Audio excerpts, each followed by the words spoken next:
The moment Kang Tae-sik revealed his murderous intent, the message popped up. He wasn't just mindlessly chatting with the guy, or revealing his panic, or showing off openings for nothing until now. I really didn't know he could use stealth, though. Actually, when Kang Tae-sik did disappear in front of his eyes, Jin-Woo was slightly taken aback. Well, stealth was a pretty rare skill, after all. But, when he concentrated a bit harder, he easily and accurately sensed Kang Tae-sik's every movement. So much so that he could close his eyes and still find his target with no problem. This was the effect of his enhanced perception stat. He continued to invest on this stat just so he could tell whether he should fight or flight, but today, he learned of a new use for it. I got lucky. Thanks to that, Kang Tae-sik was getting shocked out of his mind as if he had seen the ghosts of his ancestors. But, how? And now, when Jin-Woo takes care of this murdering ****, he'd be able to enjoy the quest's delicious rewards. If I'm going to fight anyway, then I might as well get everything I'm supposed to, no? It was his turn now. From now on, he'd start attacking for real. The two daggers locked in a deadly embrace continued to push against each other. It seemed that their strength was about the same. It was here when Jin-Woo's eyes gleamed dangerously. In that case, should I find an opening somewhere else? Jin-Woo's leg moved in an instant, and he stomped on Kang Tae-sik's foot. Stomp. You walk? Chapter 32 Fin. If you find any errors, ads pop up, ads redirect, broken links, non-standard content, etc., please let us know. Report chapter so we can fix it as soon as possible. Chapter 33. Chapter 33. Chapter 33. Kang Tae-sik had been paying attention only to the daggers, so he got really stunned by the pain shooting up from his foot, causing him to hurriedly step back. Jin-Woo didn't miss this opportunity. Dash. Skill, dash has been activated. Your movement speed has increased by 30%. 1 mana will be spent every minute during its activation. Jin-Woo rapidly got closer to his target. Kang Tae-sik's eyes grew wider still. He got faster. Jin-Woo had been displaying an already high level of agile movements, but now that he had gotten even faster, Kang Tae-sik found it quite disorientating. Jin-Woo closed the distance in the blink of an eye and sank his poison fong of Kasaka down on Kang Tae-sik's thigh. Cool walk. He aimed there precisely because Kang Tae-sik was focused on defending his upper body only. Effect, paralysis has been activated. The effect has been cancelled due to the high resistance of the target. Effect, bleeding has been activated.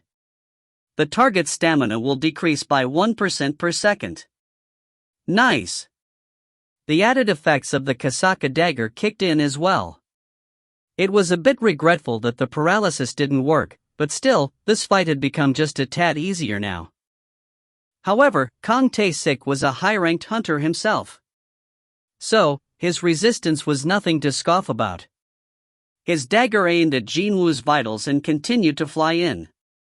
Swish, swish. Jin-Woo evaded the blade with only a hair's breadth and also attacked Kang Tae-sik's vital spots. Even though his thigh was badly damaged, Kang Tae-sik calmly defended against Jin-Woo's attacks, as befitting an experienced hunter. Clang. Cling. Cold sweat drops formed on the foreheads of both men. Our speeds are about the same. We're moving at the same speed. Two men were inwardly admiring each other's agile movements and continued to clash in a dazzling display of super close proximity knife fighting. Several powerful attacks, each one capable of ending this fight if hit, were exchanged without rest. Swish, swish, swish, swish, swish, swish. It was a truly scary and gripping battle that caused the onlookers' blood to go cold. I gotta break this stalemate somehow. Jin-Woo gathered strength in his eyes. Skill, intimidation has been activated. The moment his eyes met Jin-Woo's, Kang Tae-sik flinched slightly for some reason. What was that? Effect, fear has been activated. The target's, all, stats will decrease by 50% for 1 minute. It worked. Jin-Woo knew that he had one now. On the other hand, a small earthquake erupted in Kang Tae-sik's eyes. How come my body is, ... After he had met Jin-Woo's gaze, his body felt as heavy as if he was floundering in deep water or some such. His trusty speed began decreasing as well. Swish. Swyish. Wounds on Kang Tae-sik's body increased quickly one by one. This isn't possible. Kang Tae-sik's thoughts became confused and messy. This was, without a doubt, a debuffing effect. But he had never ever heard of a case where an assassin class was able to use a debuff magic. Assassination was not his speciality, then? If that was the case, then what was up with his crazy speed? However, Kang Tae-sik had stopped his train of thoughts there. His confusion had rapidly morphed into panic instead. Because he had spotted Jin-Woo abruptly rushing in closer. Kang Tae-sik hurriedly took aim at Jin-Woo's eyes. Swish! Jin-Woo quickly tilted his head out of the way, but the dagger still managed to graze his cheek. Of course, he knew he'd get hurt, at least by this much, or even worse. In order to get that decisive strike in, he decided to take the risk. Kang Tae-sik's expression crumpled. F***CK. Jin-Woo succeeded in getting close to Kang Tae-sik's chest and stabbed down on the latter with the poison fang of Kasaka. Stab. Ki-oh-heek. Kang Tae-sik's eyes shot open wider. Both men knew right away at that moment. The victor had been truly decided with that one move. Crimson red blood pooled in Kang Tae-sik's mouth. It was gushing up from his chest. As blood leaked out from the side of his lips, Kang Tae-sik formed a smirk. To actually run into a reawakened hunter inside a lowly rank D dungeon. Me and my seriously rotten. The dagger in Kang Tae-sik's hand fell to the floor. He continued to pant heavily as he leaned his head closer and whispered something in Jin-Woo's ear. Jin-Woo silently listened to those last words, before pulling the dagger out from Kang Tae-sik's chest. Just like a dress slipping off a clothes hanger, Kang Tae-sik crumpled to the floor, lifeless. Plop. Tearing. You have completed emergency quest, kill all the enemies. The expected messages did pop up, but Jin-Woo's expression wasn't so good. Just like the last time, the aftertaste of killing someone remained bitter and nothing to feel too happy about. Even though the other guy attacked first and initiated this fight. Completion rewards are now available. Would you like to confirm the rewards? Y/N. If there were no rewards, then this would be one hell of a loss-loss situation, that. Jin-Woo consoled himself with that line of thought and confirmed the rewards. Tiering. The following rewards are available. Reward 1. 5 additional stat points. Ha! Jin-Woo formed a confused expression. The reward on offer was far less than when compared to fighting Hwang Dong-suk and his goons. But it was a far harder opponent this time, though? Did this mean the number of enemies was more important than the skills of the opponent? Or was there something else he hadn't figured out yet? Jin-Woo tilted his head slightly. It was here that Jin-Woo lowered his gaze and ended up spotting something rather odd. There was a spot of flickering light about as big as a coin gleaming on the corpse of Kang Tae-sik. Jin-Woo's eyes grew wider and wider. No way could it be. Although he could hardly believe it, that light seemed far too similar to the one emitted by the loot found on the dead monsters from the instant dungeons. That light also indicated the position of the magic crystal inside a monster from the gates. But now, the dead Kang Tae-sik was emitting this light. What does this mean? Jin-Woo calmed his trembling heart and quietly reached out towards the chest area of Kang Tae-sik where that flickering light was coming from.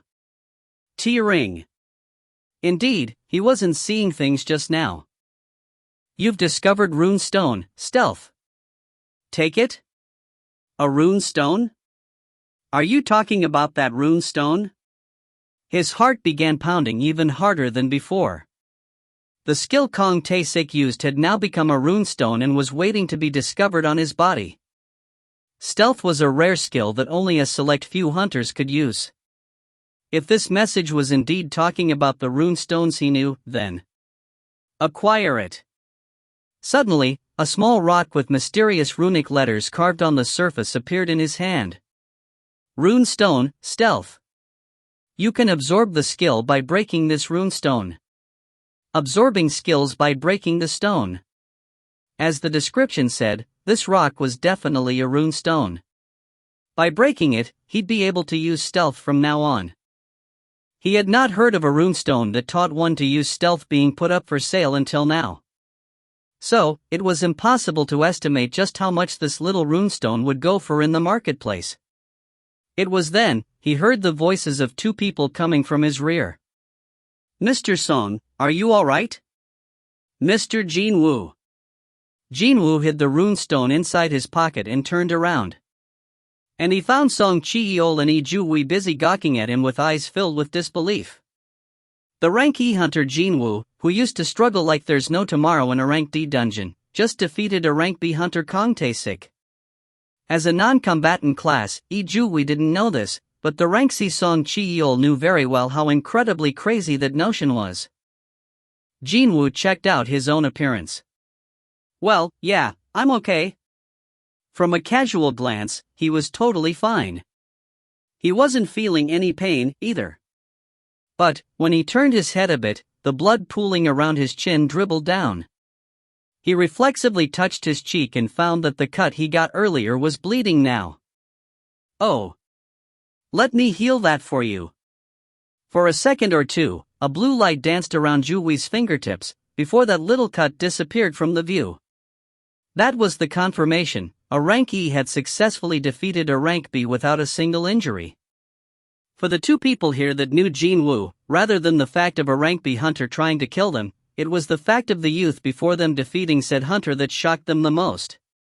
How can you be able to, Song Chi-yeol couldn't finish his sentence. Jin-Woo, of course, knew what Song Chi-yeol and Ju-wee wanted to say here. That was why he opened his mouth first. I'm really sorry. When the right time comes, I'll tell you both everything, so please, don't ask me anything for the time being. When Jin-Woo made a request in a grave voice, Ju-wee nodded her head first. Eventually, Song Chi-yeol nodded, as well. If you're saying that, then you must have your reasons. I understand, young man. Jin-Woo then turned his head in the direction where the boss was. Although the situation had become complicated somewhat, his plan of killing the boss hadn't changed. He wanted to kill the boss by himself if possible. Also, there was another thing he had to, meaning these two couldn't be here. Jin-Woo looked back at Song Chi-yeol. With what has happened here, I think it's impossible to continue on with this raid anymore. For the time being, you two should leave the dungeon and contact the association. I'll remain here and search for other survivors. Song Chi-yeol instantly realized what Jin-Woo was trying to do. He's going to close the gate all by himself. Even from the older man's perspective, doing that would ensure the least amount of suspicion. That would be a good idea. Miss Ju-wee, let's go ahead first. Ju-wee hesitated after hearing Song Chi-yeol's recommendation, but then, she quickly ran at Jin-Woo.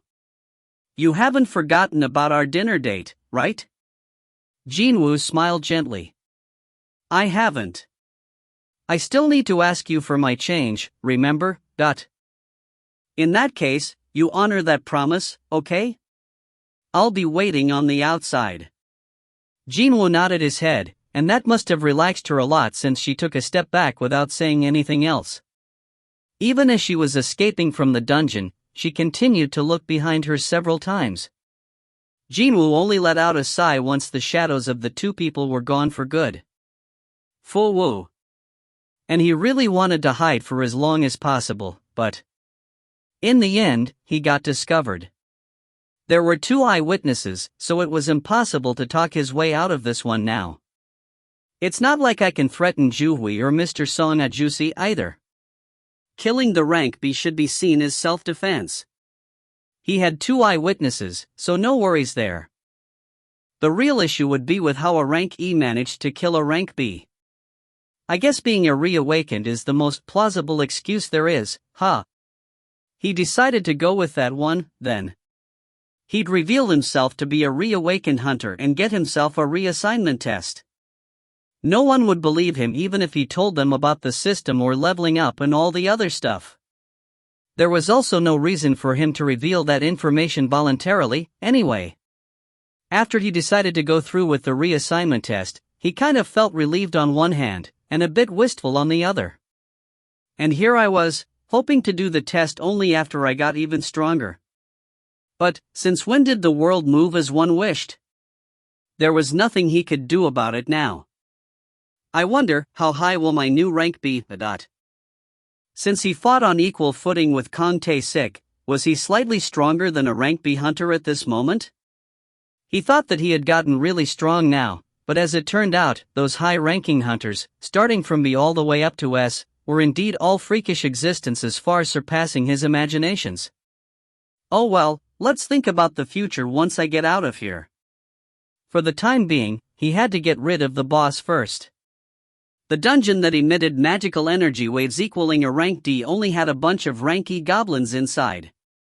In that case, there was a good chance that the magical energy wave was actually coming solely from the boss. A boss like that should give him enough experience points for a level up. But before I do that, there was something else he had better confirm first. Jin-Woo pushed his perception to the limit and carefully combed over all auras present within the dungeon. Found you. Jin-Woo began waking to his new destination. On the way, he discovered the cold corpses of Kim Sang-sik and the other hunter. This was the power of a high-ranked hunter. If such a hunter really wanted to, then killing a few lower-ranked hunters could be done in the blink of an eye. Jin-Woo's expression hardened as he walked past them. Chapter 33 Fin. If you find any errors, ads pop up, ads redirect, broken links, non-standard content, etc., please let us know. Report chapter so we can fix it as soon as possible. Chapter 34. Chapter 34. Chapter 34. A short while later. Jin-Woo discovered a lone convict struggling on the ground not too far from him. His arms and legs were all tied up with a rope, and there was a gag placed in his mouth. It was as Kang Tae-sik said, just before his final breath. I've tied up the rapist not too far from here. I was thinking of disposing of him last, after the victim's father asked me to make him suffer for a bit. Kang Tae-sik stopped breathing after those words. The convict began to struggle even harder after seeing Jin-Woo. It was as if he was asking to be freed as soon as possible. Yoof! Yoof! Yoof! Now that Jin-Woo took a closer look, it was none other than the same guy who threw a dirty wink at Ju-Wee earlier on. As soon as Jin-Woo pulled the gag off the convict's mouth, he breathed in and out heavily and widened his eyes. Pant, pant, pant. That crazy B** starred, Kang Tae-sik killed everyone. He killed everyone. What the F***ck happened? Did he leave? There's blood on your clothes? Did you get done in by him, too?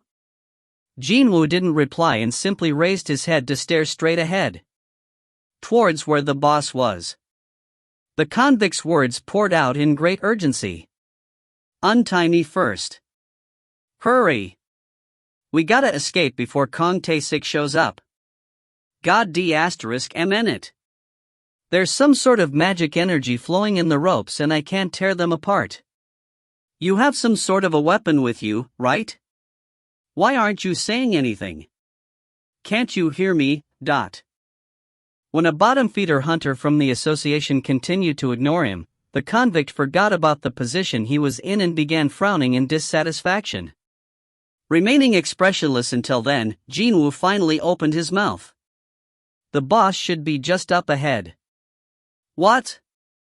A confused, questioning expression floated up on the face of the convict. Feels like it's a bit stronger than a regular rank D dungeon boss, too. I'm getting really curious about its attack patterns, you see. The convict listened to those words and lost his cool, roaring out at the top of his voice. What the F***ck are you even talking about? Jin-Woo calmly continued on with what he wanted to say. Before all that, though, I gotta ask you about something. You remember the girl you raped before, ? What? Which one are you talking about? You a family member of the victim? Jin-Woo's brows quivered. Just now, this man asked which one, rather than answering with yes or no. Meaning, he had hurt well more than one or two girls. Hunters possessed extraordinary strength, so if they wanted to, they could become a horrifying monster at any time. And this B***starred used that strength to violate women until now. With that, Jin-Woo's mind was made up. He coldly stared down at the convict and spoke. Now I know, so there's that. What? You've? Before the convict uttered out more rubbish, Jin-Woo swiftly gagged the B***starred again. Then, he began slowly dragging the convict by the ankles towards the boss room. You've. You off. The convict struggled even more desperately as he got dragged along. Both of his wide-open eyes were now completely bloodshot. Not even slightly fazed by the criminal's desperate struggle, Jin-Woo successfully dragged him into the boss room. You've. And inside the boss room, there was a large group of hobgoblins waiting for their arrival. These monsters reputedly enjoyed snacking on human entrails. Apparently. You've. The convict finally realized what Jin-Woo was planning to do here. He cried out and shook his head around wildly after seeing the group of hobgoblins. The blue convict's pants began dyeing in a yellow color, as well. Fu-woo. Jin-Woo took a deep breath, and he chucked the convict among the waiting hobgoblins. You off dash. Ki ajik. Ki hit. Ki eak. Picking up on the smell of a fresh, living prey, hobgoblins pounced on the convict all at once and began tearing into his stomach. You off. You've. As the convict desperately struggled on and thrashed about, the vessels in his eyes burst open one by one, dyeing his eyes utterly crimson red. Euf. You. Even though the convict gradually lost his consciousness, hobgoblins greedily and restlessly tore into him. Just what would it feel like to be devoured alive by the disgusting monsters? Jin-Woo frowned deeply as he quickly scanned the interior of the room, searching for the boss. There it is. A huge hobgoblin, definitely the boss of this dungeon, sat arrogantly over yonder on the other side of the boss room. With its subordinates all too preoccupied with the fresh prey, there was not one guard around the boss itself, which meant that this was the perfect opportunity. Dash! Jin-Woo immediately dashed past the hobgoblins in the blink of an eye and arrived before the boss. Kiak? The surprised hobgoblin boss quickly stood up, but before it could complete the action, its head fell and rolled on the ground. Plop. Tumble. Tearing. You've killed the owner of this dungeon. Level up. Ah, hang on a sec. Only after he had sliced the boss's head off did Jin-Woo remember the existence of the runestone. There was no need to lure them out with a bait, was there? I could have just learned the stealth skill and sneaked closer, couldn't I?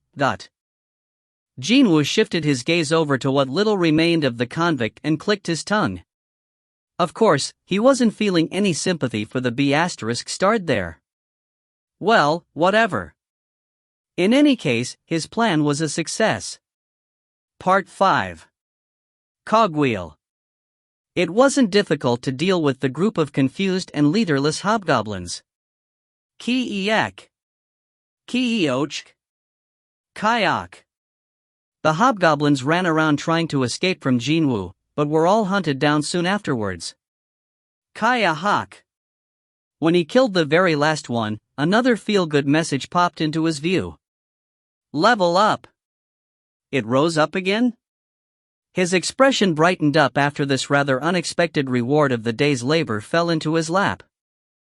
Jin-Woo cleaned all the blood off the poison fang of Kasaka, and along with all the magic crystals extracted from the hobgoblins, stored them inside his inventory, before summoning his status window. Tiering. Name, Seong Jin-Woo. Level, 27. Class, None. Title, Slaughterer of Wolves.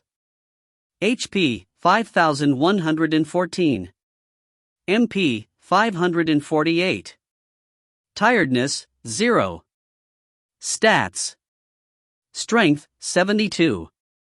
Stamina, 43. Agility, 82. Intelligence, 39.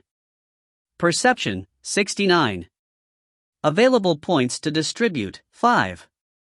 Physical damage reduction, 20%.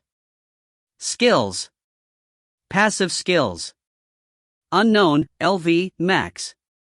Tenacity, LV, 1. Active skills. Dash, LV, 1.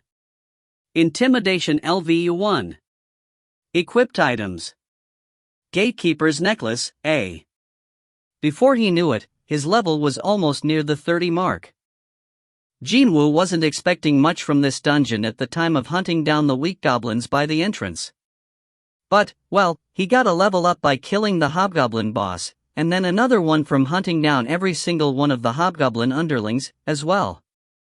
His level rose up by 2 in such a short time. What a lucky day it was for him, every single strong monster being in the boss room and all. No, hang on a bit here. It's a bit too much to call this good luck, huh? 3 diverging pathways, and the difficulty of the boss room. If the low-ranked hunters got too conceited after hunting down weak goblins and arrogantly stepped into the boss room, then they might have met with a serious accident from the appearance of all these hobgoblins. Unlike the goblins, hobgoblins were pretty tough monsters to contend with. There are some instances of hobgoblins appearing in dungeons full of goblins, but, well, it was still very rare to see such a big group of hobgoblins in a single location as it was in the case of this dungeon. Really now, it was utterly impossible to predict what might happen inside a dungeon. Someone's lucky day might turn into someone else's worst nightmare. The only protection one had in this place was the one's own power. That was why Jin-Woo wanted to get stronger. Surviving inside a dungeon was one thing, but what if there was a dungeon break near the hospital where his mother was staying? What if he got sneak attacked by a monster while out walking on the street? No, the monsters wouldn't be the only problems to worry about, either. Hunters were also dangerous existences, just as much as the monsters themselves. Even if various organizations were trying to manage them, there would always be a limit. Indeed, he needed to possess the necessary strength to protect himself. There are limits to how powerful a hunter could become. However, there was no such thing for himself. Theoretically, he could grow stronger indefinitely as long as his stats increased and he found the right type of equipment to wear. And today, one more method of getting stronger had been added to his arsenal. It was none other than the rune stones. Jin-Woo pulled out the rune stone from his pocket. Just like with other items, the information on the stone floated up like a hologram projection. Rune stone, stealth. You can absorb the skill by breaking this rune stone. To those who didn't know, this thing would have come across as a small pebble with weird letters carved on the surface, but if you were a hunter, you'd be salivating like crazy regardless of what your rank was. High-ranked hunters would have used it for themselves, while the lower-ranked ones would have sold it to the higher-ranked hunters. And a runestone containing rare skills, such as this one with the stealth skill, would have especially fetched a large amount of money. When placed in an auction, this particular stone should fetch at least a few billion won, and when sold through the black market, several times more than that. There was only one reason why it would be more expensive in the black market. Because there would be no official record of who bought what with how much money, that was why. Having a hidden skill was the same thing as possessing one more powerful weapon. Just like how Kong Tae-sik had been hiding his stealth skill. If it weren't for his high perception stat, Jin-Woo would have been killed for sure. Thinking about that sent chills down his spine. Let's forget about selling this. I can always make money later on. He'd not fall for the monetary temptation right now. His current priority was to become stronger than ever before, after all. There was no need to even mention just how useful this rare stealth skill would prove to be in the future. And to think, this little stone is worth several houses, no, several buildings, even. Still, Jin-Woo quickly did something he'd never have dreamed of doing in the past. When he squeezed his hand tightly, the runestone shattered into pieces without much resistance. Crack! A reddish aura seeped out from the cracks of the runestone and slowly wrapped around his body. It was almost the same as when receiving the effects of the healing magic. Only the color was wrong, being red and not blue. In any case, it wasn't a bad sensation. The reddish aura circling around him smoothly entered through his nose and was absorbed into his lungs. Right away, he could sense an unknown power well up inside of him. A familiar mechanical beep went off shortly afterwards, too. Tearing. You've learned skill, stealth. You can now use skill, stealth. Nice. He managed to successfully absorb the skill. He was feeling rather nervous since this would be his first time using a runestone to learn a skill, but the whole process turned out to be unexpectedly quick and simple. So, does this mean that I can use stealth now? His heart began pounding harder from the sense of accomplishment after learning a rare skill. Well, the wise elders, they said that seeing was believing, so Jin-Woo activated his new skill right away. Stealth. Just as he finished thinking about activating it, his body vanished from his own view. From the tips of his fingers right down to his toes, every part of him became transparent. What a strange feeling it was, unable to see his own hands right in front of his eyes. What would happen if I do this? Since he thought about it, Jin-Woo quickly summoned his dagger from the inventory to confirm. Then, he sensed gripping something in his hand. Rather mystifyingly, though, he could sense it but couldn't see it. As expected. Just like the knife that Kong Tae-sik had been carrying around, the stealth skill was also applied to his poison fang of Kasaka. As he thought, it wasn't that Kong Tae-sik's weapon was strange, it was simply the power of this skill, instead. I wonder, just how far does this skill cover? Chapter 34 Fin. If you find any errors, ads pop up, ads redirect, broken links, non-standard content, etc., please let us know. Report chapter so we can fix it as soon as possible. Chapter 35. Chapter 35. Chapter 35. Jin-Woo picked a pebble up from the ground, and it too disappeared from the sight. Can I do that with this, too? He got even more curious, so he reached out and touched the shoulder of the dead hobgoblin, but nothing happened next. It seemed that there definitely was a limit to this skill. At least, he was now sure of the clothes he wore and the objects held in his hand being affected by the skill. It happened right then. You've exhausted all of your mana and skill, stealth will be deactivated. Suddenly, stealth came undone. But, it has been only a few seconds, though? Jin-Woo had been moving his body this way and that, trying to familiarize himself with the state of being cloaked, but after the skill came undone all by itself, he hurriedly summoned the skill list and confirmed the details with a flustered look on his face. Skills. Passive skills. Unknown, LV, max. Tenacity, LV, 1. Active skills. Dash, LV, 1. Intimidation, LV, 1. Stealth, LV, 1. What he sought was the information on the stealth skill. The relevant words quickly floated up before his eyes. Tearing. Skill, stealth LV1. Active skill. Mana required to activate, 200. Simultaneously cloaks the body and hides all traces of the skill holder.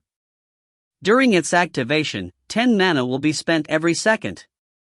He needed 200 mana to activate, and further 10 would be spent every bloody second? Ha! No wonder his MP couldn't hold up. MP 7/548. His remaining mana of 7 looked rather pitiful to his eyes. It's really all spent up, huh? Currently, the maximum amount of mana he could store was around 550. If he were to activate the stealth skill once, he'd be able to maintain the cloaked state for around 35 seconds.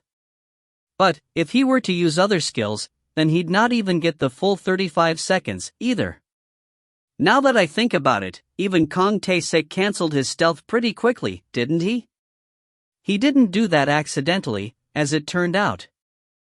If a high-ranking hunter like Kong Tae-sik couldn't keep the skill going for long, then it meant that lower-ranked hunters wouldn't even be able to use it. My mana is the issue here, huh? Until now, he had invested all his stat points on every stat other than intelligence, and not even once did his MP value rise up from doing that. In other words, he now needed to raise the intelligence stat as well. I guess it's about time I did that.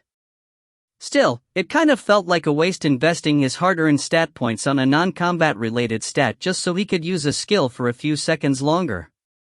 Compared to other stats, intelligence just has too low of an efficiency. Strength, stamina, agility, and perception. He had personally felt the effects of those 4 stats increasing. As they increased in value, he became physically stronger and stronger. The only stat that he couldn't sense any tangible change taking place inside him was this intelligence, although it had climbed up a bit now. I mean, it's now almost 4 times the value compared to when I was a level 1. If he were to really dig around and find the difference, then it'd be his increased MP value. That was all, really. So, to invest his points on this stat based only on a single result like that, it's just too wasteful. Those points would become his flesh and blood if he were to invest them elsewhere. The only conclusion he could draw here was to continue on with his leveling up until he no longer had to worry about his MP. Meanwhile, he'd spend his precious stat points on other, better stats. My stat points. He abruptly recalled that he still had 5 extra points he got as the reward from the emergency quest. He pondered for a second or two on whether he should invest that on intelligence, but in the end, he spent 3 points on strength and the other 2 on stamina. Stats. Strength, 75. Stamina, 45. Agility, 82. Intelligence, 39. Perception, 69. Available points to distribute, 0. Reduction in physical damage, 20%. As I thought, numbers ending in 5s are the best. As a satisfied smile formed on Jin-Woo's face. Rumble. The earthquake inside the interior of the dungeon became too severe for him to ignore. Is it the 1-hour mark already? There was no more time to waste here. Jin-Woo closed his status window. He had been deliberately wasting time, waiting for the gate to nearly close, but if he stayed here for a second longer, he might get trapped inside, unable to leave forever. Before leaving, Jin-Woo turned around and swept his gaze around the boss room one more time.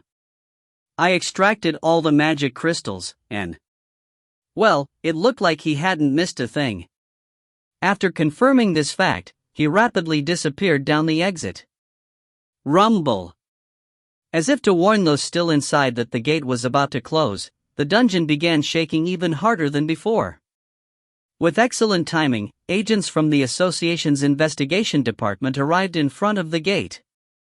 Their eyes grew real round after spotting Jin-Woo leisurely exiting from the gate as it gradually closed behind him. Hunter Nim. Are there any other survivors besides you? No. No one else. You. The expressions of the agents hardened in an instant. 9 people entered it, yet only 3 walked out alive. This undoubtedly qualified as a huge incident.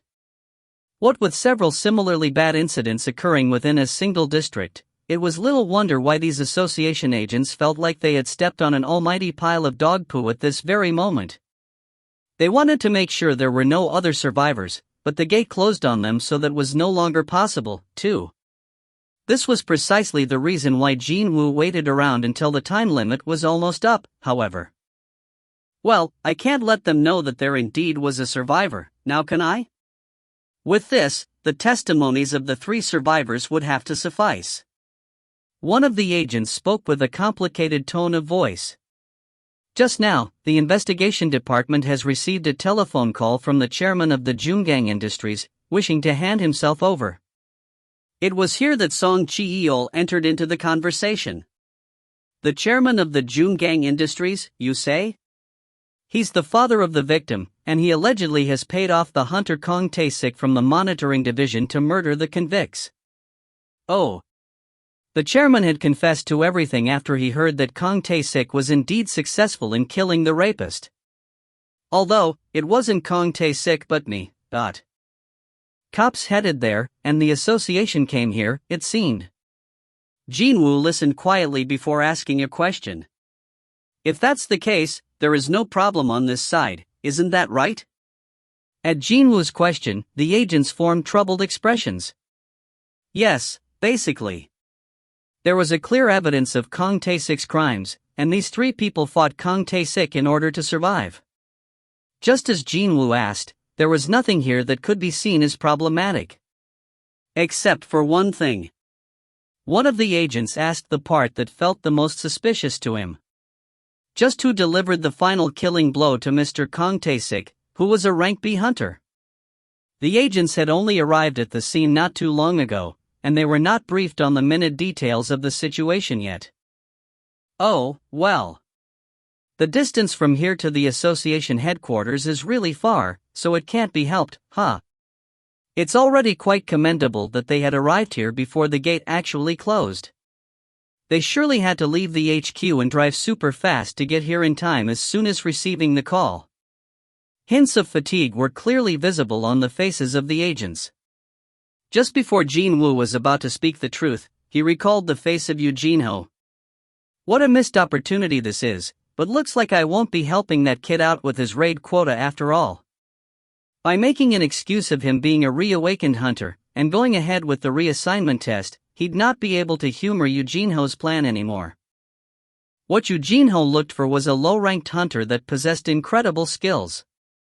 As soon as Jin-Woo's ranking was reassigned and it dramatically rose up, everything would have been for nothing. However, what was up here? When Jin-Woo imagined the dejected, depressed face of Eugene-ho, he found that sight rather humorous, instead of feeling apologetic. Sure, Jin-Woo was kind of bummed out about the promised building, but, oh well.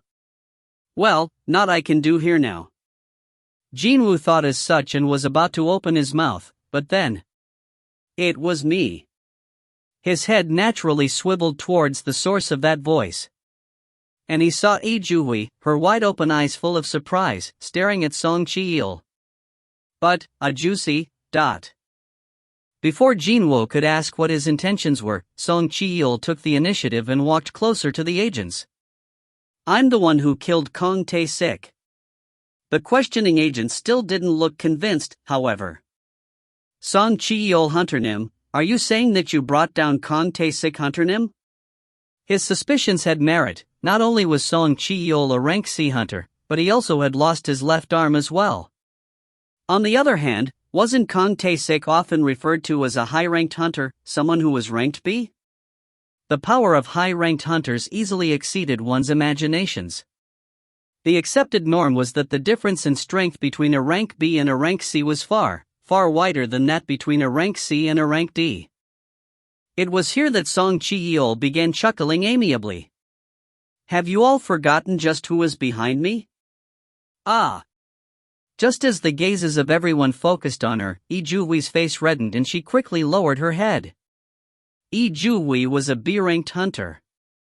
She hadn't been mentioned until now because her class was not combat-related, but when looking only at her rank, then she was a high-ranked hunter, just like Kang Tae-sik had been.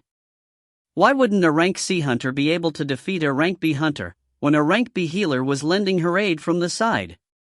The agents finally formed expressions of understanding. Taking the opportunity born from the momentary confusion, Jin-Woo stood real close to Seong Jin-Woo and whispered to the older man. Why are you lying to them, Ajusi? Song Ji-yeol replied back in a whisper as well.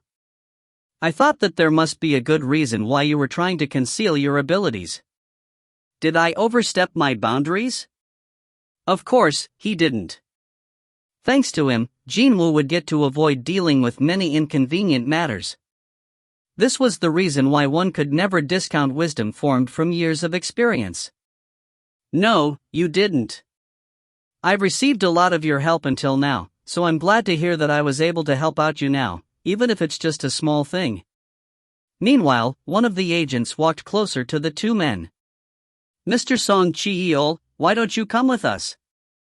Help us for a minute or two with writing up the report. All right. Let's get going, then. Song Ji-yeol left for the association along with the agents, and before anyone knew it, only Jin-Woo and Lee Ju-hui remained on the scene. The sun had set a long time ago. Ju-hui must have found Jin-Woo in the somewhat altered aura he emitted a bit foreign, because she hesitated greatly before cautiously approaching him. Would you like to walk with me for a little while? Is she talking about that dinner date?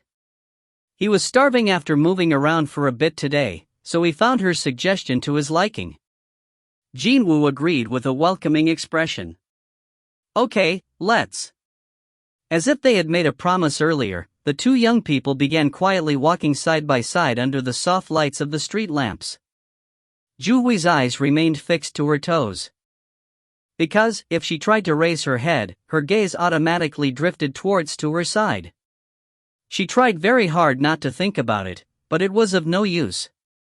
In the past, she found him comfortable to talk to, but now, the current Jin-Woo was overflowing with this certain sense of power. She found it much harder to talk to him now as a result. Just what happened? He was strong enough to subdue a rank B hunter without too much trouble. He had changed so drastically. Since he requested her to keep it a secret, she wasn't planning to pry, but his amazing transformation kept tugging at the corner of her mind. Chapter 35 Fin. If you find any errors, ads pop up, ads redirect, broken links, non-standard content, etc., please let us know. Report chapter so we can fix it as soon as possible.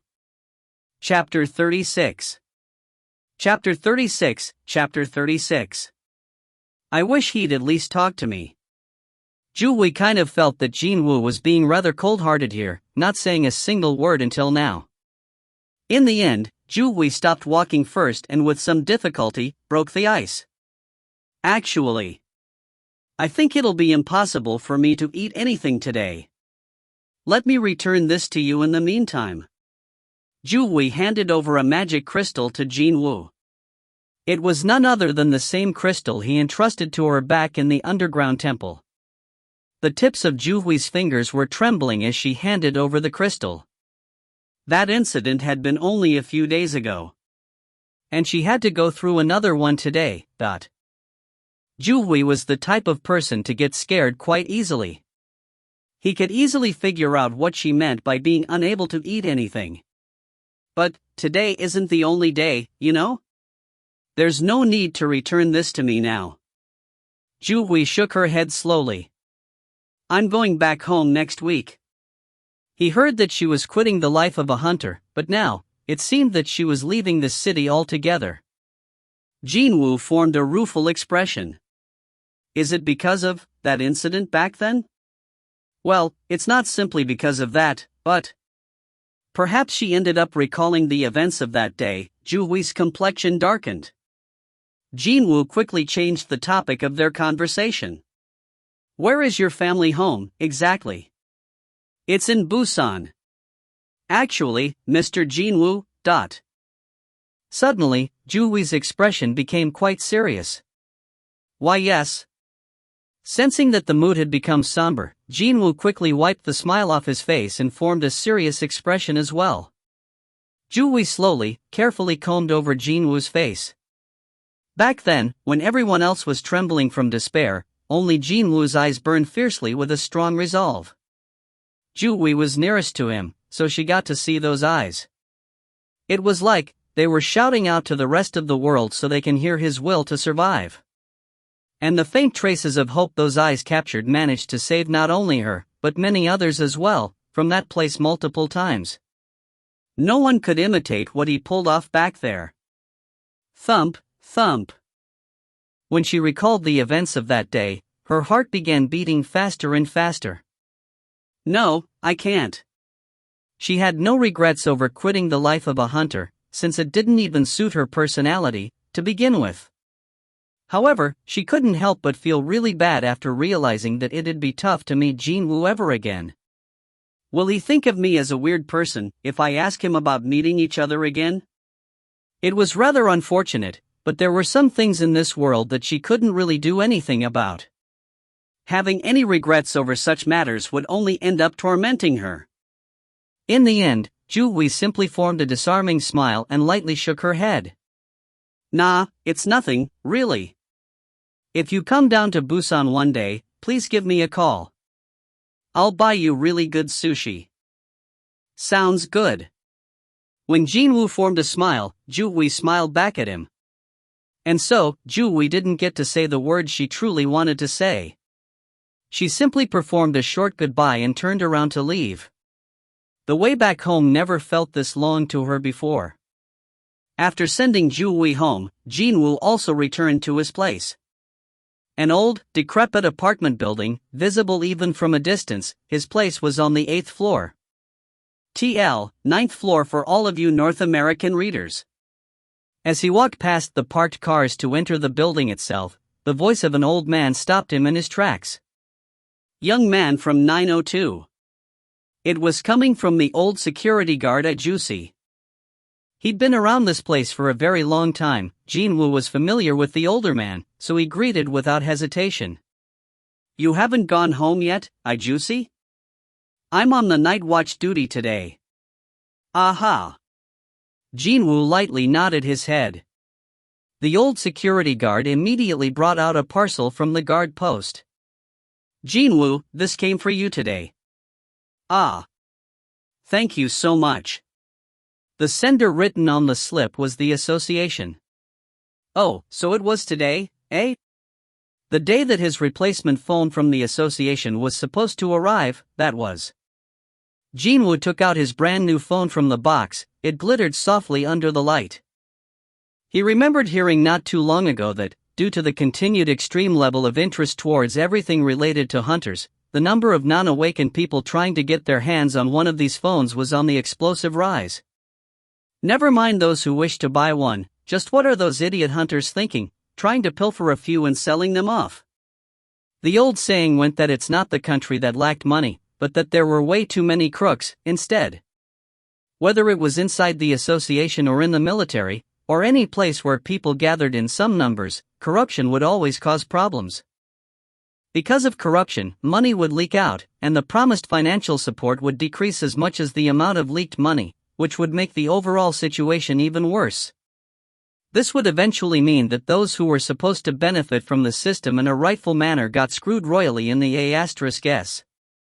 That was why I got worried, but fortunately enough, there were seemingly no problems with his new phone. While waiting for the elevator to arrive, he had nothing else to do, so he switched the phone on. And well, there was a mountain of unanswered messages and missed calls. Will I even be able to check all these out? Funnily enough, two numbers kept popping up as he took a look at the screen. Both of them seemed unfamiliar to him. One called him a lot, while the other sent a ton of text messages. But, I don't know anybody who might call me this many times, though. Jin-Woo tilted his head slightly, before deciding to check the text messages out first. Hello, I'm from that hospital. If you have free time this week. Was I bothering you? I just thought we could chat for a. He belatedly remembered a certain person's face. Indeed, it was the face of that pretty nurse from the hospital, the one asking for his number back then. Was her name Choi Yura? He couldn't say that she was bothering him, but he got this feeling that the moment he replied back to her, his life might get really and unnecessarily complicated in a heartbeat. Okay, so. I'll pass. Next up, the number that called him repeatedly.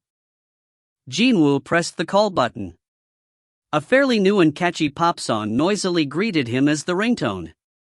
Hearing that, Jin-Woo could more or less guess who this number belonged to. The call was connected pretty quickly. Hello? Yup, indeed it was him. Jin-Woo leaked a wry chuckle after his guess was proven correct. It's me. From today onwards, call me only on this number. Ah. You finally got your phone, Hyung-nim. Of course, it was none other than Yoo Jin-ho. Jin-Woo did write down the boy's contact number somewhere, but he had never called it before, so it was a little wonder why he failed to recognize it. Yoo Jin-ho spoke with a rather excited tone of voice. I was actually thinking of giving you a call just now, Hyung-nim.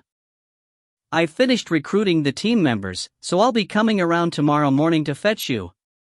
Just from hearing that voice, Jin-Woo could picture Yoo Jin-ho's happy face. Jin-Woo also chuckled lightly. All right. See you tomorrow, then. Click. As Jin-Woo ended the call, the elevator arrived on the ground floor and its doors slid open. Ting. Finally, the raid would start for real from tomorrow onwards. His heart beat faster just from thinking about it. Let's level up as quickly as I can. He'd raise his levels, enhance all his stats, and become stronger than everyone out there. Once he became a truly powerful hunter, he'd be able to get his hands on money, fame, and influence.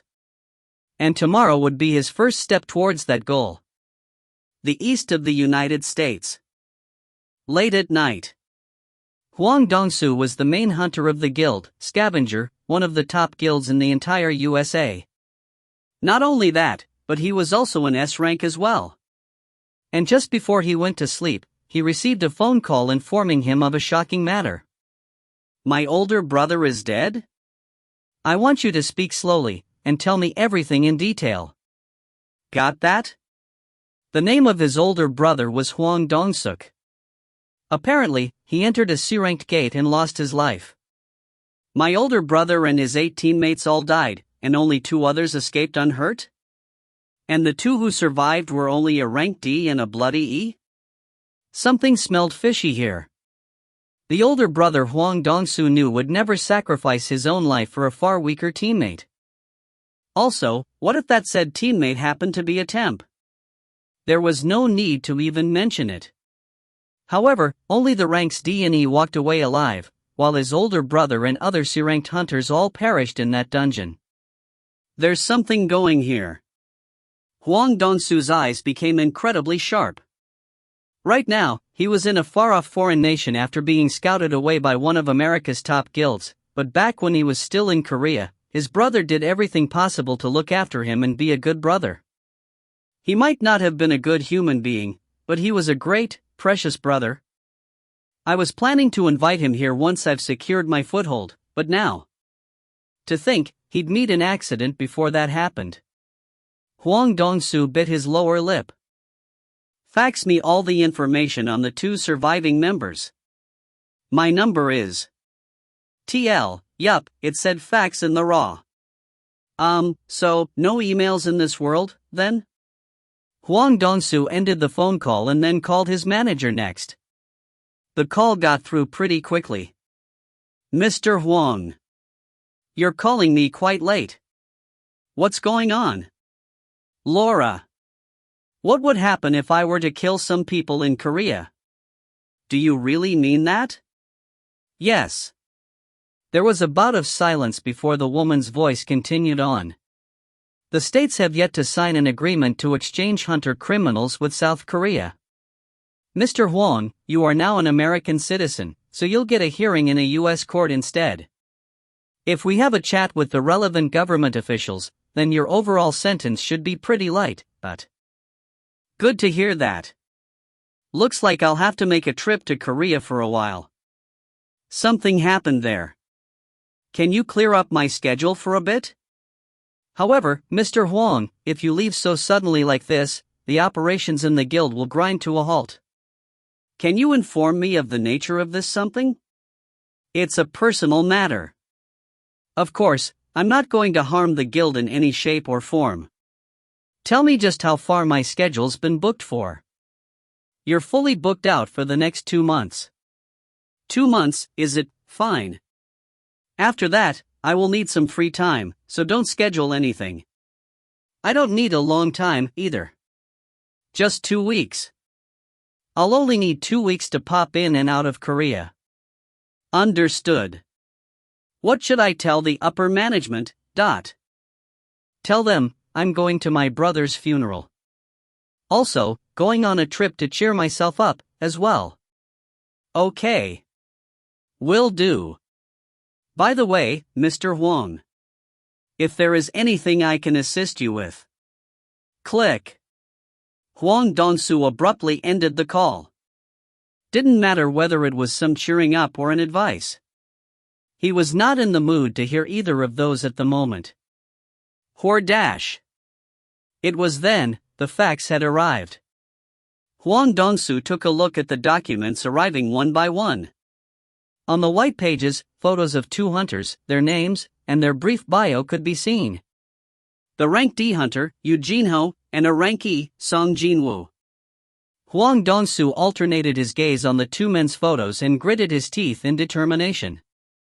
I'm sure I'll get some answers from either one if I ask them personally. And, if he found anything even remotely suspicious, then you will regret coming out of that place alive. I'll make sure of it. The edges of Huang Dongsu's eyes reddened slightly. Part 6. Strange Raids. Next morning. Jin-Woo went downstairs after receiving the phone call, only to find a huge van parked outside. Even before he could say, "Who the hell do you think you are to block someone else's exit?" the driver's window rolled down automatically. And the brightly smiling face peeking out from behind belonged to Yu Jin-Ho. Hyung Nim, get in. Yu Jin-Ho stuck his hand out the open window and slapped the side of the van. Since the kid was excitedly declaring his intentions to come and fetch him last night, Jin-Woo half expected to see a Benz or something, but no matter how much he looked, it was a normal-looking passenger van. Sure, it was on the biggish side, but still. Didn't you say you're the second born of a chaebol? I thought it'd be too eye-catching if we used my car. I bought this guy not too long ago to use during our raids. Only now did Jin-Woo understand the reason for all this shininess coming from the van itself. It's brand spanking new, that's why. From his sincerity, as seen from the boy arriving at Jin-Woo's place the first thing in the morning, to his cautiousness as seen from the kid purchasing a new van just to avoid being too conspicuous. Yu Jin-Ho was doing his best to make sure that everything was going smoothly. It also demonstrated that his hopes and expectations riding on these upcoming raids were absolutely huge. Yu Jin-Ho misunderstood the reason why Jin-Woo was taking his time to check out the new van, and worriedly asked, "By any chance, don't you like this type of vehicle, Hyung Nim?" "Not at all." Jin-Woo declared as so and climbed into the front passenger seat. "Okay, we're setting off now, Hyung Nim." Yu Jin-Ho must have been feeling really excited because he kept humming to himself while twirling the steering wheel this way and that. They drove for a while, before coming to a stop in an empty lot. Screech. "Hyung Nim, we've arrived." There were 8 people waiting for the duo in this meeting place. Chapter 36 Fin. If you find any errors, ads pop up, ads redirect, broken links, non-standard content, etc., please let us know. Report chapter so we can fix it as soon as possible. Chapter 37. Chapter 37. Chapter 37. The gate scene behind the waiting group seemed a bit too small for a C rank. After Jin-Woo and Yu Jin-Ho exited from the van, the waiting hunters quickly gathered around them. For some reason, there was almost no normal person in this group. Most of them seemed to have some difficulty with their mobility. There was one person who looked to be suffering from an illness, while another was clearly an alcoholic. Not only that, there was an underage girl too, someone that neither the association nor the guild would admit to their ranks. From a casual glance, she looked to be a high schooler. "Is it okay to bring a child here?" I asked for a professional advice, and apparently, there is no problem according to the law, Hyung Nim. Actually, the only reason why people don't hire underage hunters is that there would be hell to pay if something went sideways. Jin-Woo nodded his head. In that case, it should be fine. Really now, only Jin-Woo and Yoo Jin-ho were going to enter the gates anyway, so the odds of something going wrong were as good as 0%. Indeed, these people were only here to make up the numbers. In order to get the permit to clear a C-rank gate, one needed at least 10 hunters, after all. That was why 8 extra people had to be recruited. And sure enough, these 8 understood very well why they were here, too. These people all possessed the hunter license, but couldn't act as one due to their circumstances. Most who answered the call to gather were suffering from the hardships of life in various ways. Yoo Jin-ho took a step forward. My name is Yoo Jin-ho, and I'll be taking the lead in this operation. And this gentleman beside me is Seong Jin-Woo Hunter Nim, who will accompany me to the dungeons. Everyone, your role is to wait outside the gates until we return. One of the hunters cautiously raised his hand. Excuse me. If we really do that, we can get 3 million won? No need to participate in any huntings. No actual need to even enter the dungeon itself. 3 million won per raid. For a payment of simply lending one's name so they would be permitted to enter the gates, it sounded just too good to be true. This man named Yoo Jin-ho didn't even look like that Seondal character who sold the Taedong River, but the terms on offer were so good that the gathered hunters couldn't help but be anxious. TL, Kim Seondal is a main character of an ancient Korean novel. He is a pro swindler and manages to sell a river to the wealthiest man in Korea. I guarantee you that the terms offered are for real. Yoo Jin-ho stood stiffly, looking rather serious now. Even his expression had become grave. However, you are not to discuss any facet of the events that'll take place here with anyone. Do not forget that the moment you break the vow of secrecy, you'll be forced to pay back 10 times the money you were paid, as per the contract you all signed. Chatter, chatter. Hunters murmured to each other in hushed whispers. Just what were these 2 young hunters planning to do inside the gate that they offered up such enticing terms? They were curious, but no one came out and asked. That was also the part of the vow of secrecy clause within the contract. Absolutely no questioning what happens inside dungeons. Jin-Woo didn't want anyone to know of his special constitution, and Yoo Jin-ho wanted to become the master of a guild, so there was a serious need to make sure that none of their teammates blabbered their mouth to someone else. Instead of asking questions, the hunters began whispering to each other now. Still, can those 2 survive a rank C dungeon all by themselves? But they don't look that strong, don't they? If these 2 are capable enough to clear a rank C dungeon, wouldn't it be better to enter a large guild and get access to higher ranked dungeons? You're so right about that. They all spoke in a suspicious tone of voice, but not one person said they were quitting. That was par for the course, really. The terms were too good to give up from their perspective. Even Jin-Woo got hooked by the promise of the 2 million won, after all. The reason for the extra 1 million won, compared to what Hwang Dong-suk had offered, was because of the clause on the participants maintaining their secrecy. While the explanations carried on, the time was being wasted somewhat. Jin-Woo confirmed with his watch and spoke to Yoo Jin-ho. We should get started. Understood, Hyung Nim. Yoo Jin-ho answered right away and clapped his hands in order to draw the attention to himself. Well, that will be all for the explanations.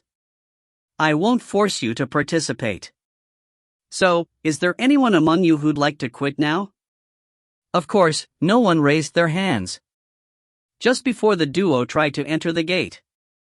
Hyung Nim, hold on for a moment.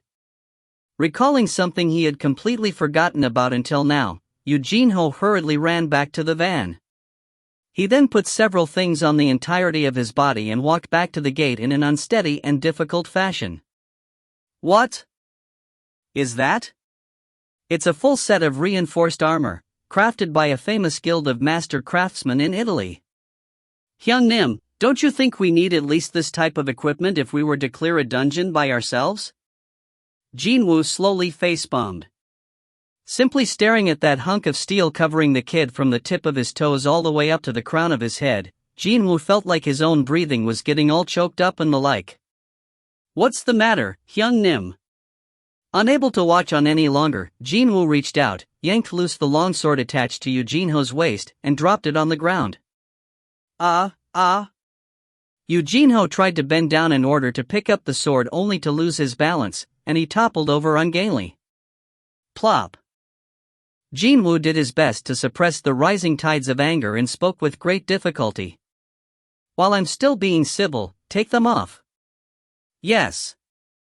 However, after struggling for a bit to stand back up, Eugene-ho called out to Jin-Woo. "Hyung Nim. What now? Please help me. I can't stand up." Jin-Woo spat out a long sigh while looking at Eugene-ho reaching out to him. "Star. Will this be fine, Hyung Nim?" "Yeah." In the end, they agreed on the kid wearing a helmet and nothing else. With a satisfied face, Eugene-ho jumped inside the gate. Jin-Woo followed in right after without saying anything else. As soon as the two men walked into the dungeon one by one, the remaining hunters all slowly shuffled towards the gate. One of them piped up with a worried voice. Judging from the way they acted, they looked like a couple of amateurs. Another agreed, while staring at the gate's surface. "You're right." The two people's conversation opened the floodgate of words from the remaining hunters. Everyone began speaking their minds now. What will happen if those two get killed inside the dungeon? Well, we all got paid the contract signing fee already, so... Yeah, well... That's true, too. Wait, what were the names of those two again? Hold on. So, it was... A man whose leg was in a plaster quickly pulled his phone out and searched the two's names online. Eugene-ho, Seong Jin-Woo. Another hunter helped the man in crutches to stand straight while peeking into the phone as well. Whether he felt the crutches needed help, or was just too impatient to find out the result of the online search, no one could tell. What the hell? The raid leader is only a rank D? Hearing that, everyone else stiffened up from the shock. However, what shocked them even more was the following search result. The dude next to the rank D is only a measly E? Isn't it way too dangerous for a rank E to enter a rank C gate? One D and an E wants to clear a rank C dungeon? How can that even be possible? Also, the raid team leader has no record of leading a team before. What the heck? Why would these two young men? Wasn't this no different than committing suicide? It was not for nothing that the association had set a strict rule of one needing 10 people, with 5 rank C hunters, as the bare minimum if one wanted to enter a rank C gate. Tisk, tisk. A male hunter sporting a smattering of white hair pulled a cigarette out and lit it up. The arrogance of youth tends to catch many young people unawares. The cigarette smoke slowly rose up. The hunters all fell silent. They couldn't help but feel awkward and bad, thinking that they were now a part of someone else's suicide attempt. Even if they were total strangers, no one likes seeing another person getting killed right in front of their eyes, or in this case, inside the gate right in front of them. Was that all? What about the rest of the money? They may have received the contract fee up front, but they would have made a lot more by following the two young men around for the next 18 raids. Regrettably, though, the odds of two young people coming back alive were simply too low. Shouldn't we report this to the association, even if it's now? I wonder. Yeah, what if we get blamed for this? Then, this happened. Buzz. Jin-Woo and Eugene-ho hurriedly emerged from the gate. Pant, pant, pant. Eugene-ho was panting laboriously. Steam slowly rose up from the bodies of two young men carrying tired expressions. Oh. They managed to escape unhurt. What a relief. Hunters welcomed the two with happy expressions. They were all thinking that these two only roamed around the entrance of the dungeon like a pair of lost kids, because the time between them entering and leaving was fairly short. However, what was going on here? The expressions of the hunters gradually changed. Because they all heard someone crying out an alarm, that was why. The gate is closing. What? Everyone hurriedly shifted their gaze over to the gate. Oh my gosh. Look. They killed the bee boss? The gate is turning blurry and illusory, just as it would when the boss of the dungeon was killed. While the hunters couldn't hide their shocked disbelief, Jin-Woo utterly disregarded their gazes and quietly asked Yu Jin-Ho. Where is the next one? It's about an hour's drive from here, Hyung-nim, that. Okay, let's go. Jin-Woo and Yu Jin-Ho headed straight to the van. Meanwhile, the 8 hunters stared at the duo's backs with completely dumbfounded faces. Realizing that they weren't following him, Yu Jin-Ho turned his head and called out to them. Let's hurry up, everyone. We barely have enough time to go to 2 more gates today. The jaws of the hunters all dropped to the floor from that declaration. Drop. The middle-aged hunter with the smattering of white hair, Yun Gwi1, was so stunned that he failed to realize his cigarette slipping out from his lips and falling to the ground.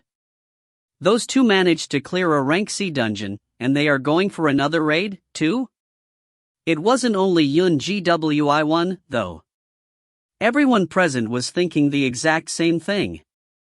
Just who are these people? The first day. Gruor. A group of zombies rushed at the duo. Hyung-Nim, they are coming. Okay. Jin-Woo smoothly glided among the rushing zombies. Whenever he brushed past one, the head of an undead creature fell and rolled on the ground. The number of zombies decreased quite rapidly. Soon, only one remained. Stab. Kruor. When Jin-Woo stabbed his dagger deep into the last monster's chest, a familiar mechanical beep rang inside his head. Tearing. Level up. Yu Jin-Ho, who had been standing at the far back, gasped in admiration and clapped his hands enthusiastically. Hyung-Nim, you're so cool. Magic crystals. Ah. Okay.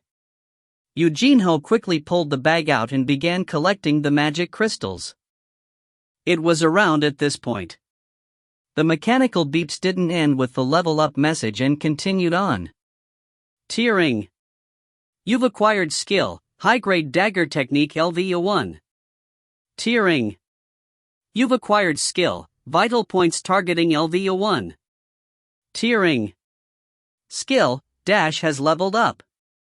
Jin-Woo's expression brightened in an instant. I've got new skills? Been a long time too, hasn't it? Feeling rather chuffed with himself, Jin-Woo quickly summoned his skill window. Skills. Passive skills. Unknown, LV, max. Tenacity, LV, 1. High-grade dagger technique, LV, 1. Active skills. Dash, LV, 2. Intimidation, LV, 1. Stealth, LV, 1. Vital points targeting, LV, 1. The dash skill had leveled up after he constantly used it. Also, in the passive and the active columns, high-grade dagger technique and vital points targeting had been added as well. Chapter 37 Fin. If you find any errors, ads pop-up, ads redirect, broken links, non-standard content, etc., please let us know. Report chapter so we can fix it as soon as possible. Chapter 38. Chapter 38. Skill, -LV2. Active skill. Mana required to activate, 5. When this skill is activated, your movement speed will increase by 40%. During its activation, 1 mana will be spent every minute. My movement speed has increased. The rate had climbed up from 30 to 40%. The difference in 10% was huge. Well, the leveling up of the skill seemed appropriate, since he used the dash skill quite often. Skill, high-grade dagger technique LV. 1. Passive skill. Mana required to activate, None. Exclusive to daggers. You used daggers for a long time. And now, you are able to wield daggers more proficiently. 33% additional damage will be applied when using daggers. Additional damage effect when using daggers. A dagger-specific skill had been created as the result of him continuously sticking to daggers, it seemed. I guess wielding other types of weapons will be inefficient for me now, huh? Of course, it also meant that the effect when using only the daggers would be even greater. Besides, he was already well used to using daggers. He also had grown fond of the poison fang of Kasaka and wasn't planning to switch to another weapon anytime soon, so this was a huge boon for him. And finally, Jin-Woo's eyes gleamed in great anticipation as he checked out the details of the last new skill that appeared. Skill, Vital Points Targeting LVU1. Active Skill. Mana required to activate, 70. Exclusive to daggers. You've learned the most optimum way to attack with your daggers. This skill will search for the enemy's vital points and inflict fatal damage. This skill was also exclusive to daggers. The most optimum way to attack. Now that he thought about it, the attack he used to land the final blow to Kang Tae-sik and on that last zombie felt roughly the similar to him. Should he say he definitely felt it in his bones? The moment the dagger pierced through, he knew instinctively that the battle was over. Ah, so that was me aiming at the vital points, nut.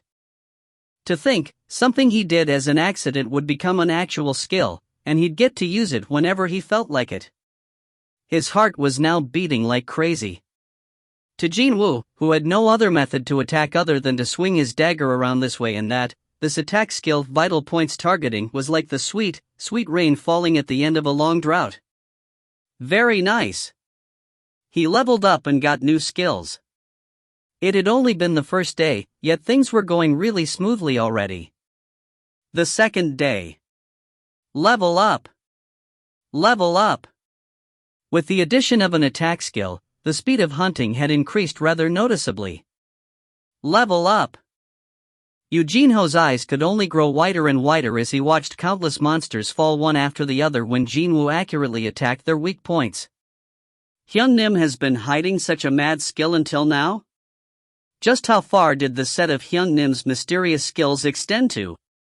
He couldn't help but admire Jin-Woo even more. Seeing that he was able to easily defeat several rank C hunters, he's definitely a rank B or higher.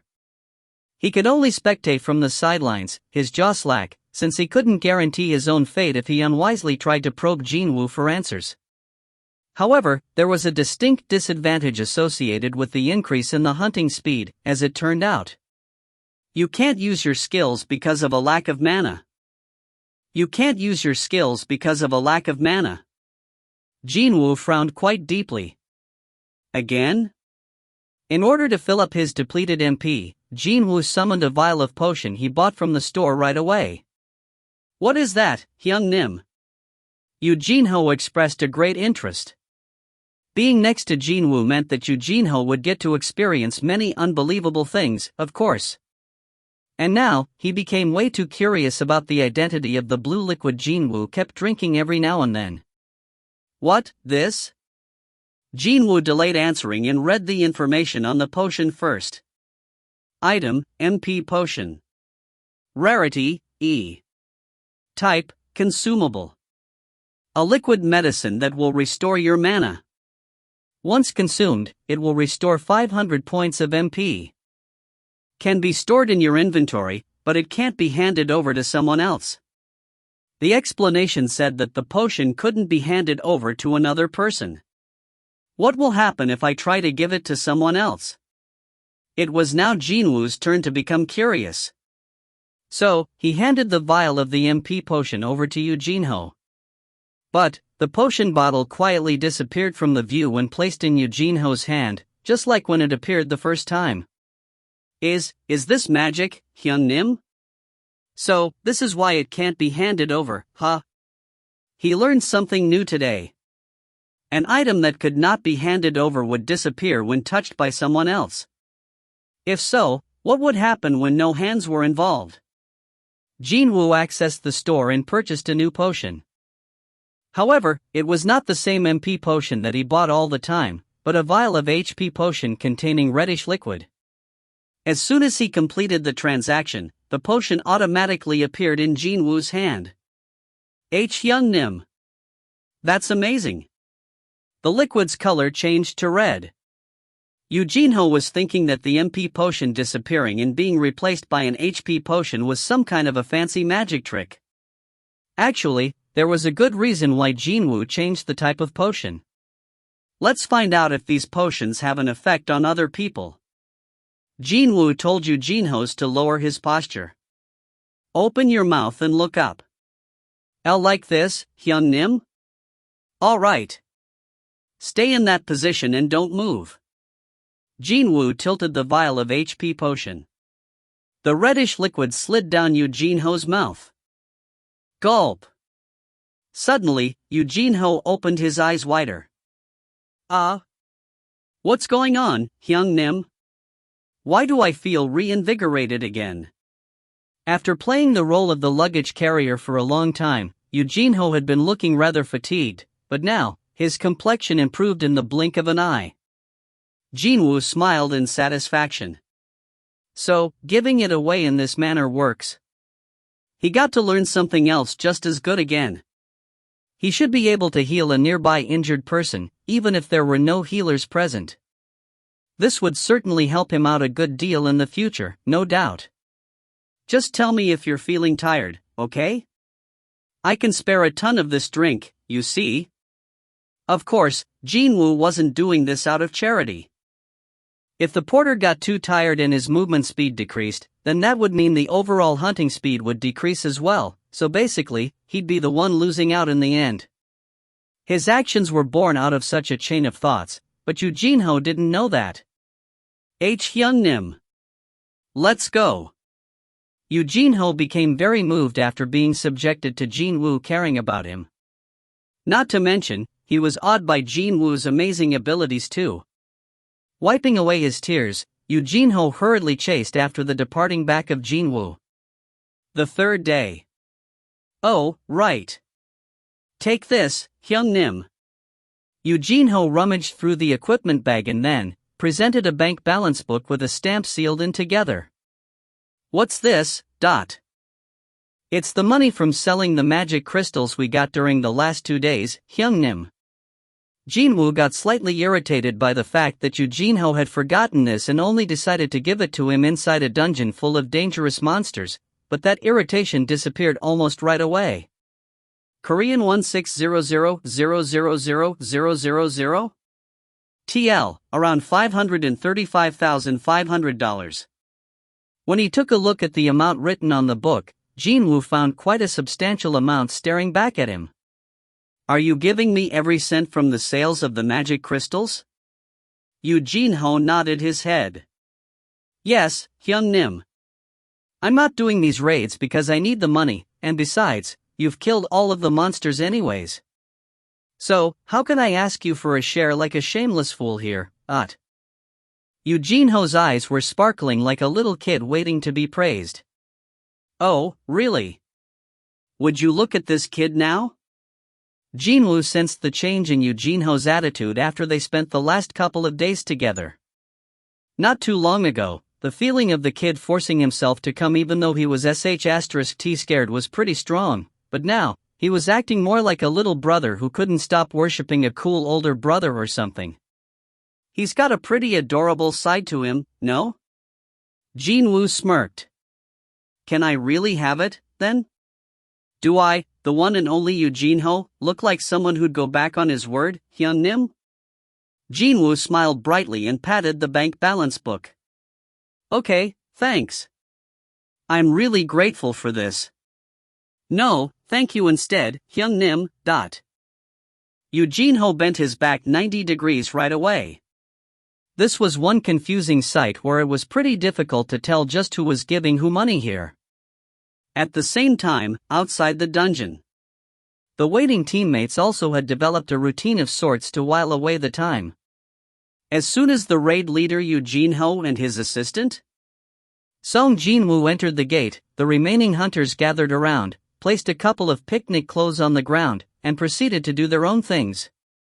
The most popular activity, of course, was gambling. 5 people were sitting around in one group, gambling and chatting away. How many raids did we participate in so far? Let's see. The day before, it was 3. Yesterday, it was 2, and this is the second dungeon today, so it's 7 in total so far. Will it be fine for those 2 to keep clearing dungeons at this breakneck pace? I mean, it's normal to take a week off after clearing one dungeon, no? Goo. Don't you worry about those 2, now. Can't you see that they literally haven't even broken a sweat every time they come out of a gate? Besides, we get 3 mil every raid, so it's simply an excellent bit of news for us. Oh, it's your turn, my man. Hurry up and deal. Ah, sure. Indeed, both Jin-Woo and Eugene-ho displayed not one hint of getting fatigued from keeping up with this seemingly exhausting schedule. Of course, these people had no idea, but such a feat was only possible thanks to the miraculous effects of the potions. The duo got to clear over 1/3 of the planned 19 raids in such a short amount of time precisely because of the potions. A short while later, the gate's blackish surface wavered unsteadily and 2 people emerged from there. Oh, the raid leader is out. Okay, let's pack this up.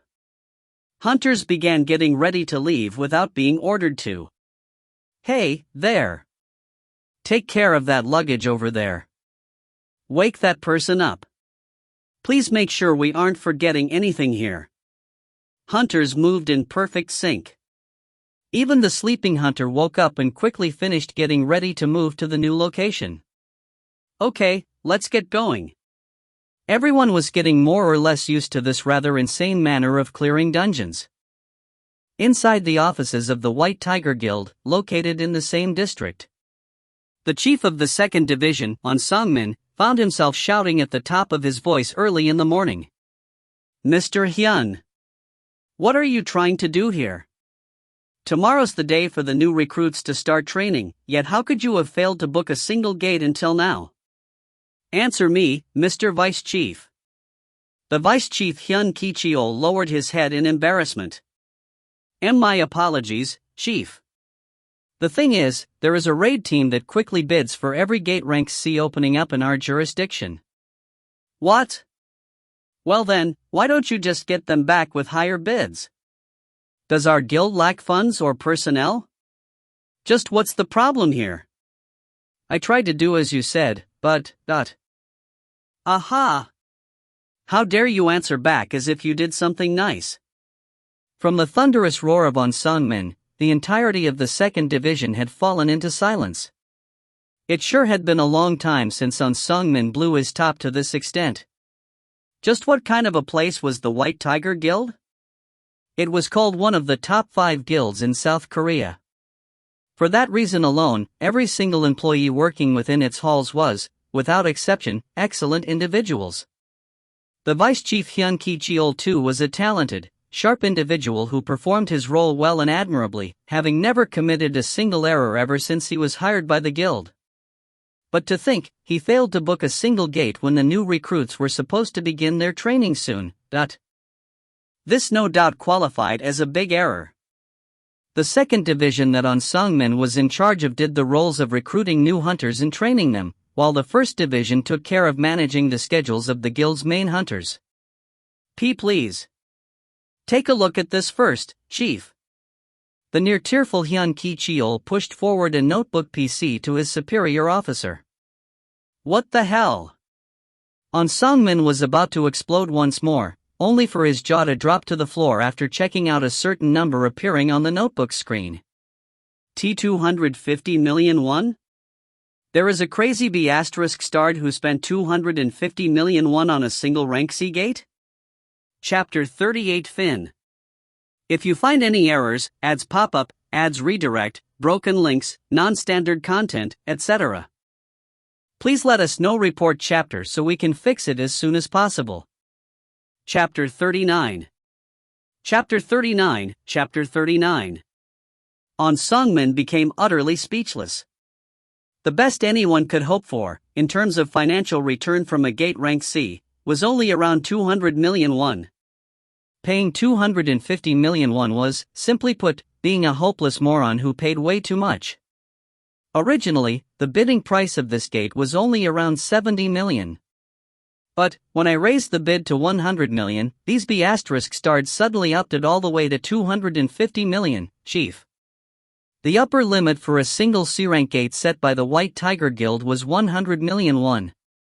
One could now clearly see why Hyun Ki-cheol was feeling rather aggrieved at the moment. Who are these B** stars? Tap, tap, tap, tap. On Song-min's hands typed on the keyboard quite rapidly. And soon, the search results filled up the computer screen. Just as Hyun Ki-cheol had said, one raid team was snapping up all the rank C gates appearing in this district with nonsensical speed while paying an equally gobsmacking amount of money. What the hell, who are these crazy B** stars? This area was the White Tiger's backyard, their jurisdiction. At first, An Song-min thought of the possibility that other guilds were possibly interfering with their work. No, hang on. That's not possible, is it?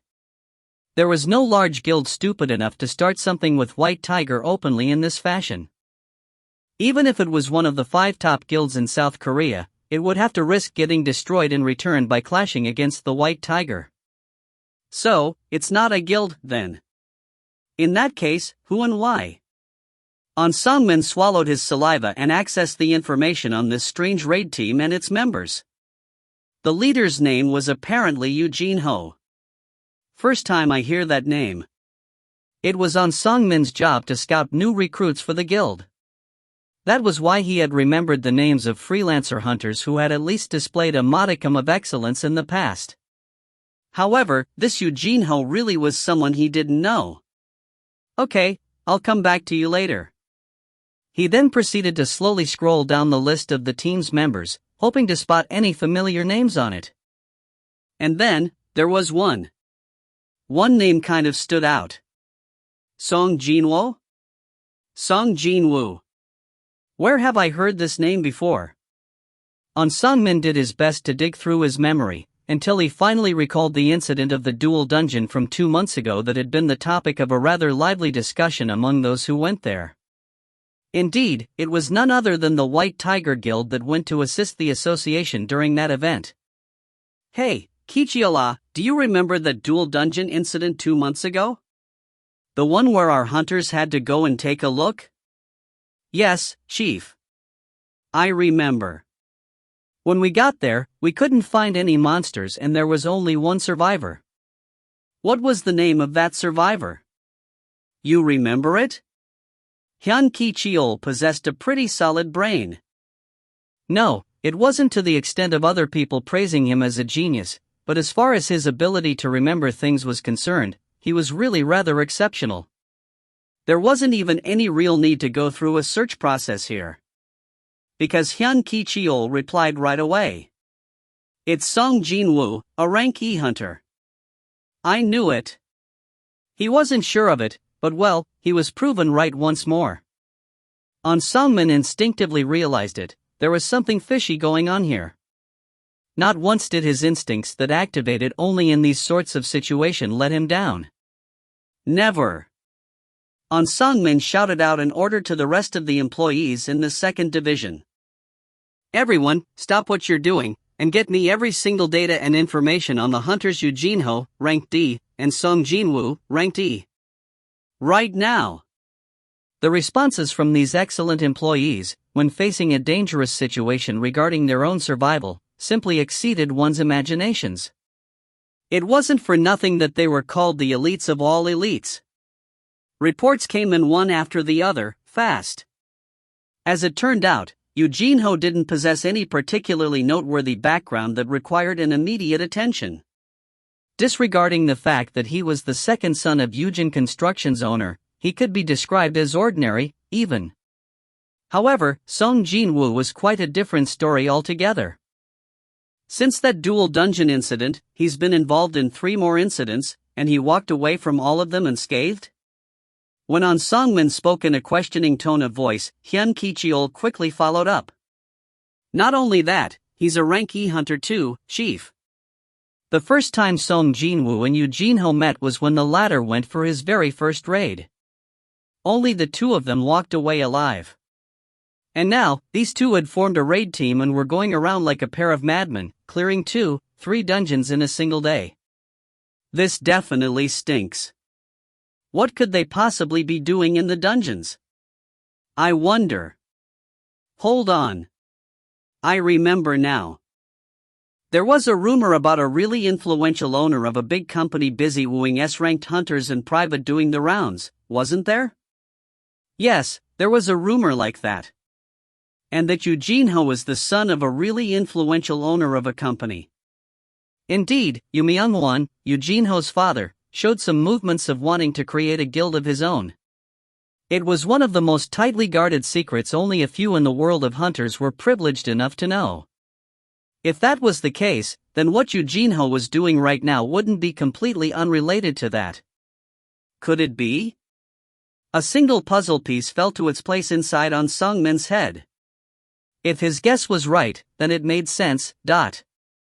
Seeing that rapid change in his superior officer's expression, Hyun Ki-cheol nervously swallowed his saliva. An Song-min spoke with more than enough confidence in his voice. This guy. He's definitely a reawakened hunter. A reawakened hunter, you say? Hyun Ki-cheol's eyes became round dots resembling a rabbit's eyes. But, An Song-min was sure of it. That's right. A rank E hunter was no different from a regular person. If there was an incident, then such hunters were as good as dead. However, this Seong Jin-Woo kept surviving, totally unhurt to boot, from several large-scale incidents that killed most of the participating hunters. Of course, he could be lucky. Sure. However, the third and last incident. The situation with this particular incident caused by the agent of the monitoring division, Kang Tae-sik, was rather different from the rest. The record said that a rank C mage combined strength with a rank B healer to defeat Kang Tae-sik. I've changed sorcerer to mage. Bullshasterisk Tia hunters in the monitoring division all specialize in combat. If Kang Tae-sik wasn't a moron, he'd try to dispose of the highest ranked hunter with the low combat potential, the rank B healer first. You telling me that a rank C mage type hunter managed to stop him by himself?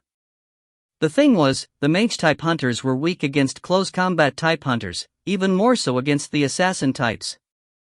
Unless Kang Tae-sik underestimated his opponents and ignored the presence of the rank B healer, it might be possible, but the hunter with 3 years of experience in the monitoring division wouldn't make such a blunder, thought An Song-min. The one who stopped Kang Tae-sik wasn't this rank C Song Chi-yeol, but someone else accompanying them. There was no physical evidence, but he was getting more and more sure of his guesses being right. Seong Jin-Woo now possessed abilities matching that of a high-ranking hunter after going through a reawakening process. Yoo Jin-ho coincidentally took part in the raid and saw the abilities of Seong Jin-Woo. And now, Yoo Jin-ho was testing out this and that in preparation to scout Seong Jin-Woo to his father's new guild. When he thought like that, everything seemed to click. This is a huge piece of news. If Seong Jin-Woo was indeed a reawakened hunter, then there would only be a few people, including Yoo Jin-ho, who knew his true worth. Just who was Yoo Myung-won? He wouldn't want to accept any wannabes and idiots. Definitely not. Not only that, as one of the founding members of the guild, too. This could be an excellent chance to snatch away a wonderful individual marked by none other than Yoo Myung-won. If he fought and defeated rank B Kang Tae-sik, then his ability should be at least B, no? The priority now was to snatch this talent before other guilds, Yoo Myung-won, managed to scout him. Well, after the inevitable reassignment test, the competition would become really hectic, after all. Besides all that, even if Seong Jin-Woo wasn't as strong as he suspected, it didn't really matter. There were only a few reawakened hunters in the entire world, so the media's attention would no doubt be directed to this guy. And that would precisely be the kind of public exposure that no amount of money could buy. Whatever the case may be, An Sung-min couldn't afford to let this guy slip through his fingers.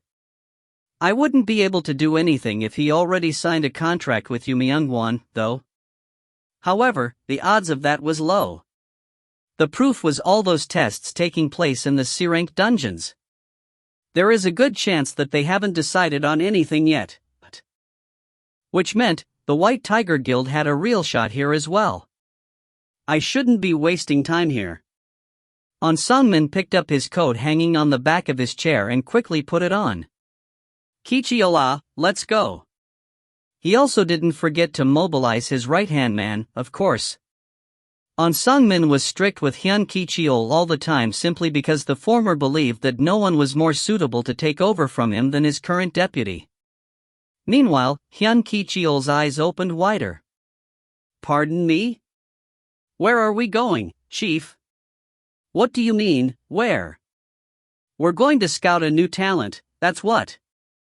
And you have to personally go to scout this new guy? Why not? Is there a law against doing that?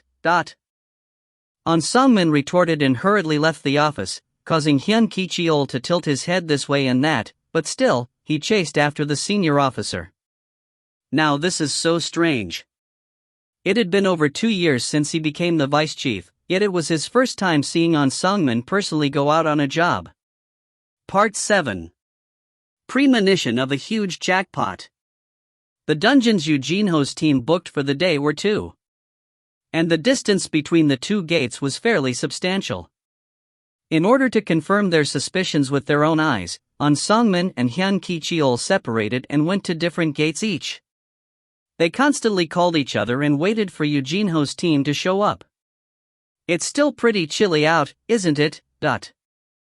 An Sung-min bought a cup of instant coffee from a vending machine near the gate's location.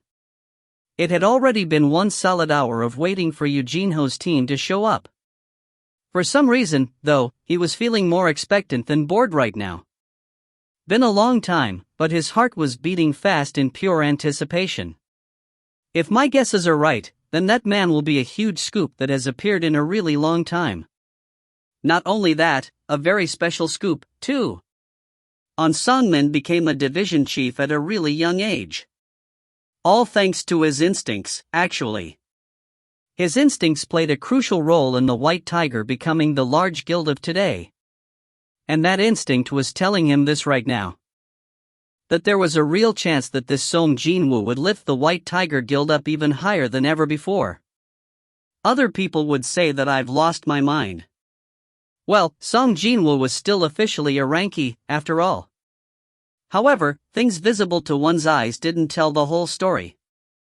If that was the case, then he wouldn't even be here right now. And so, as he glared at the gate with hawk-like eyes from afar, when ring. Hyun Ki-cheol gave him a call. Yes, Ki-cheol. Any news? Chief, Eugene-ho and his team have arrived on site. All right. Don't get too excited and keep your eyes on them. And report back to me every single little thing that happens there. Yes, Chief. See, Chief. The voice coming out of the phone's receiver sounded rather weird all of a sudden. Did this idiot get discovered or something? An Sung-min became urgent too and hurriedly called out. What happened? Speak up, will ya? Chief, you were right. What? An Sung-min's heart began beating faster and faster. I can see that only Eugene-ho and Seong Jin-Woo are entering the gate, no one else. Of course. Seong Jin-Woo is being tested, after all. As he thought. His guesses were correct. Not once did his gut feeling let him down in situations like this. Good. An Sung-min clenched his fist real tightly. While you people remain unconvinced and unsure, we will make the move first. The White Tiger Guild will definitely take Seong Jin-Woo away from you, Why? Because the White Tiger had An Sung-min, chief of the 2nd Division, that's why. As An Sang-min bathed in the ecstasy of victory, Hyun Ki-cheol's voice continued to travel through the airwaves and came out from the phone once more. What should I do now?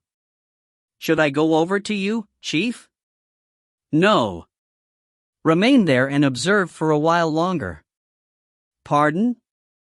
But, isn't Chief's suspicions more or less confirmed with this? I'm kind of curious just how long they will take to clear the dungeon, that's all. How many hours will they need to clear a rank C dungeon? A rank A hunter would need at least 2 hours to solo a rank C dungeon, Chief. So what? You can't wait that long, dot. How can that be, Chief? No, I'm just worried about you being all alone and lonely over there, that's why I'm asking you. What a faster-than-light change in his attitude that was. This was why An Sang-min could never dislike Hyun Ki-cheol. Stop worrying about me and make sure to keep your eyes wide open to see when they are coming out, okay? Chapter 39 Fin. If you find any errors, ads pop up, ads redirect, broken links, non-standard content, etc., please let us know. Report chapter so we can fix it as soon as possible. Chapter 40. Chapter 40, Chapter 40. I'm sure nothing weird will happen here. I'll be right next to my phone, so if something does happen, give me a call right away. Got it, Chief. An Sang-min ended the call only after making sure his right-hand man fully heard his request. It was at this point that he felt his starvation kick in. Rumble. I'd been paying way too much attention on this matter. The lunch hour had flown by some time ago, but well, he'd been waiting with bated breaths for Seong Jin-Woo's arrival and completely forgot to fill up in the meantime. The thing was, he didn't know when Eugene-ho's team would show up here and so couldn't leave his position to buy something to eat. Now that he found himself some leeway, An Sang-min looked around his vicinity to find a place to eat, before eventually settling on the local convenience store. I'm not trying to skimp on food expenses, though, No one was around here to make fun out of him, yet he couldn't help but think that it was a bit uncool to enter a restaurant or a diner all alone. So, after a lengthy deliberation, he chose the cup ramen from the convenience store instead. He poured the boiling water provided from the store in the cup and waited for 3 minutes before getting his wooden chopsticks ready, but then... Ring. I'm trying to eat here, so who dares to call me now? When he took a look at the phone screen, a familiar name showed up. Right arm. Hyun Ki-cheol, you dumba *s. An Sang-min answered the call, full of irritation. Why are you calling me already? Chief, that's not it, What do you mean, that's not it? If you're calling me over nothing, you will be eating nothing but cup ramen as your lunch for the whole of next week. That's not it, Chief. Those two came out of the gate already.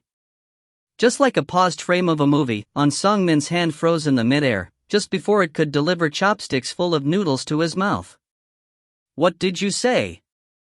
Just now, Eugene-ho and Seong Jin-Woo came out from the gate, Chief. And they are getting ready to leave along with the rest of the team. Indeed, he didn't hear that wrong. An Sang-min hurriedly checked his watch. But, it hasn't even been 30 minutes yet. Did they give up on the raid midway? No, Chief. The gate is shaking right now. What nonsense was this, Even if the difficulty between different C-rank dungeons varied somewhat, there was simply no way that someone could solo one of those in less than 30 minutes. Check again. Is the gate closing for real? Yes, Chief. Should I record some footage and send it to you? No need. An Sang-min ended the call and dazedly stared the empty air. Clearing a C-rank dungeon in 30 minutes when normally, a rank A hunter would need 2 hours to do so? What a funny notion that was, that man being only a rank B. Using only the objective information available to make his educated guess, then at the bare minimum. He's above rank A. Now, this was an unimaginably huge jackpot. Outside the gate. Hyun Nim. Is there some other business you need to attend to later, No, not really. Why do you ask? I haven't seen you hurrying up this much with hunting before. Yoo Jin-ho was feeling truly astonished today. He already knew very well that Jin-Woo was strong, but today, he seemed to be on another dimension altogether. But that was par for the course, really. Jin-Woo inwardly laughed out. Well, monsters in this dungeon were werewolves, after all. Title: Slaughterer of Wolves. A title given to a hunter skilled in hunting wolves. When facing animal-type monsters, all of your stats will increase by 40%. The buff given by the title Slaughterer of Wolves of course came into effect against the werewolves as well. How could the monsters from a rank C dungeon contend with him, when his level was already so high to begin with, never mind the effect of that buff helping him out, too. Thanks to that, Yoo Jin-ho had been kept real busy while trying to extract all those magic crystals from the dead monsters. He even had to drink 5 vials of the HP potion, too. He shook his head several times, complaining that he wouldn't be able to eat lunch now, after the potions filled him up completely. That's that, but... Jin-Woo slowly raised his head. He had been sensing someone's gaze coming from somewhere. I don't sense any magical energy, so he can't be a hunter. He took a look around, but couldn't spot anyone suspicious. If he got serious about discovering who it was, then he should be able to find the person, but then, as the target didn't emit any killing intent or hostile intentions, it'd take a really long time to track the culprit down. It might be nothing, too. Perhaps inevitably, the gaze disappeared before long. Hyung Nim, is everything alright? It's nothing. Let's get going. There was no time to waste here. Jin-Woo took one last look around and climbed into the van. Star. He couldn't sense anyone looking at him by the second gate's location. Both the times when he entered, and also when exiting the gate. Was I being overly cautious? What a relief it was, knowing that it wasn't something serious. Meanwhile, Yoo Jin-ho walked over and apologetically lowered his head. Hyung Nim, I'm really sorry about this. This is the last gate for the day. Other ones were just too far from here. Don't worry about it. That's not something you should apologize for, anyway. The sun was still pretty high up in the sky, but thanks to the duo's antics, just about every gate that appeared in the district had been taken care of, so their day had to come to an end here. Thank you all for working hard, everyone. What do you mean, working hard? It's you, the raid leader, who worked hardest. See you tomorrow. Take it easy now. After sending everyone away, the remaining 2 men climbed aboard the driver's and the passengers' seats of the van. Let me take you home, Hyung Nim. Before anyone had noticed it, Yoo Jin-ho had become a trusty chauffeur. Him sitting behind the wheel looked perfectly normal now. Jin-Woo looked Yoo Jin-ho with pitying eyes. Just because he wants a shot at the position of the guildmaster, a scion of a wealthy family now has to work as a chauffeur. Yoo Jin-ho had been smiling brightly while pressing on the accelerator, before realizing that Jin-Woo was staring at him and asked with an equally bright voice. Is there something on my face, Hyung Nim? Nope. Never mind. Jin-Woo pretended to know nothing, before suddenly recalling something else rather important, and he pulled out his phone to check the time. Right now, it's 16:46. Indeed, it was still too early to go home. How fortunate that he still had one thing he could do. I'm sure it was around here, right, but... According to his memories, at least. Jin-Woo spoke up quickly. Hey, Jin-ho. Yes, Hyun Nim? Yoo Jin-ho replied while professionally turning the steering wheel. The van the 2 of them were riding on smoothly went around the curve on the road. Head to the Myri department store. Myri department store? Yoo Jin-ho formed a confused expression. Yeah. Let's go there. Well, yes. It's just around the corner from here, but... I did notice it back during the hunting, so is there really nothing going on, Hyung Nim? For some reason, you've been talking a lot more than necessary lately. That prompted Jin-Ho's head to rigidly stare forward and nowhere else. I shall get us there at the speed of light, Hyung-nim. Please hold on tight. Jin-Ho quickly changed his attitude and drove the van like a stuntman, never once touching his brake pedal. The distance to cover wasn't a lot, so they arrived at the destination pretty quickly. The van came to a screeching halt in front of the building. The overall vibe given off by the Myri department store located smack dab in the city of Seoul's CBD was quite something to behold. When Jin-Woo climbed off the van, Jin-Ho followed suit. Hyung-nim, our guild's gotta use this kind of a building as our headquarters in the future. What do you think? Jin-Ho stared up at the department store building and threw half a joke. However, there was no reply. Sensing that something was weird here, Jin-Ho hurriedly took a look next to him. Jin-Woo was no longer standing there. Hyung-nim? No matter how hard he looked around, Jin-Woo was gone without a trace. Hyung-nim? With the death of the boss, the interior of the dungeon will revert back to its original state. I leveled up again twice in the department store instant dungeon. The steps taking Jin-Woo home were light and cheery. It had been a while, but the key to the instant dungeon had finally come out of the random box recently. And that key was supposed to be used at the Myri department store. He was wondering when to go, but decided to visit the place today since he found himself with enough free time. Hyung-nim? Jin-Woo recalled the dazed face of Jin-Ho as the kid searched for him, and couldn't help but chuckle. His phone suddenly went off, then. Before answering it, he checked the number on the phone screen, but he couldn't recognize it. Who could it be? Back when he was still in high school, he was too busy trying to be a mother to his little sister, and after graduation, he started right away as a hunter, so one could say that Jin-Woo's circle of acquaintances was fairly small. I shouldn't be getting calls from unknown numbers. He tilted his head only for a second or two. For the time being, he decided to answer it. Hello. Hello. Is this Mr. Seong Jin-Woo speaking? It was an open and friendly-sounding voice of a man. Jin-Woo hung up the moment he heard that. Click. Well, from my experience, this kinda call is 99% someone trying to sell me stuff, or trying to entice me to get a loan, anyway. Just as he was about to put his phone back in the pocket, it rang again. Buzz. And it was the exact same number. What the? It wasn't someone selling stuff? Normally, these salespeople would call whoever just so they could meet their sales target, which meant that they would almost never call him back this quickly as soon as the connection was dropped. Why?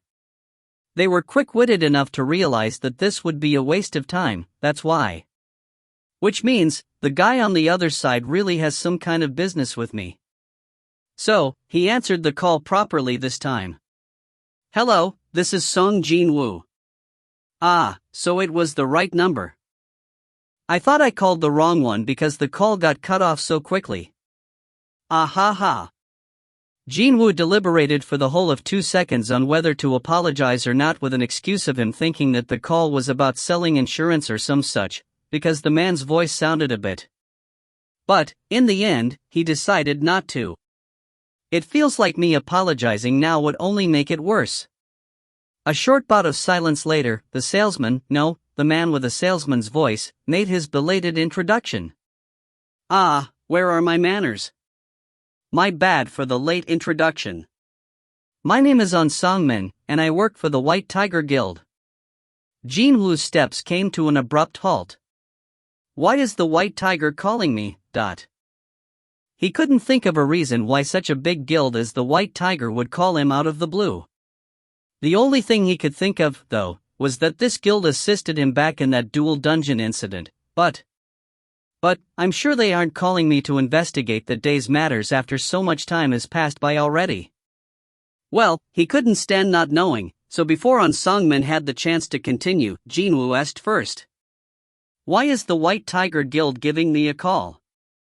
The matter is a bit sensitive to discuss over the phone, so may I come to you and have a chat face to face? The man was saying that he'd come to see him, not asking Jin-Woo to show up, so there was no real reason to refuse here. Besides, he had nothing much to do the day after tomorrow, anyway. Didn't you Jin-Ho say he had some kind of an event back home? Jin-Ho begged for his understanding while saying that there was a big family event happening on that day and everyone simply had to show up, meaning he couldn't go on any raids. A big family event, eh? Just from thinking about a Chaeble's family event, Jin-Woo could only imagine luxurious, elaborate parties being held in a five-star hotel's reception hall. Should he blame TV dramas for that now? In any case, it'd be easy to set a date for that day. I have some free time on Thursday. Well, the thing is, will it be fine if we meet right now? Right now? Jin-Woo checked the time. The time on the phone screen indicated 8 in the evening. But, it's already 8. Don't worry. I'm waiting for you nearby. I just wish to speak to you for a little while only. Nearby, as in? I'm in a cafe near you. On Sungmin spoke the name of the cafe. Jin-Woo was quite familiar with the place. It was near his home, so he went past it often, and not only that, but he also used it as the meeting place with Jin-Ho as well. Jin-Woo's eyes narrowed to a slit. This guy knows where I live. Chapter 40 Fin. If you find any errors, ads pop up, ads redirect, broken links, non-standard content, etc., please let us know. Report chapter so we can fix it as soon as possible. Chapter 41. Chapter 41. Chapter 41. One couldn't find the addresses of hunters on the association's website. The only things appearing there were the names of hunters and their ranks. A hunter could provide the relevant information themselves, but Jin-Woo didn't even leave behind his contact number there. But, not only had this guy known his phone number, he was waiting near Jin-Woo's home, so without a doubt, he must have gathered enough information before showing up here. Ah, now that I think about it. He abruptly remembered something. I sensed a gaze on me earlier today, so I'm guessing that belonged to one of your people? Jin-Woo's voice became a level colder. The guy on the phone apologized with a polite tone of voice. Please accept my apologies if you were inconvenienced by that. We just wanted to confirm the situation for ourselves. We wouldn't have called you like this if we were thinking of harming you in some shape or form. If you take some time out and listen to what I have to say, I guarantee that you won't be disappointed. Jin-Woo pondered for a while, before speaking up. I'll be there shortly. The Hunters, the Reapers, the Night Order, the Shining Star, and then us, the White Tiger. I'm sure you've heard of these names before. On Sungmin read off the names of the top 5 guilds in South Korea, one by one. The number 1 guild was the Hunters. However, the Hunters didn't start its life as the number 1 from the get-go. No, it was the Reapers who used to be the top dog. However, after White Tiger separated itself from the Reapers, the number 1 spot changed hands. Was this the case of the student becoming the master? After going independent, the White Tiger leapfrogged the Reapers a long time ago. And they were aiming for the number 1 spot that, originally, belonged to the Reapers. On Sungmin was completely sure of it now. He was sure of the fact that the man sitting across him, Seong Jin-Woo, would become an important piece of the puzzle and help the White Tiger reclaim the glory of the past once more. On Sungmin presented his business card. On Sungmin, Section Chief, 2nd Division, White Tiger Guild. My name is On Sungmin, and I'm in charge of the 2nd Division of the White Tiger Guild, one of the top 5 in the country. Our role is to scout talented hunters and manage them. If Seong Jin-Woo was any other hunter, he'd have lowered his head 90 degrees before a business card was even brought out, and only then get to the main topic. Unless one was an S rank or an A, pretty much all hunters dreamed of entering the White Tiger. Honestly, On Sungmin was hoping for that kind of reaction as well. Unfortunately, Jin-Woo was different. Not showing much reaction at all, he calmly asked what he wanted to ask first. Why does an officer of the White Tiger Guild perform background checks on someone like me? On Seong-min inwardly flinched. He's not pressured even after hearing the name of the White Tiger? They haven't spoken for long, but for some reason, On Seong-min sensed that it'd be rather challenging to scout Seong Jin-Woo. On the other hand, that only made him even more desperate to bring Seong Jin-Woo into his guild now. Well, it wouldn't be a bad thing for a newbie to be rather confident about himself, now would it? Right, you gotta have at least balls as big as this, so we can start throwing you into whatever assignment that comes our way. On Seong-min firmed his resolve once more. Let me get straight to the point. We wish to scout you, Mr. Seong Jin-Woo. We promise to offer you double the amount of terms as offered by the Yujin Construction, no strings attached. On Seong-min smiled deeply. Yujin Construction was still in the middle of testing Seong Jin-Woo out. They are being stupid. The speed at which he could clear a rank C dungeon, the publicity value of a reawakened hunter, and the calmness he was displaying in the current situation, etc. No matter which side it was, there was no need to test this man out at all. There's no way that they have offered anything good, since they wouldn't have figured out what his true worth is. That was why On Seong-min was confident of doubling whatever terms Yujin offered this man. No, he was confident of offering something even better. However, Jin-Woo's stare became even colder. How did you know? Pardon me? Being on the receiving end of a reaction utterly contrary to his expectations, On Seong-min ended up stuttering slightly, which was quite unbecoming of an experienced headhunter working for a large guild. How did you find out about me? If Seong Jin-Woo's voice actually had any physical weight, then that sentence would have crushed him to death, thought On Seong-min. What is this? This incredible pressure. It was almost as if the other party was considering him as an enemy. Well, it was true that he had Jin-Woo followed, and one-sidedly demanded to meet like this. From Jin-Woo's perspective, it would be perfectly reasonable to consider On Seong-min as his enemy. On Seong-min hurriedly explained himself. It wasn't our original intention to pry into your private affairs. We received information that someone was clearing rank C dungeons in our district at an alarming rate, so we were investigating that. And that led us to find out about you, Seong Jin-Woo Hunternim. Jin-Woo retracted his gaze. So, that's what happened. Contrary to his thoughts, the other side didn't seem to have begun their investigation while knowing that something didn't add up about him. Simply by clearing dungeons far too quickly, he ended up being noticed instead. And he doesn't seem to be carrying any hostile intentions either. Jin-Woo's expression softened slightly. And as a result, the taut tension between the two men eased a little. Phew Woo. On Seong-min patted his chest down. Their conversation still hadn't advanced forward, though. From here onwards, he had to get on Seong Jin-Woo's good books.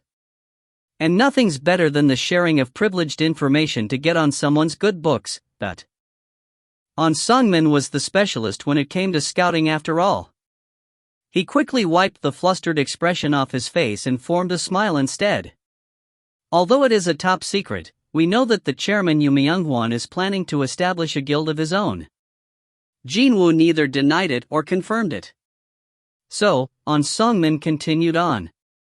And that's how we were able to figure it out when that person's son, Mr. Yu Jin-ho, made contact with you, Seong Jin-Woo Hunternim. And that is, they wish to bring you, a reawakened hunter, into their new guild. Indeed, On Seong-min thought that Jin-Woo was a reawakened. Well, I'm relieved that you think that way. Jin-Woo wouldn't need to cook up another story here, in other words. On Seong-min quickly carried on. I thought that we need to talk to you before you signed up with Yujin, and that's the only reason for my one-sided attempt to get in touch with you. Allow me to apologize once more if you've been greatly inconvenienced. It's fine.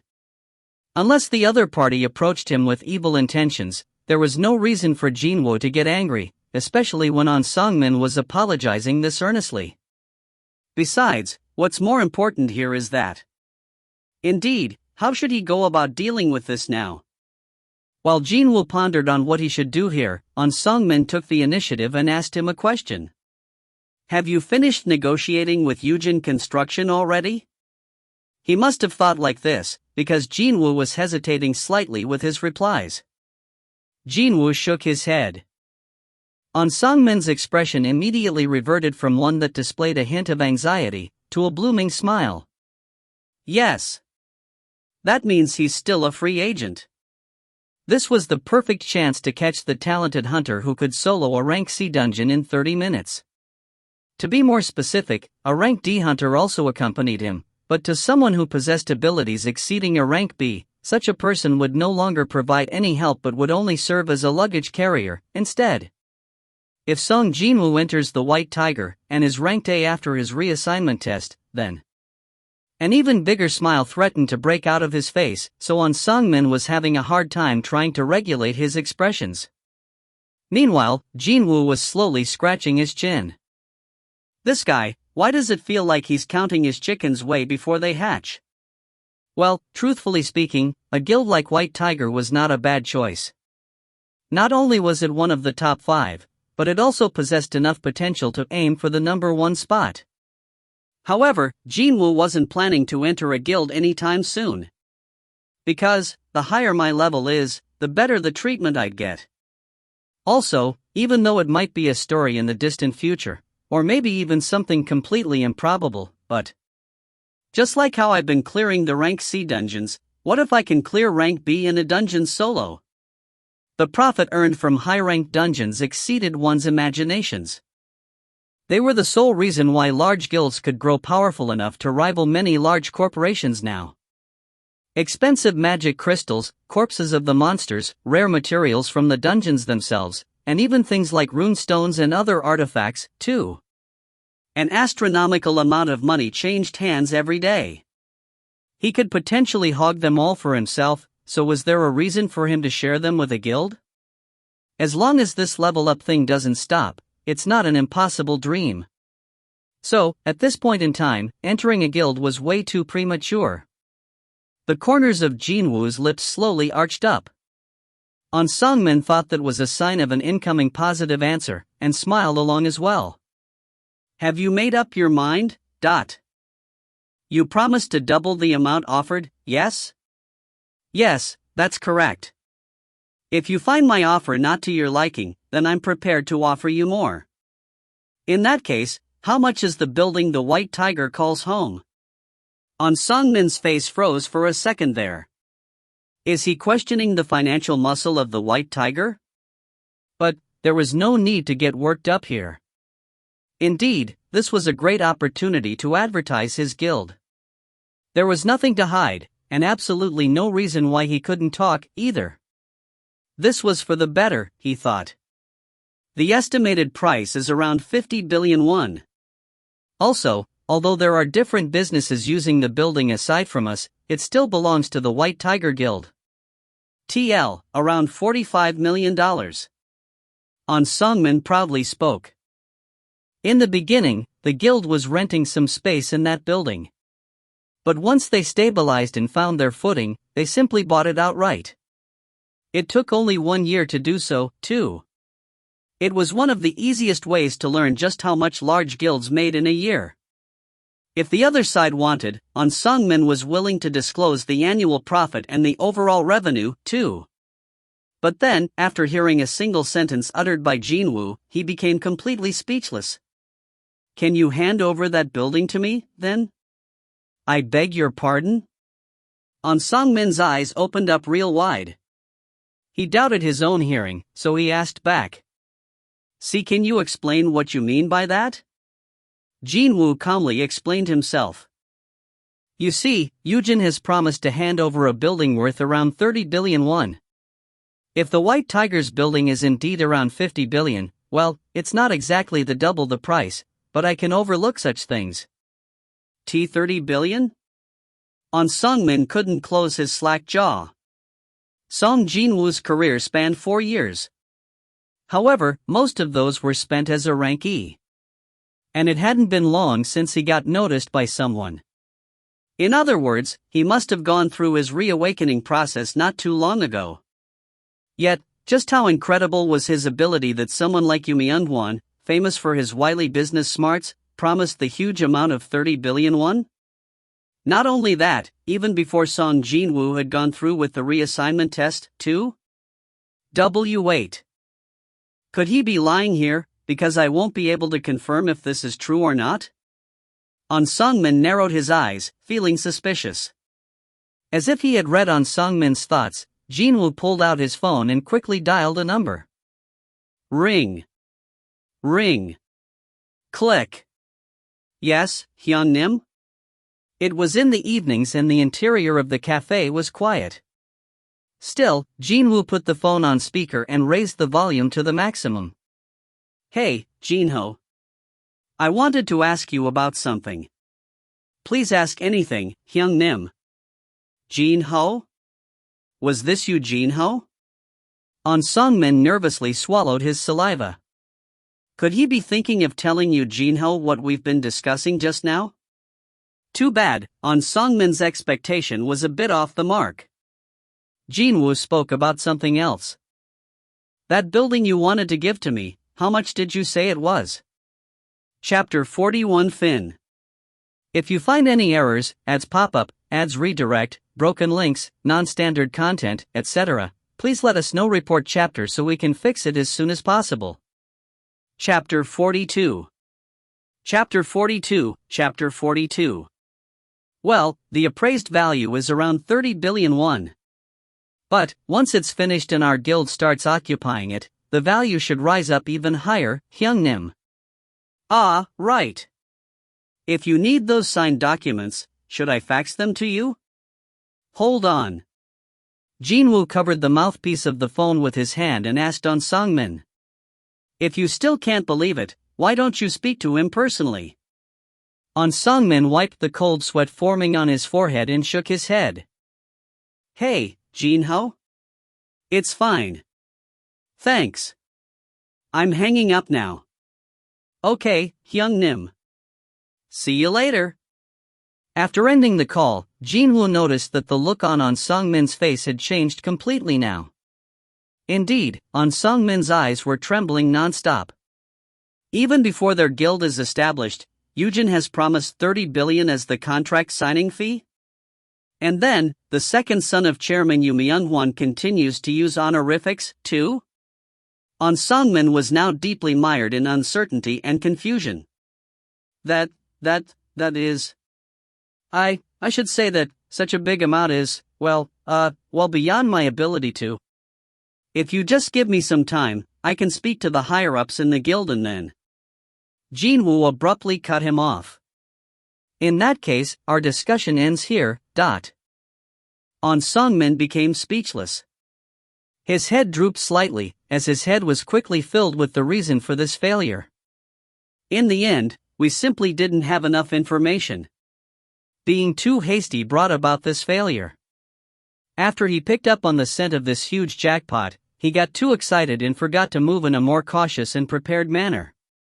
If he had learned of what Yujin's offer was like, get the full backing of his guild, and go about his business step by step, then. For now, I need to report this to the guildmaster. If he was a hunter that Chairman Yu Myung-won was willing to put forward 30 billion, then perhaps his value could be over 50 billion, no, 100 billion, instead. It was not too late. If I get the promise of the guild's full backing, dig out all the information on Seong Jin-Woo, and come out swinging even harder, then. It was at this point that Jin-Woo's voice could be heard. I want to ask you about something. An Sung-min raised his head. Jin-Woo was no longer smiling. The weather had warmed up nicely with the hint of spring nowadays, yet for some reason, the surrounding air felt chillier than usual. Gulp. Just as An Sung-min swallowed some dry saliva, Jin-Woo asked him a question with a low, heavy voice.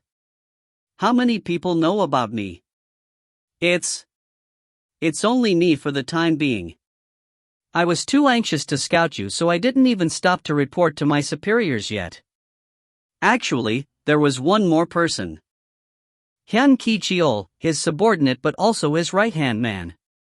On Songmin concealed the presence of Hyun Ki-cheol for the time being. He was worried that Jin-Woo might get real unhappy if he learned that there were two people instead of one. However, Jin-Woo's voice became even colder and threatening than before. For the sake of trust, let's not lie to each other, shall we? On Songmin began panicking visibly now. What is this? Did he obtain some information on us before coming here? If that were the case, then things might get worse if he continued to argue that he was the only one. He didn't even want to imagine what would happen next. I gotta be honest here. The relationship between a hunter and a guild was pretty similar to that of an entertainer and the talent agency. They might not be able to sign a contract right now, but by maintaining a good relationship, anything could happen in the future. At the bare minimum, he should not cause friction with another hunter. That was one of the ironclad rules of the second division. On Songmin quickly opened his mouth. Actually, one of my subordinates also knows about this matter. I'm telling you the honest truth. Jin-Woo nodded his head. Indeed. It was as he suspected. All these things, there were too many for one person to handle, investigating him, observing him, and calling him, too. Most importantly, what made Jin-Woo sure of this fact was the timing of the phone call. As soon as he was near his place, An Sungmin called him with such excellent timing. Meaning, someone was waiting near my home and called him as soon as I showed up. This man wanted to meet Jin-Woo as soon as possible, but it'd be bad if Yu Jin-ho found out in the process, after all. Still, it's not the whole White Tiger Guild. He could tell from that earlier reaction, back when he was talking about 50 billion won. An Sungmin was so openly flustered when an amount of money he couldn't handle was brought up. If he was being ordered around by the upper management, then he'd at least try giving them a call after hearing that amount, didn't matter whether that amount was even feasible or not. That was why Jin-Woo suspected that a small team consisting of 2, maybe 3, people were involved here, and lo and behold, the person in charge confessed to it being only 2. What a relief! Jin-Woo definitely didn't want to complicate the matter any further than necessary. 2 people were within his ability to control. If he left them alone like this, no doubt they would continue to harass him down the line. That was why there was a definite need to warn the other party, back off him for good. Jin-Woo opened his mouth. Actually, I also refused Yujin's offers. Jin-Woo's explosive, unexpected revelation. An Sungmin was even more shocked than before. Pardon me? It was right at this moment, Jin-Woo suddenly vanished from the spot. What? An Sungmin hurriedly stood up from his chair. He quickly scanned the interior of the cafe, but couldn't spot Jin-Woo anywhere. What was that? Could he have moved faster than the eye can see? An Sungmin was too flustered and realized that someone had grabbed his shoulder from the side quite belatedly. Heek! All the hair on his back stood up at once. Don't turn around. A cold voice came from his side. Jin-Woo, who had been sitting across him until then, had vanished without making a sound and was now standing right next to him, still not visible to the naked eye. Stealth? Cold sweat drops formed on An Sungmin's forehead. Could he be angry at me? Hunters were, in general, monsters. He knew this well, because he got to observe them from a close vantage point every single day. That was why he was always super respectful towards them. Did me spying on him and following him around cause an issue here? Should I have requested protection from the guild before coming here? No, hang on, no one knows what his ranking is, so how can I request protection, then? His thoughts became messy and his heart pounded relentlessly. Even the sound of him swallowing his saliva echoed around too loudly in his ears. Jin-Woo spoke, almost in a hushed whisper. Sit down slowly. I don't want to scare you. An Sungmin slowly nodded his head. But, you're plenty scary enough already. He then slowly sat back down on his chair. Jin-Woo revealed himself and settled down right next to him. Right. Jin-Woo's words of not wanting to scare on Songmin sounded about right. His eyes when he said he wanted to ask something were cold enough to chill the surrounding air. If On Songmin had to stare into those eyes while listening to Jin-Woo's words, then he might have experienced what his heart falling to the pit of his stomach felt like. You're being considerate towards me, is that it? Of course, he couldn't get the thoughts of Jin-Woo being a very scary guy out of his head. In the meantime, Jin-Woo opened his mouth. The reason why I refused Eugen's offers is simple. I'm not planning to join any guilds at the moment. Two men conversed while staring forward, never locking their eyes once. So that's how it was. Also, Jin-Woo took a second before continuing on. I don't want to see the number of people who know about me increase. What he wanted here was rather simple. He didn't want to join a guild, and he didn't want anyone talking about him. On Songmin quickly understood those points. However, there was one thing he was still curious about. Then, why are you still being accompanied by Mr. Eugene Ho? He's helping me out on some personal matters. He's the only one who knows about my reawakening. Also, I believe he's a friend that I can trust. That's why I asked him for a favor. And so? Jin-Woo's voice became heavier still. So, if I start hearing things about me, can I assume that it came from you, Chief On Sangmin, or your subordinate? It had been a while since Jin-Woo stopped grabbing his shoulder, yet On Sangmin felt like he was being crushed by the younger man's words. He's not putting on airs, either. Why did he feel this way? On Sangmin was so sure of the fact that Jin-Woo was fully capable of harming him. My gut instinct when evaluating people is almost always right. Jin-Woo survived several devastating, horrifying incidents. Wasn't there a saying about burying the matters of the dungeon inside a dungeon? No one knew just what kind of things Jin-Woo did inside those dungeons. On top of that, this man possesses the stealth skill, too. Dealing with the stealth skill was incredibly tough. If the skill holder decided to commit a crime, he'd be able to off anyone without so much as leaving behind a single clue. Things like CCTV, security guards and alarm system would all become utterly useless against such a person. A thick strand of cold sweat rolled down the side of On Songmin's forehead. Who knew he could use stealth? Excellent abilities, and even a rare skill, too. It was not for nothing that Eugen came up with an offer of 30 billion. They aren't ones to start a losing business deal, indeed. Thump, thump. On Songmin's heart continued to beat in excitement even though he was trembling in fear. His lips parted with great difficulty. I'll never talk about this matter ever again. I'll make sure that Kichiol. No, my subordinate will keep his mouth shut as well. Keeping everything hush-hush was something On Songmin also wanted, too. Heck, he probably would have requested it himself first. An excellent hunter not affiliated with anyone.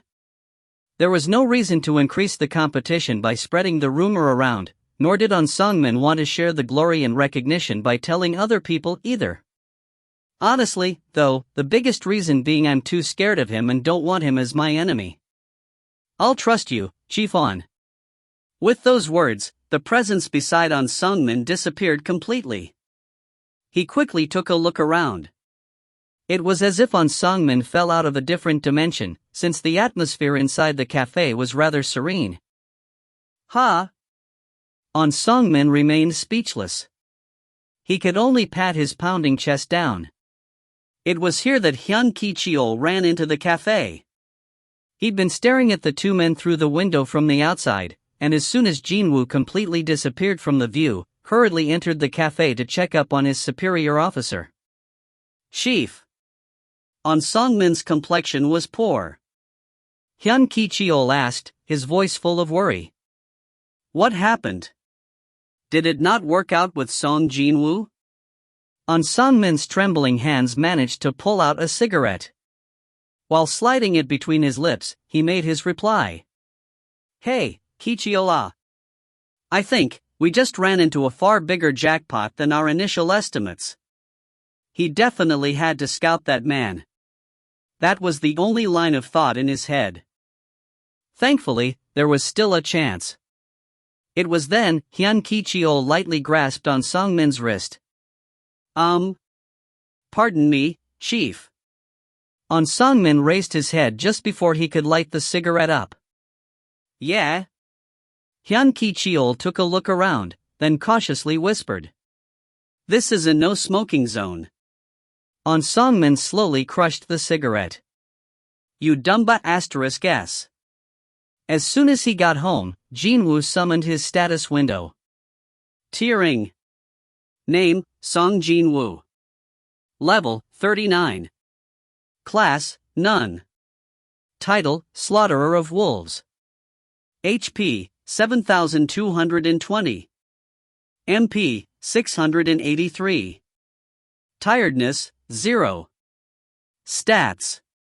Strength, 97. Stamina, 59. Agility, 97. Intelligence, 51. Perception, 81. Available points to distribute, 0. Reduction in physical damage, 20%. Skills. Passive skills. Unknown, LV, Max. Tenacity, LV, 1. High-grade dagger technique, LV, 1. Active skills. Dash, LV, 2. Intimidation, LV, 1. Vital points targeting, LV, 1. Stealth, LV, 1. Equipped items. Gatekeeper's necklace, A. Well, no wonder people are beginning to notice me. Chapter 42 Fin. If you find any errors, ads pop up, ads redirect, broken links, non-standard content, etc., please let us know. Report chapter so we can fix it as soon as possible. Chapter 43. Chapter 43, Chapter 43. From 27 to 39. His level had jumped up by 12. This would be the first time that his level saw such an explosive rise since he entered the Hapjeong Instant Dungeon back when he was still a level 1. He came out of there as level 17. Back then, his level was low, so the leveling speed was high. But now, that wasn't strictly true. This just went to show how many dungeons he cleared in a short space of time. It's been 4 days since I started clearing dungeons with you, Jin-Ho. And we conquered 9 of them in only 4 days. Not only that, they were 9 C-rank dungeons, too. Rank C dungeons were the highest difficulty a freelancer team could clear on their own. What a crazy clearing speed this was. This was the worst possible situation, a catastrophe, for other hunters found in this area that needed rank C dungeons to make a living. Jin-Ho, the only witness to the proceedings, was getting more and more astonished by how faster Jin-Woo was clearing each dungeon. Well, the higher his level was, the easier it got to clear a dungeon, after all. 9 dungeons cleared in 12 level ups. Clearing 1 dungeon was almost as good as leveling up more than once. And he still had 10 more raids to go. By the time he finished all 19 raids, as he had agreed with Jin-Ho, his level should shoot past 45. He won against a rank B hunter back when his level was in the mid-20s. He couldn't even begin to fathom just how strong he was now. My heart, it's beating really fast. Jin-Woo placed his hand on his chest, near his heart.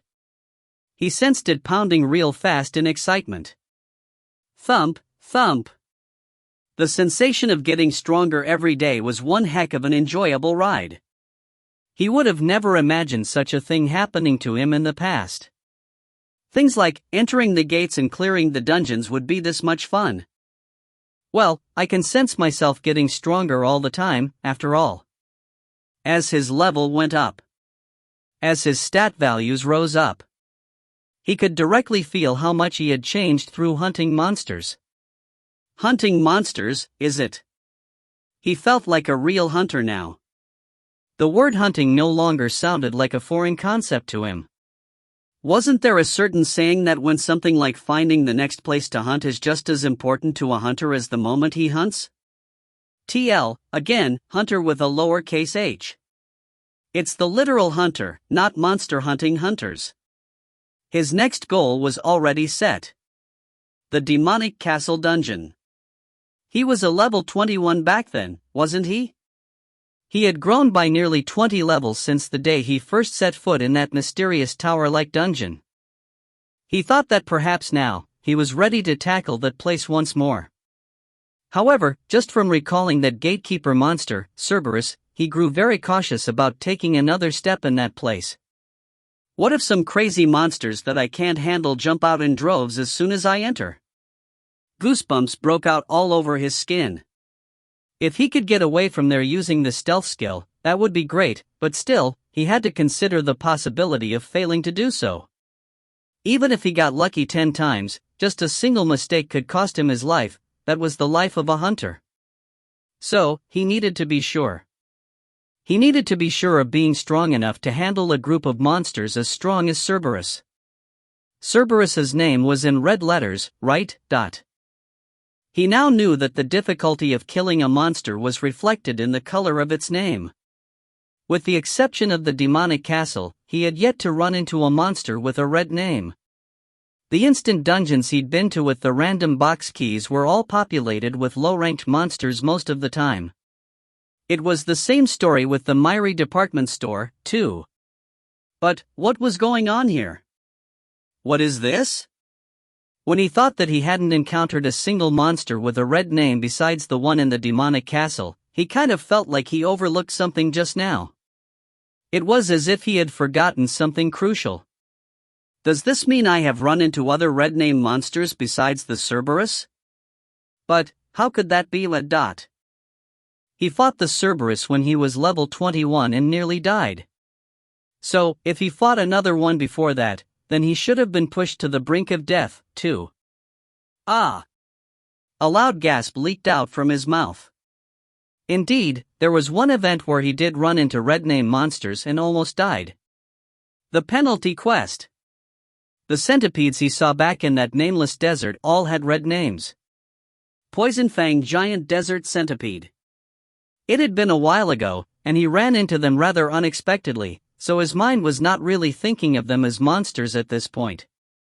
That was why it took some time for him to remember. If I can kill those centipedes with ease, then he'd be sure of conquering the demon's castle as well. Since there was more than one centipede there, he should be able to find out whether it was okay for him to fight against many at the same time, too. The obvious issue was how to go back to that place. Is there no other way besides not doing the daily quest? The amount of stat points he got as rewards was the same regardless of it being a penalty quest or a daily quest. Which meant that he wouldn't lose out too much at the end of the day. Let's go to the penalty zone tomorrow. To think, he'd deliberately not do the daily quest just so he could enter the penalty zone. It was a rather funny thing when he thought about how close to death he was the first time he ran into those centipedes. I wonder, will they give me experience points and loot when I kill them? A smile automatically spread on his lips. It was then. Jin-Woo's senses picked up on the presence of a person climbing out from the elevator stopping at the end of the hallway, followed by the light footsteps of a female. He was well familiar with them. It's Gina. Currently, it was 11 p.m. About the time his little sister came home. Jin-Woo got up from his seat and headed to the door before Gina could rummage through her pockets to find her keys. Click. Oh. Gina playfully exclaimed out in admiration. She used to get so surprised every time he opened the door without a warning, but now, she didn't even pretend to get shocked anymore.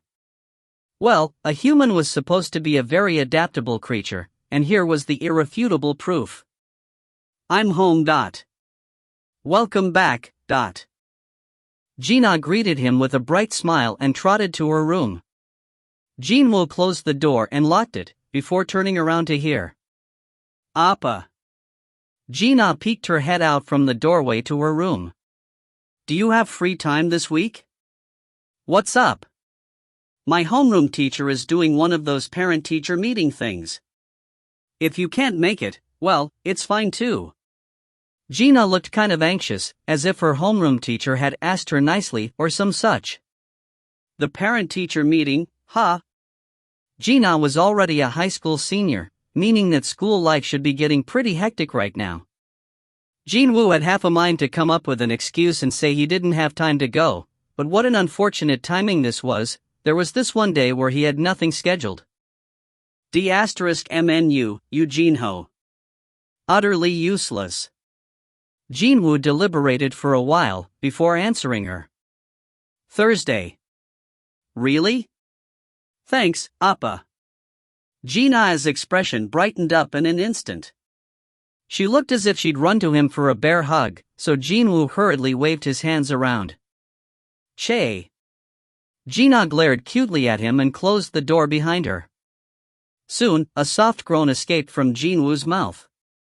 Fu. From going on raids without a break to visiting the penalty zone, and now, a parent-teacher meeting the day after tomorrow, too. It seemed that the rest of his week would remain quite busy. Part 8. Class Change Quest. Jin-Woo left home early in the morning. His schedule for the day was packed, to say the least. Eugene-ho had booked 4 gates for the day, thinking that they should do tomorrow's quota today instead. Well, if we consider the speed of clearing a dungeon, it'd not be too hard to clear 4 or 5 dungeons in a single day. Of course, it was pretty rare to see that many rank C gates opening up at the same time in the same district. So, they were rather fortunate today. With light, airy steps, he arrived at the entrance of the apartment building. However, he couldn't spot Eugene-ho's van waiting for him in the usual spot, the front of the entrance. Also, Jin-Woo sensed a suspicious presence as well. Tisk.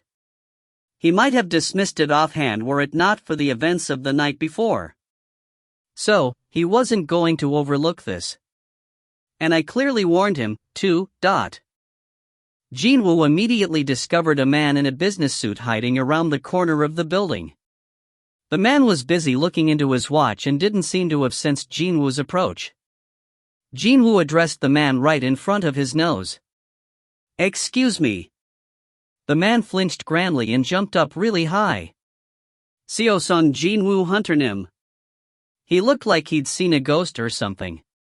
Well, I hid my presence for that purpose, anyway. Jin-Woo tooted inwardly and spoke up. You're from the White Tiger Guild, yes? Pardon me? Ah, yes, I am. My name is Hyun-Ki Cheol from the 2nd Division of the White Tiger Guild. The chief calling himself on Songmin or some such said last night that he was working with a subordinate and this guy must have been him. It's a pleasure to make your acquaintance, Hunter Nim. Hyun-Ki Cheol studied Jin-Woo's mood while cautiously extending his right hand. It seemed like that he wanted a handshake, but obviously, Jin-Woo wasn't interested. When Jin-Woo simply glared at the man without saying anything, Hyun-Ki Cheol withdrew his hand with a slightly reddened face. Didn't I clearly say last night that I'm not planning to join any guild for the time being? Hyun-Ki Cheol hurriedly waved his hand around. Oh, no. I'm not here because of that. He then presented a tumbler held in his other hand. What's this? Jin-Woo asked while studying the colorful liquid contained within the semi-transparent tumbler. Hyun-Ki Cheol pushed his chest forward and proudly spoke. It's vegetable juice. I've prepared it personally, so you don't have to worry about its quality. Hyun-Ki Cheol's hand continued to push the tumbler forward. Jin-Woo had no choice but to accept the tumbler and asked again. So, have you been waiting since the early dawn just to give me this juice? Yes. Well, even if you're a hunter, you should still look after your health, you know. Jin-Woo's puzzlement over why would the White Tiger Guild be worried about his health lasted only for a couple of seconds. Because, Hyun-Ki Cheol bowed his head deeply and with a bright smile, quickly walked away. See you again another time, Hunter Nim. Jin-Woo slowly shook the tumbler at Hyun-Ki Cheol as the latter waved his hand. What a funny guy. After Hyun-Ki Cheol had disappeared from the view, Jin-Woo looked at the tumbler. He once heard stories about a certain insurance king who gave out bottles of yogurt to his customers and bought their goodwill that way, but well, that man Hyun Ki-cheol should be the very first guild employee ever to personally make veggie juice and deliver it. Well, I did accept it, so I can't even throw it away now, can I?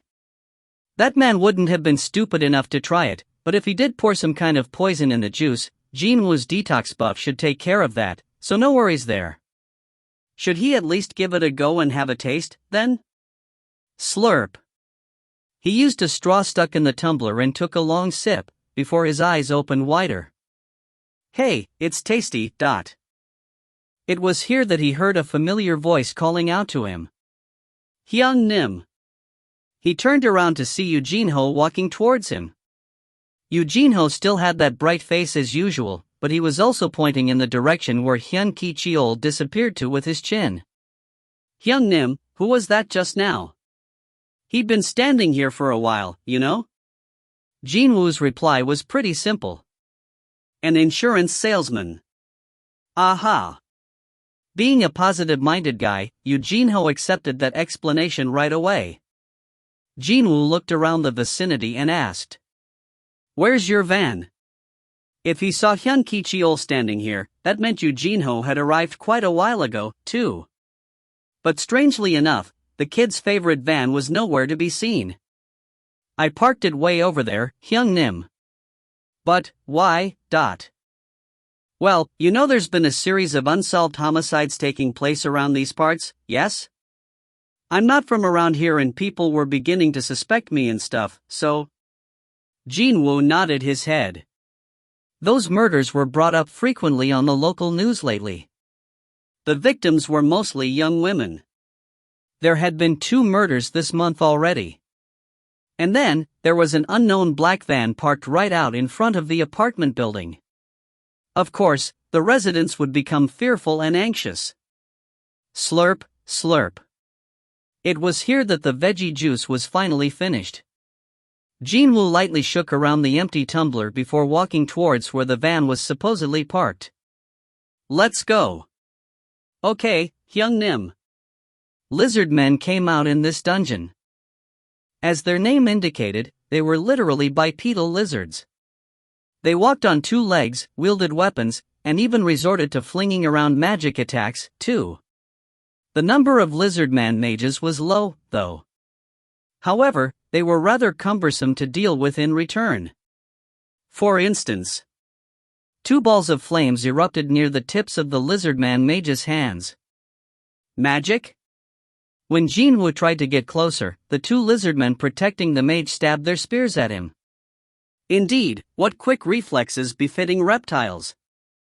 Jin-Woo jumped rearward and barely missed the spear tips. Right away, the balls of flame flew at him. Swish dash. Swoosh. Hyung Nim, watch out. Eugene-ho cried out from his position a lot of distance away. Quaboom. Along with a huge explosion, the narrow cavern-like dungeon shook around noticeably. Chapter 43 Fin. If you find any errors, ads pop-up, ads redirect, broken links, non-standard content, etc., please let us know. Report chapter so we can fix it as soon as possible. Chapter 44. Chapter 44. Chapter 44. The choking smoke filled up the interior of the dungeon. Cough, cough. Eugene-ho covered his nose with the back of his wrist and loudly coughed out. However, he was far more worried about Jin-Woo at the moment. The firepower of the lizardman mage was that strong. Fortunately, Jin-Woo rapidly emerged from the smoke completely unscathed, meaning there was no need to worry in the first place. Eugene-ho inwardly exclaimed out in admiration. As expected of Hyung Nim. Jin-Woo was able to evade the attacks of the lizardmen, reputedly the hardest monsters to deal with in dungeons rank C, without getting a single hair disturbed. Not only that, from a mage, too. From Eugene-ho's perspective, it was as if Jin-Woo was getting faster every day. I must be imagining things, right? Meanwhile, Jin-Woo spat out pieces of rubble that somehow found their way inside his mouth. Tui. The color of his saliva landing on the ground was black. These B** stards. He became really P** set off by the fact that he had to breathe in unhealthy smoke because of a lone lizard and its cheap tricks. And his dissatisfaction could be seen clearly in his expression. Jin-Woo was frowning deeply now. You've used skill, intimidation. His angrily glaring eyes shot out powerful murderous intent. Effect, fear has been activated. All stats of the targets will be reduced by 50% for 1 minute. The lizardmen began panicking grandly after being exposed to his powerful murderous intent. K. Korororaka? Jin-Woo didn't miss this chance and threw the poison fang of Kasaka with everything he had. The dagger flew in a dead straight line and splendidly pierced the forehead of one of the lizard spearmen. Stab! The speed of Jin-Woo's flying dagger was too fast for a weakened monster to evade. Sururaka! The remaining spearman roared out in anger after witnessing the death of its comrade. However, Jin-Woo was no longer standing where the creature's spear was pointing at. Surakanika. The lizard-man mage cried out nervously. Surakanika. When the mage repeated the same words as before, the spearman turned around to face the mage and roared out. Suroka. The spearman bared its fangs and approached the mage in a threatening manner. However, the mage didn't back down either. Suruake. It happened then. Kak. Suddenly, the spearman's chest burst open. The mage's face was now covered in blood. It cried out in alarm and hurriedly took several steps back. Suruak? The stealth slowly came undone and the spear stabbing through the chest of the lizard spearman revealed itself. The man holding that spear was, of course, Jin-Woo. When he let go of the shaft, both the spear and the lizard man that got skewered by it crashed to the ground simultaneously. Thud. In the meantime, Jin-Woo rapidly recovered his poison fang of Kasaka from the head of the other lizard spearman. Suruarik. Red beams of light appeared again in the hands of the lizardman mage. However, Jin-Woo didn't give it time to complete its actions. Dash. The distance between Jin-Woo and the mage disappeared in an instant. The mage's repulsive-looking reptilian eyes grew really wide. Pushu-he dash.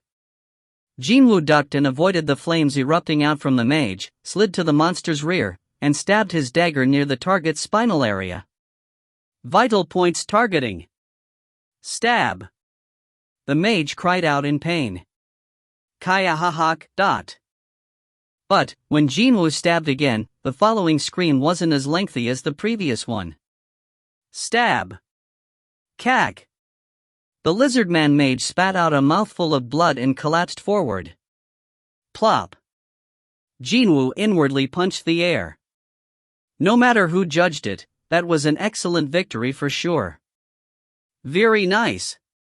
And as if to congratulate him on his victory, he could hear the system's crisp mechanical beep ring inside his head. TT ring. Level up. Player has reached the required level. A strange message followed right after the familiar one. Required level? Having only heard this simple message, he couldn't figure out what was going on here.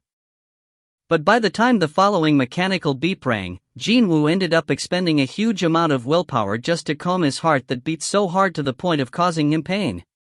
T-Ring. Class Change Quest is now available. Will you take on the Class Change Quest now? Y/N. C. Class Change Quest.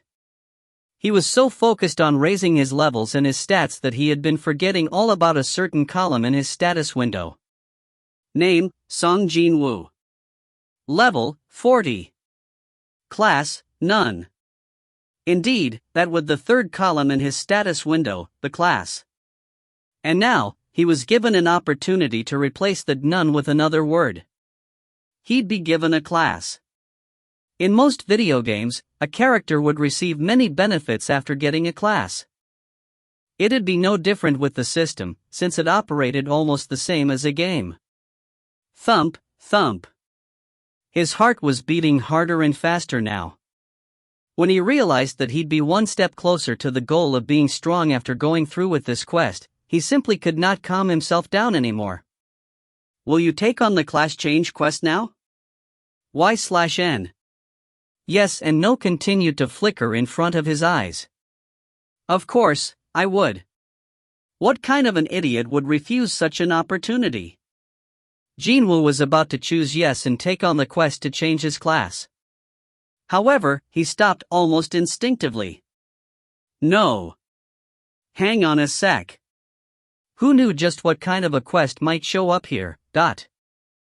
Following right after the notice from his instincts, the warning bells from his brain rang true and clear inside his head. I'm inside a dungeon. A dungeon was one of the most dangerous places in the world. Even though he was fully accustomed to the rank C dungeons by now, a dungeon was still a dungeon after all. There was no reason for him to increase the risk even more. Besides, Eugene-ho was standing next to him as well. It wasn't as if he didn't trust the kid, no. Still, he didn't have any particular reason to let the kid in on the existence of the system, or explain the weird phenomenon that might occur when he changed his class. Things would get too complicated in this way. And also, the content of the quest might end up hurting Eugene-ho, too. What if strong monsters suddenly appeared out of thin air? Well, that would be more preferable, actually. Because, he'd only have to kill those monsters and that would be the end. But, a quest asking for something more than that could show up. For instance, something similar to those 2 emergency quests he had to complete in the past. Yeah, the goal of the quest could be to eliminate the nearest hunters. It was a distinct possibility. Sure, it was nothing but speculation at this point in time, but still.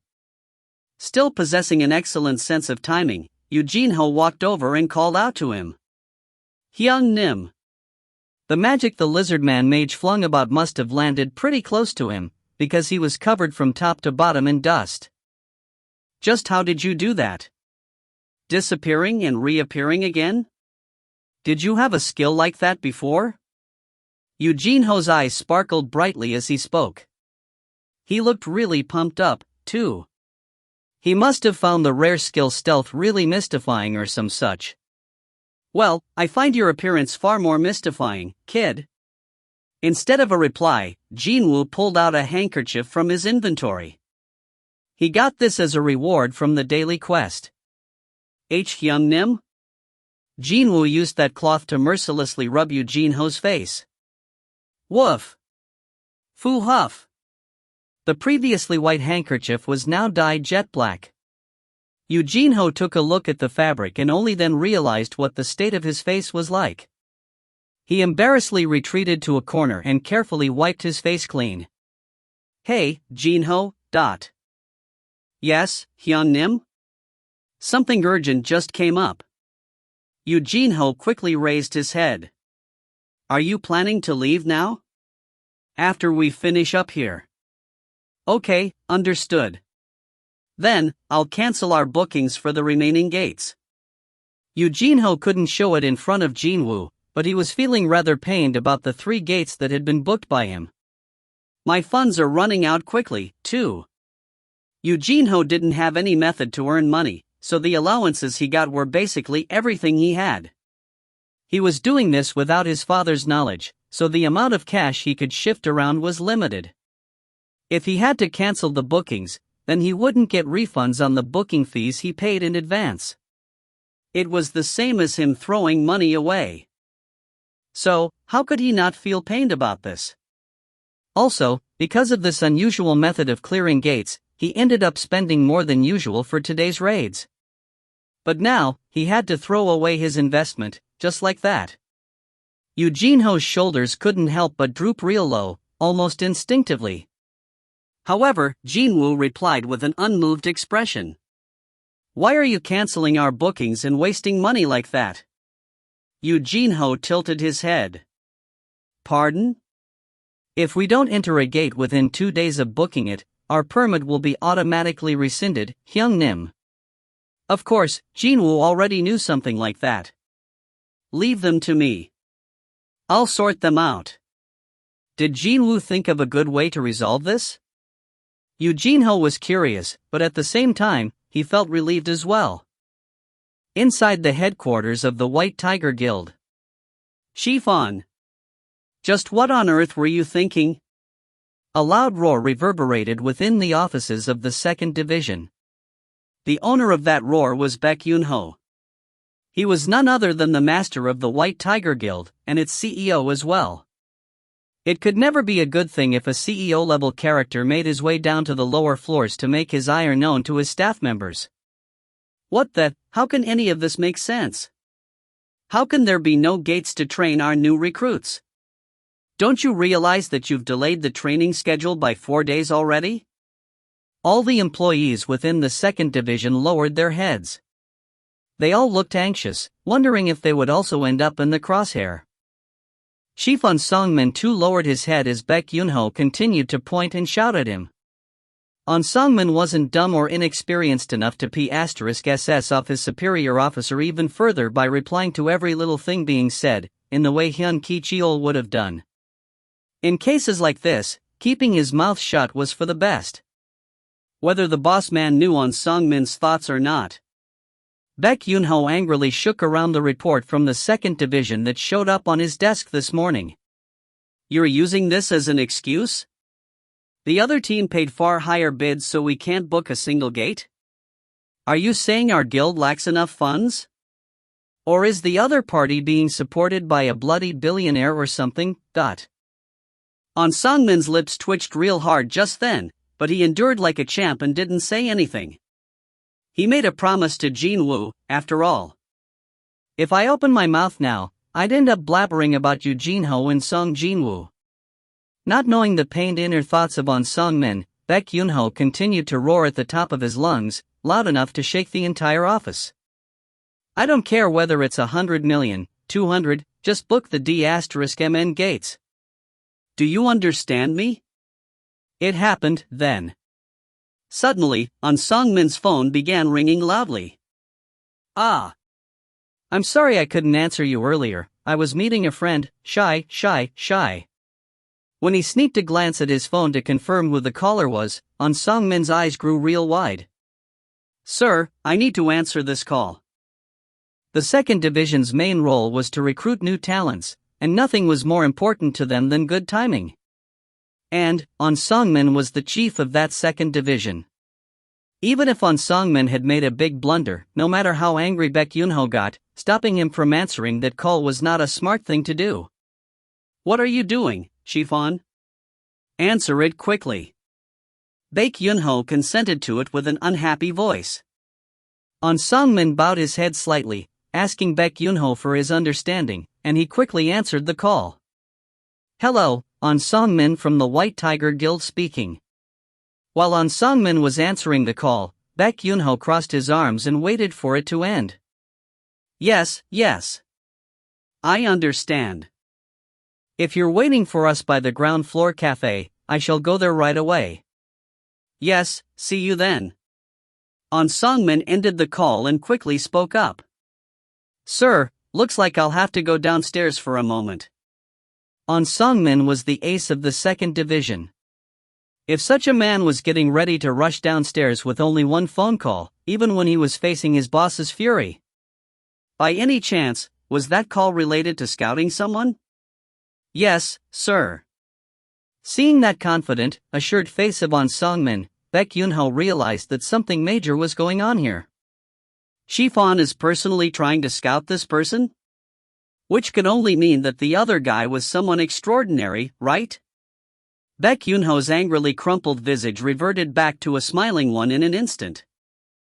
How can I stand in the way of our scouting specialist trying to do his job? Don't worry about the matters up here and do your best downstairs. Chapter 44 Fin. If you find any errors, ads pop up, ads redirect, broken links, non-standard content, etc., please let us know. Report chapter so we can fix it as soon as possible. Chapter 45. Chapter 45. Songmin lowered his head again. And then, he hurriedly issued an order to Hyun Ki-cheol. Vice Chief Hyun, get the contract documents ready. Yes, Chief. Their preparation was done in the blink of an eye. After the duo hurriedly left the offices, Baek Yun-ho sneaked in a question to a male employee next to him. What's going on here? Just what kind of an assignment could make Chief On roll his sleeves up and jump in personally like this? The male employee sent a pleading look to a female colleague next to him, asking silently for any form of assistance. Unfortunately, even she shook her head. I also don't know, said her eyes. Dang it. The male employee hesitated for a bit before he finally gave in and answered with great difficulty while scratching the back of his head. Well, sir. The thing is, none of us. He expected the boss to throw an almighty hissy fit, but then, quite unexpectedly, the boss didn't say anything else. So, he's involved in something so secretive that he can't even tell his own people, is that it? Baek Yun-ho slowly rubbed his chin. The person who had contributed a great deal in building up the White Tiger Guild to its current size and power was none other than Chief Won Sung-min. If someone like that was throwing all his focus on this matter, then, will our Chief On once more reel in a huge fish? A huge smile slowly bloomed on Baek Yun-ho's face. Why the hell is this coffee so bitter? Jin-Woo frowned deeply. He was thinking of the vending machine coffee's taste when ordering a cup of espresso at the cafe. But hell, rather than calling this coffee, it was much more fitting to label it as a really bitter traditional medicine, instead.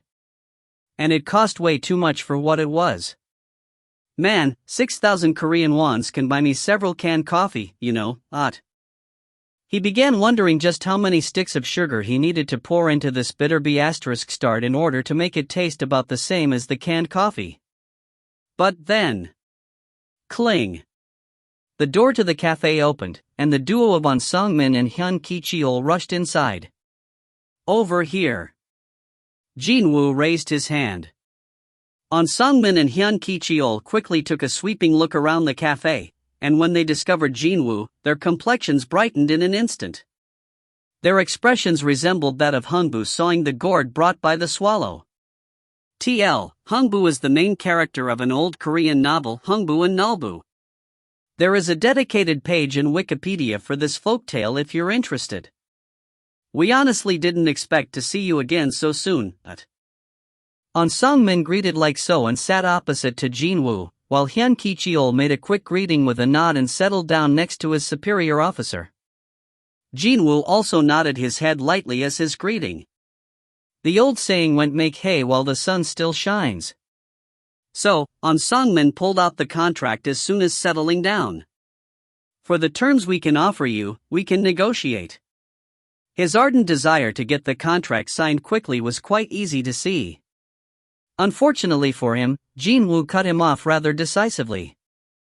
I didn't come here today to talk about signing with you folks. On Sung-min's hands froze in mid-action of pulling out the contract. Hyun Ki-cheol also looked quite confused as well. On Sung-min asked in the frozen position as if someone had pressed the pause the button. Well then, what brings you to our White Tiger Guild? His expectation had been great, and so was the ensuing disappointment. The biggest find of the year walked into the guild with his own 2 feet, but he refused to sign the contract the moment he clapped his eyes on it. Could he have changed his mind in the meantime? As the duo's confusion grew, Jin-Woo calmly spoke to them. I came here to help you too. Pardon me? Excuse me? The reactions of On Sung-min and Hyun Ki-cheol were roughly the same. Two men exchanged glances, before shifting their gaze over to Jin-Woo. In a complete contrast to their flustered state, Jin-Woo remained utterly calm. I remember you mentioning your troubles regarding the training of your new recruits, because my raid team swept away all the available rank C dungeons in the area. That's correct. Well, we can't really take the newbies to a high-ranked dungeon just because we couldn't book a rank C gate, after all. That's why I'm here today. On Sung-min tilted his head slightly. Forgive me, but I can't seem to. Jin-Woo thought this was enough of him beating around the bush, so he got to the main topic. I want to sell the raid permits for 3 of the rank C gates my raid team acquired. Ah! Hyun Ki-cheol let off a short gasp. The two men from the White Tiger Guild finally figured out what Jin-Woo really wanted from them. If you really wanted to help us out, then wouldn't it be simpler just to not book gates anymore? Jin-Woo shook his head. Unfortunately, I have some matters that require the continued clearing of rank C gates for the time being. Well then, why today? Jin-Woo smiled refreshingly. I'm here because I wanted to help you out of your troubles. Should the duo believe those words at their face value? Just before the calculator inside on Seong-min's head could start crunching some numbers, Jin-Woo continued on with his explanations. Of course, I'm being considerate only for today. We also can't delay our operations as well, you see. If you miss this chance, I'm pretty sure that it'll only get harder to book rank C gates for the foreseeable future. For some reason, he came across as a host of a home shopping channel alerting his viewers to the looming end of the discount period. On Seong-min fell into a dilemma. Gates didn't just appear in and around the capital city only. If they couldn't book one around here, there was an option of going to the countryside and training the rookies there. However, there was a good chance of earning the ire of the local guilds and the raid teams by doing that. That wasn't all, either. Doing that would be like giving ammunition to large guilds located in the countryside, like the Shining Star located in Honam, or the Night Order in Yeongnam, to ridicule the White Tiger. In other words, his guild could be saddled with the ignoble reputation of a poorly run organization that couldn't even train their rookies in their own backyard. Can we claim that it's an undeserved reputation, even? Because it was clearly true, after all. Whatever the case may be, which rookie would want to join a guild that was being roundly ridiculed by other famous guilds? This was one of the reasons why the guild's public image was really important. Okay. After a lengthy deliberation, Seong-min came to a conclusion. Please sell us the permits. 3 rank C gates should be enough for our needs. How much are you thinking of for all 3 of them? The White Tiger Guild had a really deep pocket. However, nothing good would come out of trying to compare their financial muscle with Yujin Constructions, and just as importantly, he feared souring the relationship with Jin-Woo the most, so he'd not even try to compete at the end of the day. But now, Jin-Woo was actually volunteering to hand over the gates, so shouldn't this be something to be grateful about? Unfortunately, he couldn't be grateful for the proposed prices, though. 300 million won per gate, so 900 million for all 3. Kiak. Both Seong-min and Hyun Ki-cheol spat out pained, shocked gasps at the same time. That's too much. Hyun Ki-cheol tried to interject, but Seong-min quickly stopped him. Something like this also happened the last time they met. Jin-Woo ended the talks without an ounce of hesitation once his price couldn't be met. In a way, this was a great opportunity that rolled on to their laps. If they failed to grasp this chance, then either they only get to book a rank C gate a really long time from now or, in the worst case scenario, go to the countryside to train their rookies. Well, at least I should try negotiating properly today. Ending the talks this quickly would only leave the bitter taste in his mouth. Still, a gate price 300 million each was just too expensive. Eugene-ho's bid for the raid permits averaged around 100 million won lately. Asking 3 times that amount was just being too unreasonable. Surely, Jin-Woo would know this, too. I'm sure he's thinking of starting at a high enough number and gradually come down. Now that he thought about it, he recalled the words Baek Yun-ho had said before they left the office. I don't care whether it's 100 million, 200, just book the D*MN gates. Do you understand me? This was the same thing as the CEO giving his consent. Plus, every employee working in the 2nd division heard those words, so Baek Yun-ho wouldn't be able to pretend his way out of this one, either. Seong-min swallowed his saliva and put up his counteroffer. 300 million is too large an amount even for us, so how about 200 million ins? I accept. Even before Seong-min could finish his sentence, Jin-Woo reached out with his right hand. With a slightly dazed face, An Song-min reached out as well and shook the offered hand. This. Are you okay with this? Yes. 200 million won for each rank C gate.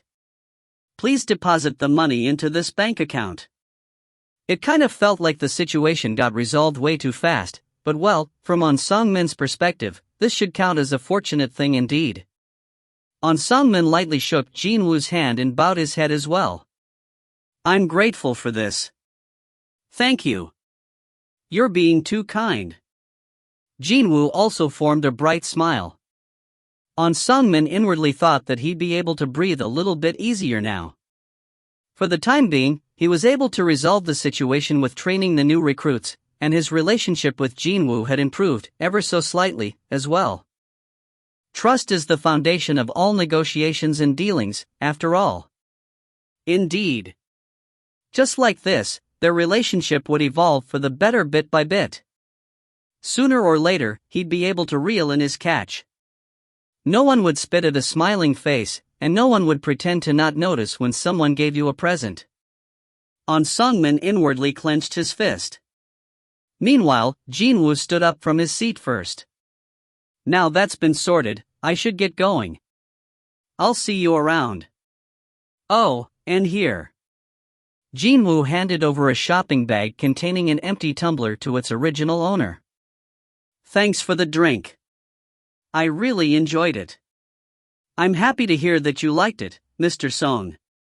With a slightly reddened face, Hyun Ki-cheol accepted the shopping bag. With that, Jin-Woo exited from the cafe. After he got to a far enough distance away from An Song-min and Hyun Ki-cheol, Jin-Woo gave Yoo Jin-ho a call. A short bout of poppy music ringtone later. Yoo Jin-ho's clearly excited voice came out from the speaker. Hyung-nim, the money came through. It's really 600 million won. Jin-Woo quietly smiled in satisfaction. This transaction was a resounding success. He managed to sell off raid permits at double the price of what they paid for, before they became useless junk. This was a huge profit for them. Yoo Jin-ho asked him in a mystified voice. Hyung-nim, just what did you do? Where did you manage to sell the rank C gate permits? That's my trade secret. Enjoy your break, and see you in 2 days' time, but. While Yoo Jin-ho was getting flustered on the other side, Jin-Woo simply ended the call. Click. Later, on the same day. The 2nd Division's office. Hyun Ki-cheol was urgently seeking out An Song-min. Chief. What's wrong? An Song-min tore his eyes away from his computer monitor. Hyun Ki-cheol pointed to his phone screen with an urgent expression on his face. You gotta take a look at this, Chief. What's going on now? An Song-min looked at the screen and his eyes narrowed to a slit. Isn't this? The screen showed the section of the Hunter Association's website that only the hunters had access to. To be more precise, the screen showed the page which notified everyone of where the reported gates were located at, as well as allowing anyone to buy the raid permits for those gates. What's this?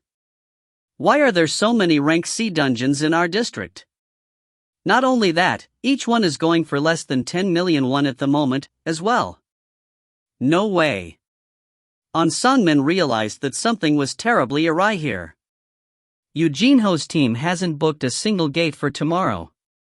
Hearing Hyun Ki-cheol's words, An Song-min immediately recalled what Seong Jin-Woo told him over the phone. I have some free time on Thursday. And tomorrow was Thursday. Yoo Jin-ho's team had no plans to go on a raid tomorrow. He didn't even know that and bought those permits at a huge premium. An amused chuckle leaked out from An Song-min's mouth. There were enough hints, but it was too late by the time he had pieced them together. This was his mistake. Well, he did succeed in cooling the anger of the CEO in the end, so it wasn't all bad. Looks like we've been had, Chief. It was then, a text message arrived in on Song-min's phone. Ding dong. It was from Seong Jin-Woo. With this, we're even now. I will consider your people spying on me as something that never happened. I can't take this fellow lightly, can I? Seong Min inwardly chuckled. If the sole sticking point between Jin-Woo and the White Tiger could be resolved in this manner, as implied by the youth, then this wouldn't necessarily be a bad trade for the guild at the end of the day. Their final aim was to scout Jin-Woo, after all. Besides, the amount they spent today wasn't all that much, anyway. Let's think of it as us investing in Seong Jin-Woo. It'd be nice if they were able to earn back as much as they have invested, though. Seong Min stopped looking at his phone and with a smile on his face, closed the mailbox. After sending the text, Jin-Woo took one more look around his vicinity. There was absolutely no one here. Only the dense forest greeted his searching eyes. In order to make sure he'd get to enjoy a relatively safe quest, he searched for a mountainside with almost no human presence and found the most suitable candidate. The current time was 1744. There shouldn't be any hikers in this in-between hour, plus his current location was an empty spot of land far removed from any hiking trails. Time to get started. Jin-Woo accessed his mailbox. Will you take on the class change quest now? Y/N. The message popped up in his view as if it had been patiently waiting for him. Chapter 45 Fin. If you find any errors, ads pop up, ads redirect, broken links, non-standard content, etc., please let us know. Report chapter so we can fix it as soon as possible. Chapter 46. Chapter 46. Chapter 46. Gulp. Jin-Woo's Adam's apple bobbed up and down. Indeed, it was rather scary not knowing what kind of quest would pop up. However, his anticipation was even greater than his fears. While he was looking for a suitable location to start the quest, he used his phone to search for topics related to changing one's class online. New skills. Benefits to one's growth. Exclusive weapons reserved for a particular class. Connected quests. Etc., etc. They were all from video games, sure, but the accepted norm was that changing one's class would result in many benefits. And level 40 was when I could get my class. Of course, it wasn't all good news, either. He often spotted ominous-sounding thread titles as he browsed through online forums. I chose the wrong class and now I'm bummed out.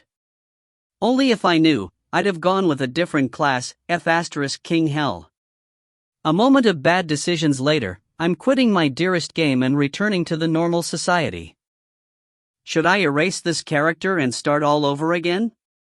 Well, these were also related to video games, anyways.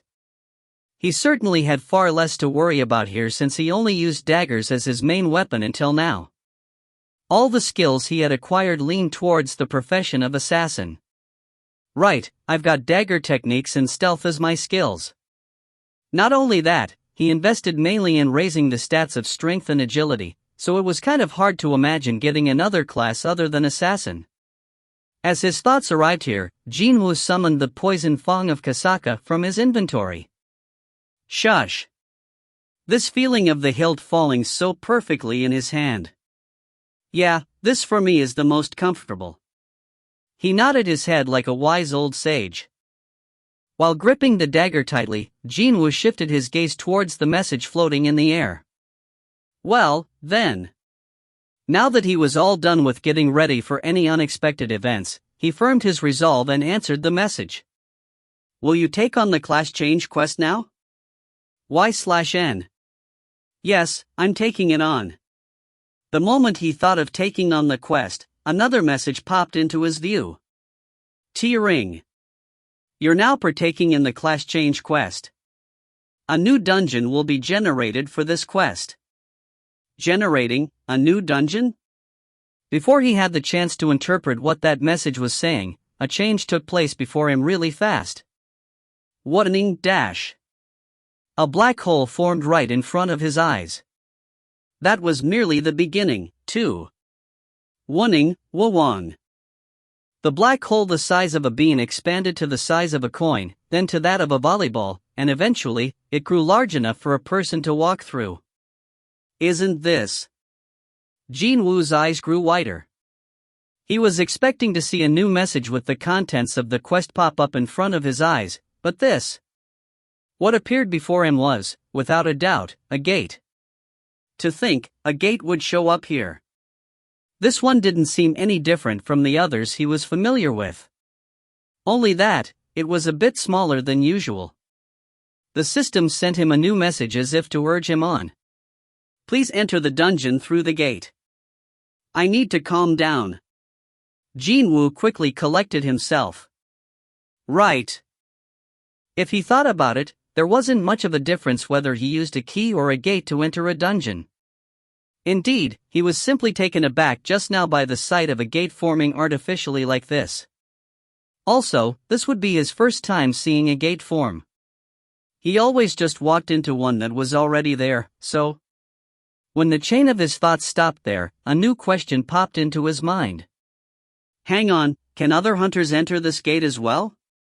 Too bad, he had no method to experiment on this one today.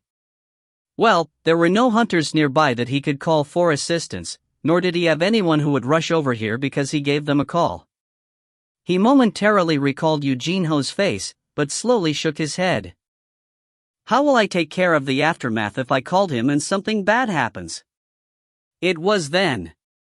As if to urge him on again, the message blinked. T-ring. Please enter the dungeon through the gate. The mechanical beat brought him back to his senses. He slapped his cheeks a couple of times to wake himself up. This is no time to daydream.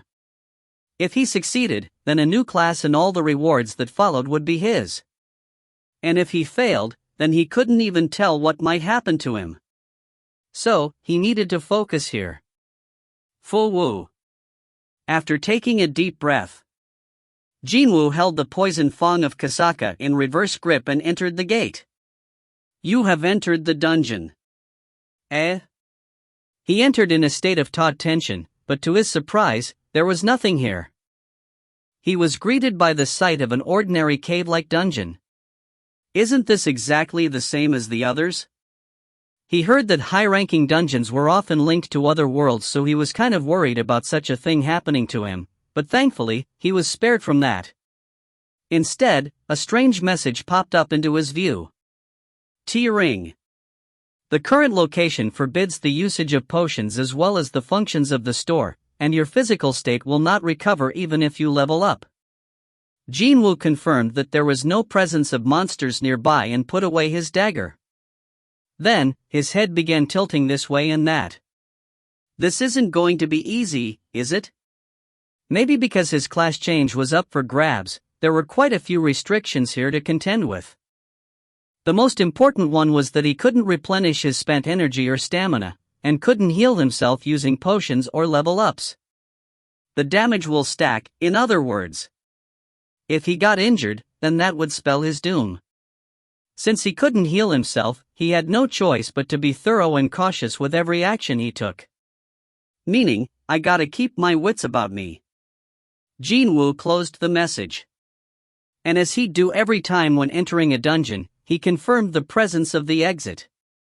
You can't leave until the class change process has been concluded. A message popped up as soon as he touched the surface of the gate. He put some strength behind his hand, but it didn't even budge. Jin-Woo retracted his hand. The exit is blocked off. An unknown grade, impossible to heal himself, and no exit. This dungeon was a pretty risky proposition. Even a hunter with balls of steel wouldn't want to tread in a place like this one. However, high risk doesn't always equate to bad things, does it? Indeed, the higher the risk, the higher the reward. He learned that through experience. If clearing this place was difficult because of all the restrictions, then didn't that also mean there was an amazing opportunity waiting for him at the end? There was only one way to find out. I'll know once I get there. Jin-Woo took his first step forward. His eyes gazed far forward, and all he could see was the cavern-like passageway with seemingly no end. And there were no monsters nearby. Wait, since this is still within the system's influence, should I call them monsters, and not monsters? Well, sorry about this line. The author had been using the Hanja word for monsters to describe those found in the regular gates/dungeons, while using the Romanist English word monster to describe those found in instant dungeons. They mean the same thing, obviously, but well, wordplay and all that. Even though they both meant the same thing. In any case, that wasn't the only difference to consider. There were lit torches lining up at a fixed interval along the cavern walls as well. Instead of luminous stones, I got torches, Unfortunately, the light from the torches was not an effective source of illumination. No matter how many there were, they were still not enough to light up the entire passageway. So, there were plenty of hidden shadows. With the deafening silence being accompanied by the gloomy shadows, this place came off far more eerie and ominous than a regular dungeon. I can see no problem, but still. Should he say it's down to the atmosphere of this place? Jin-Woo pulled out the nearest torch and held it. His front brightened ever so slightly with the torch in his hand. Yeah, this is better. Jin-Woo formed a satisfied smile. He took one last glance behind him and slowly made his way forward, the torch lighting the way. Just how long did he walk? When he walked for a long time, he finally got to a bend in the passageway. And just beyond it, he sensed multiple presences. Are they finally here? Jin-Woo carefully placed the torch on the ground and stood back up. Shururu. His right hand was now holding his favorite dagger instead. He briefly entertained the idea of using stealth to quickly deal with his enemies, but gave up on that after remembering the crazy expenditure of his mana. Well, he wouldn't be able to use potions to replenish the spent mana in this place, after all. If he carelessly spent mana here, then he might be unable to use the necessary skills when he really needed to. It's coming this way. Jin-Woo pressed tightly against the wall and waited for the enemy to show up around the bend. Clank, clank. Whenever this thing took a step, the metallic clang reverberated loudly in the passageway. The noises were getting closer. Clank, clank. Hearing that strange noise, Jin-Woo tilted his head. Could it be carrying some kind of chained weapons? He was curious, but there was no need to get anxious. He'd get his answers soon enough. 5, 4, 3. Jin-Woo tightly held the dagger in the reverse grip and stopped breathing. It was to prevent the opponent from hearing the sound of his breaths. 2, 1. Clank, clank. Finally, the enemy's shadow could be seen. 0. When his countdown hit 0, the enemy revealed itself. Jin-Woo aimed for the side of its neck. Clang. But, he got to hear metal hitting metal instead. The blade didn't go in. Metal armor? Jin-Woo's eyes widened. Finally confirming the identity of his opponent, Jin-Woo quickly took several steps back. It's a human? He was now facing a knight decked out fully in a suit of armor. Its face was hidden behind the helmet and he couldn't see what they looked like. Jin-Woo called out to it while thinking to himself, could it be? Oh aye. However, the knight didn't even utter a word and simply lunged in Jin-Woo's direction. Thud, thud, thud. The knight rushed forward like a raging bull and tried to shoulder tackle him, but Jin-Woo lightly tilted out of the way and evaded the attack. The knight couldn't win against the momentum and continued to run forward for a bit longer, before somehow bringing itself to a stop. Maybe, it's not a human, He was able to take a quick peek at a close distance and he could tell something was off. He couldn't sense the beating heart that a normal person should possess. So, most likely, it was not a human. He was now facing off against a type of monster he'd never even heard of before. A monster that armed itself from head to toe, no less. It's like... Wasn't this like he was actually fighting against another person? Swararung. The knight turned around and unsheathed the sword mounted on its hips. Just as Jin-Woo had done, this knight probably didn't plan on letting him go alive.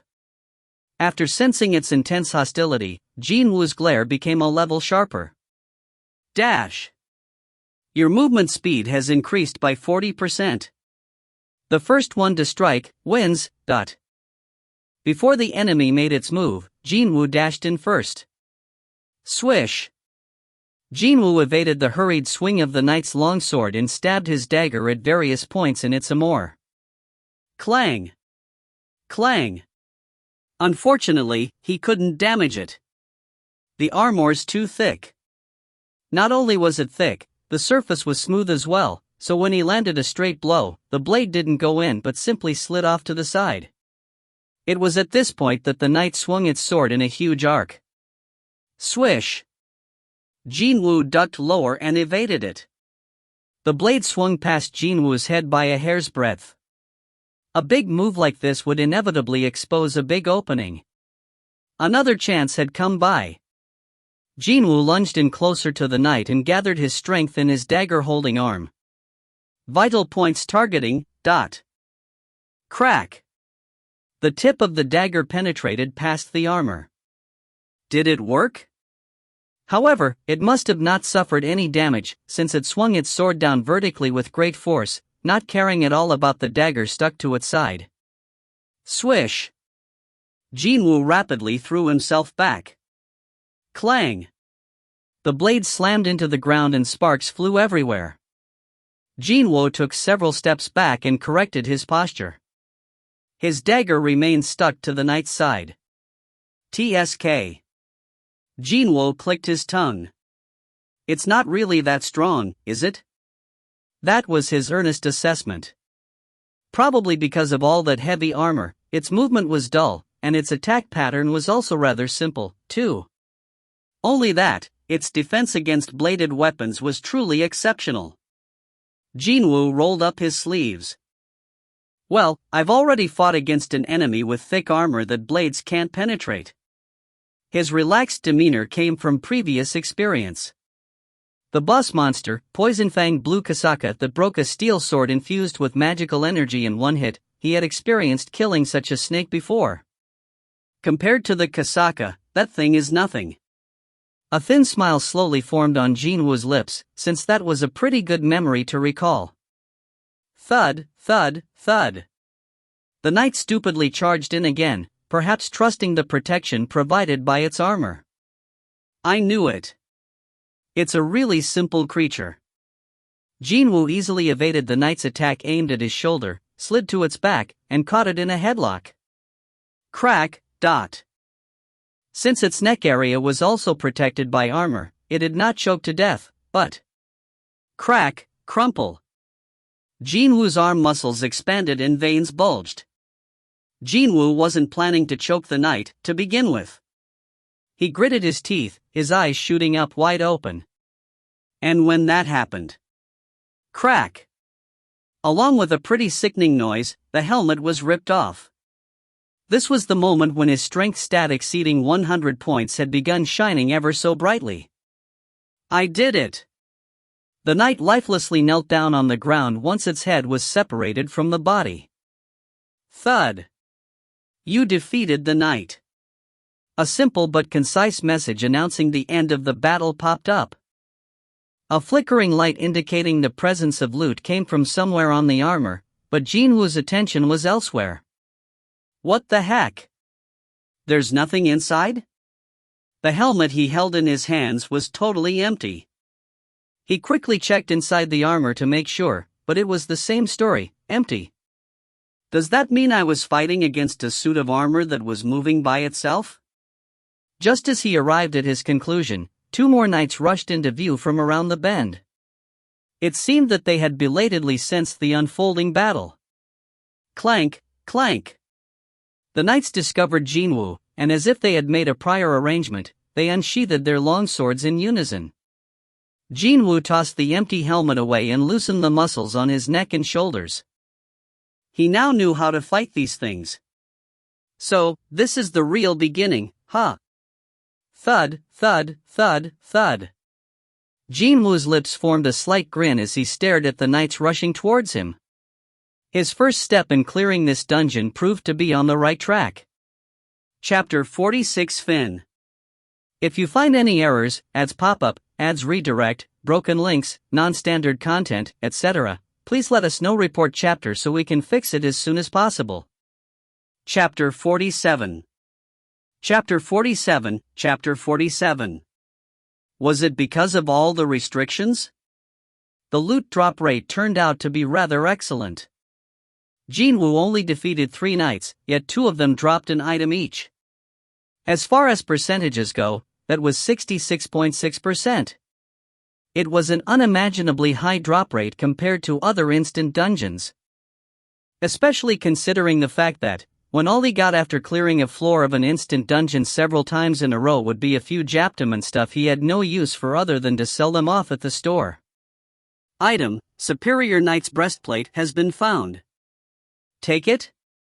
Of course I'm taking it. Just a thought, and the breastplate of the now headless knight kneeling and unmoving on the ground disappeared and reappeared right before his feet. And its information popped up in his view. Item, Superior Knight's Breastplate. Rarity, B. Type, Armor. Reduction in physical damage, plus 7%. Your movement will slow down if your strength is below 80. 7% increase in physical damage reduction. When added to what he had already, the physical damage reduction would be 27%. If this number reaches 100%, does that mean I become completely impervious to all physical damage? He briefly wondered about that, before realizing that a defensive item ranked B in rarity only added 7% to the overall value, and his thoughts rapidly changed. Even if he found himself an item with a rarity of A, the reduction may not go above 30 to 40%. So, maybe it was impossible to add up to 100%? Still, every little bit helps, so he was sure of benefiting greatly if he continued to increase that stat bit by bit. He already had witnessed the power of good items through Eugenho, after all. So, I do it like this, right? Jin-Woo picked up the breastplate. As expected, a message regarding equipping the armor popped up in his view. Will you equip item, Superior Knight's Breastplate? No matter who looked at it, this breastplate's design was rather clunky and embarrassing, and he'd never wear it in public. If he didn't have prior experience with the Gatekeeper's necklace, he might have hesitated a great deal before reluctantly agreeing to put it on, but now it was a different story now. Yes. T-ring. Item, Superior Knight's Breastplate has been equipped. The breastplate disappeared from the view. Jin-Woo summoned the status window and confirmed his stats. Reduction in physical damage, 27%. So, it really went up. Jin-Woo felt around his chest area. He couldn't feel anything weird. He moved his body around this way and that, but didn't feel anything strange or out of place. It was exactly the same as when he equipped the Gatekeeper's necklace for the first time. Nice. Next, Jin-Woo shifted his gaze over to the unmoving knight stuck in the distant corner. It was bent and crumpled so badly that nothing looked salvageable, but still, the flickering light indicating the loot's presence could be seen on it quite clearly. Item, leather pouch has been found. Take it?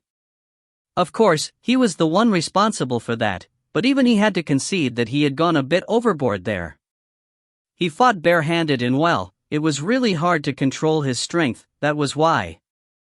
With a solemn expression on his face, Jin-Woo walked closer and reached out to take the loot away. Acquire it. Item, leather pouch has been opened. 30,000 gold is inside. 30,000 gold has been acquired. Ha! Nothing entered his hands yet he got a message declaring that he acquired some gold, instead. Was it a bit different from regular items? Jin-Woo remained somewhat mystified as he accessed his inventory, and sure enough, his gold amount had really increased by 30,000. Current gold, 863,400. I got 30,000 gold in one go? Was it because knights were supposed to be wealthy or some such? He abruptly remembered that most humanoid-type monsters usually gave out more loot than any other types in video games. Now that he thought about it some more, not finding a greater number of useful items on a human being, when compared to an animal or an insect, didn't make a whole lot of sense, now did it? He couldn't be sure if this dungeon followed that principle or not, though. In any case, it could only be good news to him. He was planning to save up more gold and buy a few items from the store, and if gold kept showing up as loot in this fashion, then his planned shopping day would arrive much sooner than his initial estimation. Is there anything else that I can take with me? Well, human greed supposedly knew no limits, so Jin-Woo momentarily forgot about his true goal of wandering in this dungeon and greedily searched around his vicinity. The armor worn by the knights were all pretty much mangled beyond recover from the fight just now, so it was a no. Eventually, Jin-Woo's eyes found the knight swords. They kinda look useful, don't they? Thought. Those long swords must have been brand new, looking all shiny and slick like that. Although he couldn't use them properly since they weren't daggers, he could either sell them in the store or if he couldn't, he could try hawking them off to other hunters at a later date. Jin-Woo picked up a sword. However, as soon as he did, the sword rapidly rusted up and dissolved into a pile of dust, before scattering away. What the hell? This process happened in only a couple of seconds. Is it because I'm not supposed to touch them?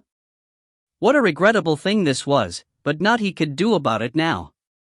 Jin-Woo dusted his hands off and picked up the torch he left on the ground. When he walked around the bend where the knight showed up from, yet another passage with no end in sight greeted him. It looked like there was still a long way to go.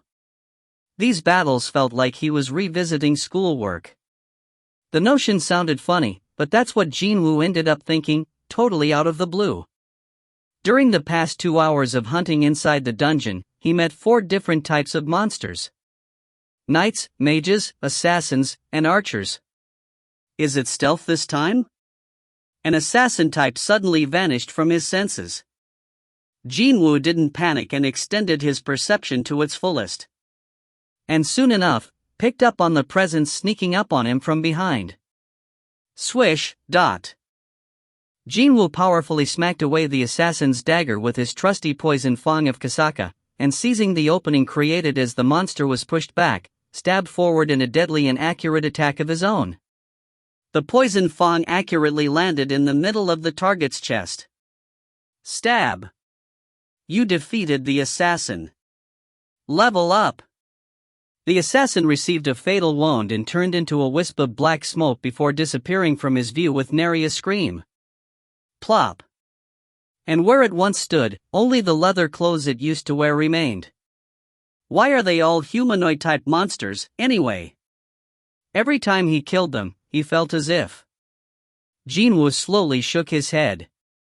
One nice thing here was that he couldn't see the monsters' faces. Knights wore helmets, assassins and archers used deep hoods, and mages used hats attached to their robes to hide most of their faces. Jin-Woo turned around to continue on his journey. But then, a flash of blinding light exploded right in front of his eyes. A mage had hidden itself and quietly completed a light magic spell. Kaboom! An ear-splitting explosion occurred next. However, Jin-Woo was already well behind the mage by the time that happened. The mage sensed his presence behind it and flinched grandly as he hurriedly recited another chant. Too bad, Jin-Woo didn't miss this opening and swung his dagger diagonally. The mage, too, turned into a wisp of smoke and disappeared. Plop. Jin-Woo glared down at the ownerless robe on the ground and stored the dagger back in the inventory. I got hit by one of those, way back when I got too careless. The thing was, he was already ready to react as soon as he began sensing mana gathering around in a single point. Joe Gyowan's light magic, Jin-Woo wasn't dumb enough to get hit by a similar magic to that dead guy's. This was one of the reasons why he thought that all these battles were like him studying and revisiting his past fights. That's not all, is it? In order to defeat different types of monsters, he needed different stats. For knights, it was strength. For assassins, perception. Archers, agility. And finally, for mages, it was stamina. The whole thing was set up in a way that if any of the corresponding stats weren't high enough, he'd have a real hard time trying to deal with the individual monsters. If his strength was lacking, then he wouldn't have been able to cause enough damage to the knights, and if his perception was too low, he'd have gone through hell in order to locate the assassins. Knee-raising stats evenly has really paid off dividends here. His intelligence stat was still on the low side, but all he had to do there was to economize his MP usage. That was all. Item, leather pouch has been opened. 20,000 gold, and canteen containing lukewarm water are inside. 20,000 gold, and canteen containing lukewarm water have been acquired. Jin-Woo summoned that canteen as soon as it showed up in his inventory and took several gulps. Phew. His fatigue was piling up noticeably now. Just how far am I supposed to go here? Could there be no end to this place? Jin-Woo put the empty canteen down on the ground and placed his hands on his hips. It had been over 3 hours already since he entered this dungeon.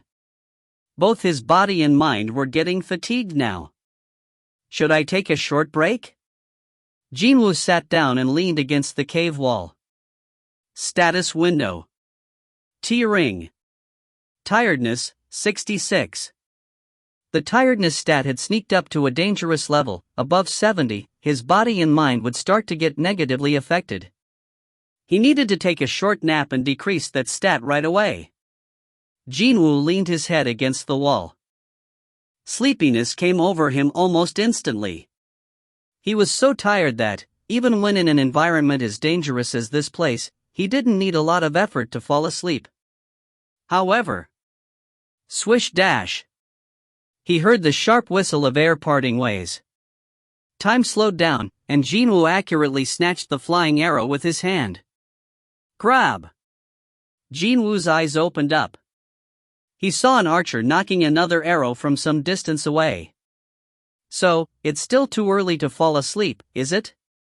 Jin-Woo summoned the poison fang of Kasaka once more and stood back up. Crunch! One single punch caused the knight's breastplate to crack and cave in. The lifeless monster slowly slid to the ground in between Jin-Woo's stretched fist and the wall. It didn't move again as it lay sprawled on the ground. T-ring. You defeated the knight. Level up. Although it was quite unfortunate that his condition didn't recover, his levels continued to rise up steadily as he fought more and more battles. Jin-Woo looked down on his slightly skinned fist and clicked his tongue. Only a short break would have taken care of such a small wound by now. However, these abominable monsters didn't give him a moment to rest. Still, he earned quite a lot in the meantime. Equipped items. Gatekeeper's necklace, A. Superior Knight's breastplate, B. Intermediate Assassin's shoes, B. Inferior Archer's gloves, C. Superior Mage's ring, B. Other useful things he found along the way were now all safely tucked away in his inventory. It had been nicer if I found a weapon, though. What an unfortunate thing it was. The daggers used by the assassins featured similar levels of attack damage bonus as the poison fang of Kasaka, but none of them possessed additional effects, so they were deemed not as good compared to his current weapon. What would this guy give me now? Jin-Woo reached out towards the fallen knight and the flickering light coming off from it. T-ring. Item, Superior Knight's Gauntlet. Rarity, B. Type, Armor. Reduction in physical damage, plus 3%. Additional effects, prevents injuries to wearer's hands. Your movement will slow down if your strength is below 80. Oh. With a bright smile, Jin-Woo quickly acquired the Superior Knight's Gauntlet and equipped it immediately. Just like with all the other items, these metallic gloves didn't affect him in the slightest and he could freely move his fingers. Nice. Jin-Woo moved his fingers around for a bit, before raising his head to look at the far side of the passageway. Finally, the torchlight revealed the end of the road. And that end was blocked off by a huge castle gate. It was quite rare to see the boss room with a door like that. Naturally, he recalled the dual dungeon. No one was adequately prepared back then, and because of that, the losses incurred were great. However, it was different now. Jin-Woo took a look behind him, at the passage he had been walking on to get here. It took me 6 hours to get here, too. His level was now 45, and he was kitted out in some good armor as well. He was ready. He wouldn't have minded taking a small break and recover some of his spent stamina, but whenever he tried to do that, monsters always managed to appear with the perfect sense of timing to disrupt his sleep. He couldn't afford to summon more monsters and waste his energy that way. HP 4511/8330. MP 660/790. Tiredness 43. I gotta win with this. Finishing up with confirming his condition for the last time, Jin-Woo reached out and grasped the handles of the doors. Creak, creak dash. The heavy-looking doors slid open rather smoothly, as if there was some sort of an unseen mechanism.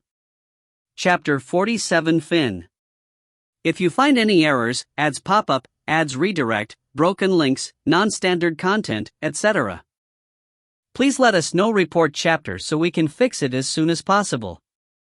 Chapter 48. Chapter 48. Chapter 48. Rumble dash. Boom.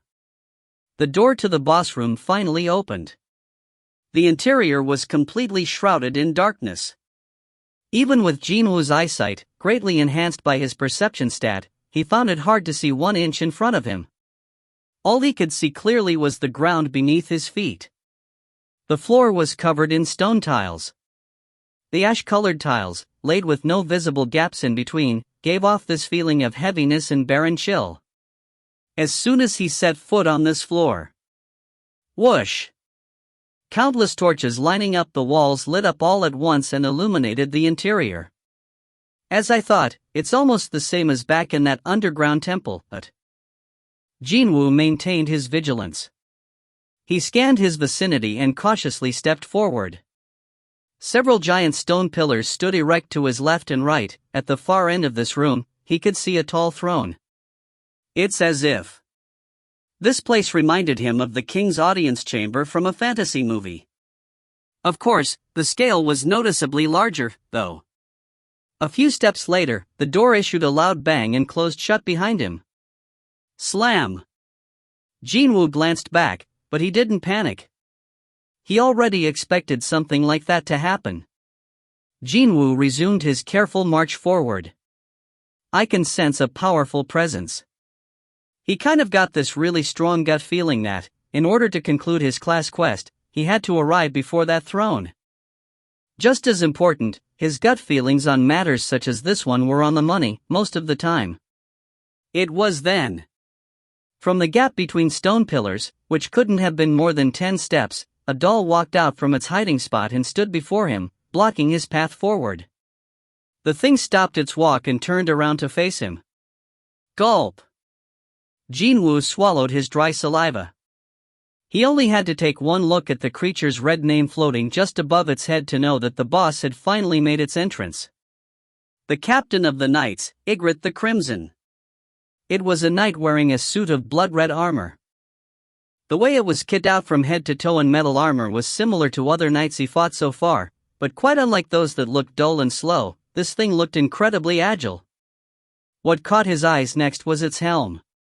The red-colored mane extending rearwards from the top of the helm reminded him of a stallion's tail, and it left a rather deep impression. While he studied its helm, Jin-Woo discovered one more difference between it and the other knights. This guy has eyes?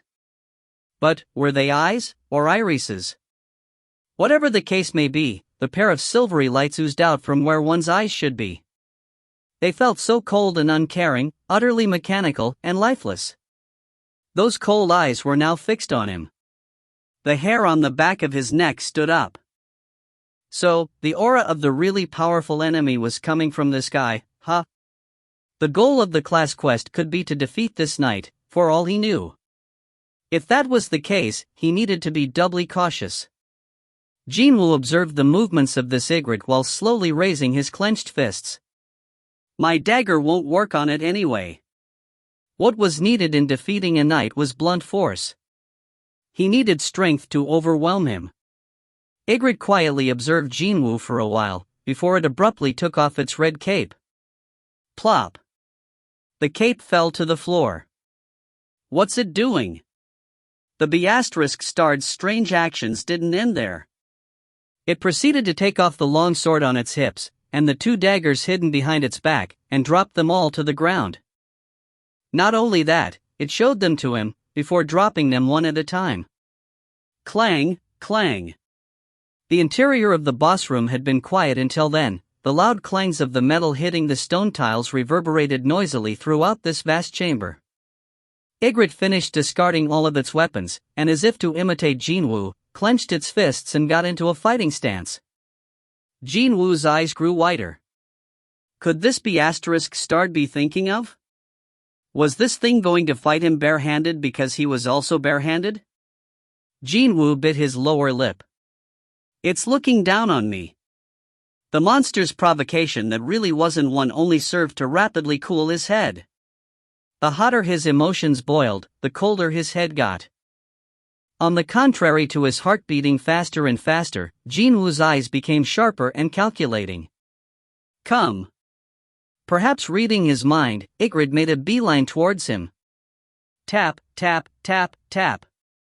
The speed it produced was so fast that he found it hard to believe it was wearing a suit of armor. The speed penalty of the armors only comes into effect when the strength stat is lower than 80, right? Meaning, this thing's strength was at least 80. Judging from its nimble movement, its agility would also rival some of the highest-ranked hunters out there. Ygritte closed the distance in the blink of an eye, and leapt up into the air. Once flying, the thing stuck its knee out and aimed at Jin-Woo's face. It's fast, dot. However, Jin-Woo had been ready as well, his own movement speed pushed to the extreme. He bent his back almost 90 degrees and let Ygritte's attack brush past him. Jin-Woo then rapidly stood back up. Quite unlike other knights that needed some distance to stop after their tackle had failed, Ygritte simply landed on the ground without much fanfare. Kung! There was no time to admire that perfect landing, though. Jin-Woo rushed in, and before Ygritte could turn around all the way, he diagonally kicked its head. Shockingly enough, the thing still could move its arm accurately even when its posture was unstable. Slam! Jin-Woo's right leg was easily blocked by Ygritte's left hand. How can this be? Jin-Woo's eyes opened wider. While one of his legs was blocked, Ygritte's other fist flew in at his face. Swish! He raised both of his arms instinctively to guard himself, but the impact force still got transmitted to the rest of his body. Boom! His guard broke and his entire body became airborne. What? A shocked gasp escaped from his mouth. But soon, it turned into a groan. Because Ygritte had already appeared right in front of his eyes. Even before he had the chance to do something about it, Ygritte's left fist powerfully slammed into Jin-Woo's left cheek. Slam! He slammed into the floor and bounced up from the impact, before continuing to roll away. He only managed to force himself back up after a while. Buzz! The inside of his ears rang noisily. Jin-Woo shook his head around a couple of times. Only then did the loud ringing die down somewhat. However, the much bigger problem than that was coming closer to him. His blurry sight captured Ygritte as it walked towards him. Step, step. Jin-Woo opened his eyes wider and got ready. Eventually, Ygritte arrived right before Jin-Woo's nose. And so, a bloody dogfight erupted between the two. Ygritte didn't even try to dodge Jin-Woo's punches. No, it simply took on the hits and counterattacked right away. Pow! Ygritte's head was forced slightly to the side. But, even before Jin-Woo could correct his posture, a sharp and accurate counterpunch flew at him. Pow! Jin-Woo tottered about like a drunken man. Pow! This time, Ygritte took a step back. Pow! Dot! After his stomach was kicked in, Jin-Woo's body bent forward 90 degrees. Ki-ok! Blood welled up in his mouth. What is this nonsensical bullshit? Currently, Jin-Woo's physical damage reduction stat had exceeded 30%. However, each of Ygritte's attacks hurt like crazy, as if he was being pounded on by a hammer. On the other hand, his attacks almost didn't inflict any damage to the enemy. Their exchange didn't last for long afterwards. Pow! Jin-Woo teetered about unsteadily, before falling to his knees. Plop! He tried to stand back up, but his legs didn't want to listen. Plop! Yuk! Ygritte stood before Jin-Woo, but stopped attacking him. It wordlessly stared down at him for a while. Then, while ignoring Jin-Woo's question-filled gaze directed at it, Ygritte extended its hand out towards the sword discarded to the ground some distance away. Then, the sword was automatically reeled in. Ygritte grasped the sword in both of its hands and walked to the side of Jin-Woo. Soon, the tip of the blade was pointing to the sky. You want to execute me, is that it? This B***** certainly lived up to its title as the captain of the knights. When it looked like Jin-Woo wasn't going to resist his final moments, Ygritte went ahead with the execution. Of course, Jin-Woo wasn't going to let that happen without a fight. The sword fell down in a straight line. Swish dash. However, Jin-Woo reached up with his left hand and blocked the descending blade. Clang. The noise of metal hitting metal. The gauntlet he found just before entering here protected his hand. Flinch. He sensed Ygritte being taken back just now. Jin-Woo didn't miss this chance and threw a punch with his right hand. As expected, Ygritte didn't try to dodge. You're thinking of countering me again, right? It had probably calculated that getting hit once while countering that was far more productive. Too bad, it failed to take something important into its calculation. Poison Fong of Kasaka. Shururu. The poison Fong of Kasaka was summoned instantly into his hand. And Jin-Woo stabbed the dagger in the creature's eye. Stab. Cool R. A scream that couldn't have come from a human being exploded out. At the same time, a fierce light poured out from the eye with the dagger sticking out. Jin-Woo hurriedly stood back up. Now what? Just damaging one eye wouldn't be able to determine the winner of this battle. He needed an attack even more powerful than that if he wanted to win. It was then, a thought entered his mind. The horrifying attack that almost pushed him to the brink of death the other day. He wanted to let Ygritte taste that attack, too. Before he could finish thinking that, his body moved first. Jin-Woo bent down and bear-hugged Ygritte's midriff. And then, he began running. Cool arc. Ygritte thrashed about in pain and managed to land several solid blows on Jin-Woo's back. However, he gritted his teeth and didn't let Ygritte go. No, he increased his speed instead. Dash. Your movement speed has increased by 40%. Jin-Woo's legs were now moving so much faster. He felt the electrifying speed sending chills down his entire body. Yes, this is it. And now, he'd slammed this B****.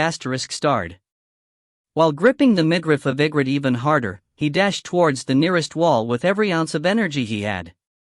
Of course, if they collided against the wall at this speed, the impact his own body received would be substantial as well. However, Jin-Woo had a hidden trump card in the form of a certain passive skill. The distance closed in the blink of an eye. The wall was right behind them. Kaboom! Along with the huge explosion, Ygritte crashed into the wall. At the same time, a message from the system popped up. Tearing. Your HP has dropped below 30% and skill, tenacity has been activated. All damage received will be reduced by 50%. The impact force was great enough for the entire boss room to tremble momentarily. Kuyuk. Jin-Woo took a step back. Ygritte was buried halfway into the wall, yet it was still alive. The flame of life burning under the helm was still flickering visibly. I need to finish this. Jin-Woo yanked the poison fang of Kasaka, still buried in its eye, loose. That caused Ygritte's body to quiver once. Jin-Woo held the dagger in a reverse grip, and stabbed hard at the B******'*''''''''''*'*. Vital points targeting. Clang. The attack failed to work. One more time. Vital points targeting. Clang. Sparks flew off from the tip of the dagger. A small nick formed on the metal covering the monster's neck. One more time. Vital points targeting. Clang. One more. Clang. One more. Clang. And finally. Vital points targeting. Crack. The poison fang of Kasaka broke past the protective metal and dug deep into its neck. You defeated the captain of the Knights, Ygritte the Crimson. Level up. Level up. Jin-Woo raised both of his hands up high into the sky. He took several steps back, before losing all strength in his legs and faltered to the floor. Pant, pant. Jin-Woo spat out the heavy breaths he'd been holding in until now. He won, somehow. It was an incredibly close fight. However, wasn't this the end of the quest? Jin-Woo collected his breaths for a long time, before painfully raising his body up. He expected the class quest to end once he killed this guy, but not one message popped up in his view. He looked around, but he failed to spot anything different in the boss room. No, there was one thing that was different from before. Several strands of light began flickering on Ygritte's body. Meaning, his loot was now ready. For the time being, let's grab those. After all, he couldn't tell what else might happen here. Grabbing things that he could grab when there was a chance was the smartest move one could make, wasn't it? Jin-Woo reached out towards those lights. Item, Red Knight's helm has been found. Take it? Rune stone, Ruler's Reach has been found. Take it? Item, Leather pouch has been found. Take it? Item, Immediate return stone has been found. Take it? Why were there so many? Jin-Woo felt rather puzzled, but still, he couldn't hide his elation either. Acquire them all. The first thing to enter his inventory was the leather pouch. Item, Leather pouch has been opened. 1,500,000 gold is inside. 1,500,000 gold has been acquired. Jin-Woo's eyes went extra round. The level of reward is on another scale altogether. It definitely was worth it, defeating it after going through so much crap. He wasn't expecting all that much, to begin with, yet the leather pouch spat out an unbelievable amount of 1,500,000 gold. With this amount, he'd be able to buy something useful from the store now. However, Jin-Woo's attention was directed elsewhere at the moment. If the leather pouch he didn't even hold high hopes for managed to produce such wealth, then just how high was the value of the helm or the runestone? Jin-Woo tried very hard to calm his heart and brought up the information on the helm. T-ring. Item, Red Knight's helm. Rarity, S. Type, armor. Reduction in physical damage, plus 15%. Stamina plus 20, strength plus 20. It's an S. Jin-Woo cried out in elation. Chapter 48 Fin. If you find any errors, ads pop up, ads redirect, broken links, non-standard content, etc., please let us know. Report chapter so we can fix it as soon as possible. Chapter 49. Chapter 49, Chapter 49. For the first time ever, an item with a rarity ranking of S showed up. Just the effect of 15% reduction in physical damage alone would have made it a top-tier item, yet it even possessed two more remarkable additional attributes of raising the stamina and strength stats by 20 points each. Just seeing those options alone made his heart palpitate so much faster. The rarity A items can't even compare to it. He had acquired two A-ranked items up until now. The first was the poison sack of Kasaka, the one he got after he defeated the snake blue Kasaka, the second one being the gatekeeper's necklace after he defeated the Cerberus. Those two items were already quite excellent. The poison sac had the terrible penalty of stealing 35 points from his strength stat, but its effect also decreased the physical damage taken by 20%. What about the gatekeeper's necklace, then? It was one of the best items out there that increased both agility and perception stats by 20 each, two stats he now knew the importance of. But the Red Knight's helm possessed the kind of buffing effect that combined both of those items. And without any penalty, to boot. No need to mention it. It's the best.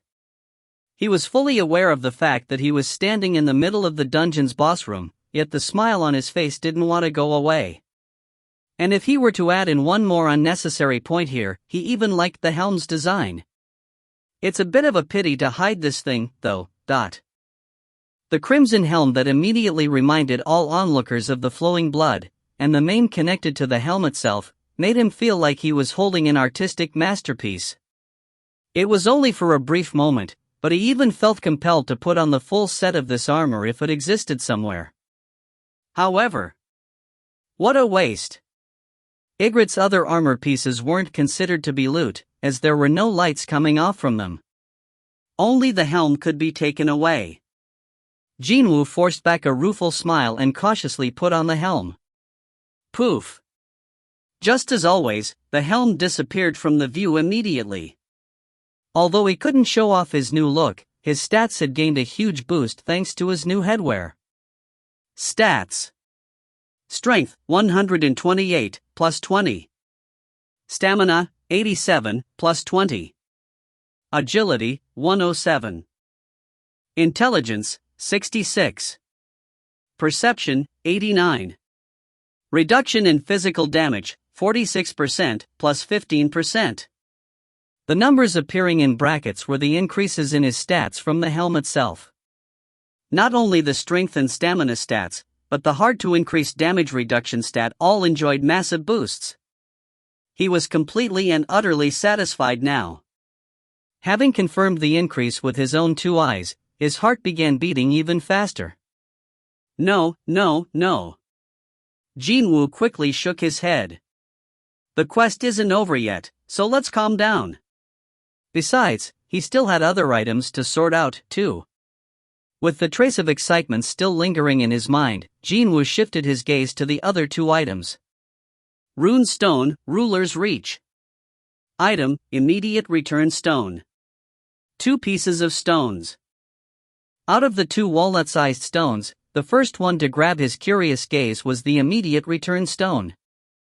I know what is a rune stone, but this. Just what could this Immediate Return Stone do?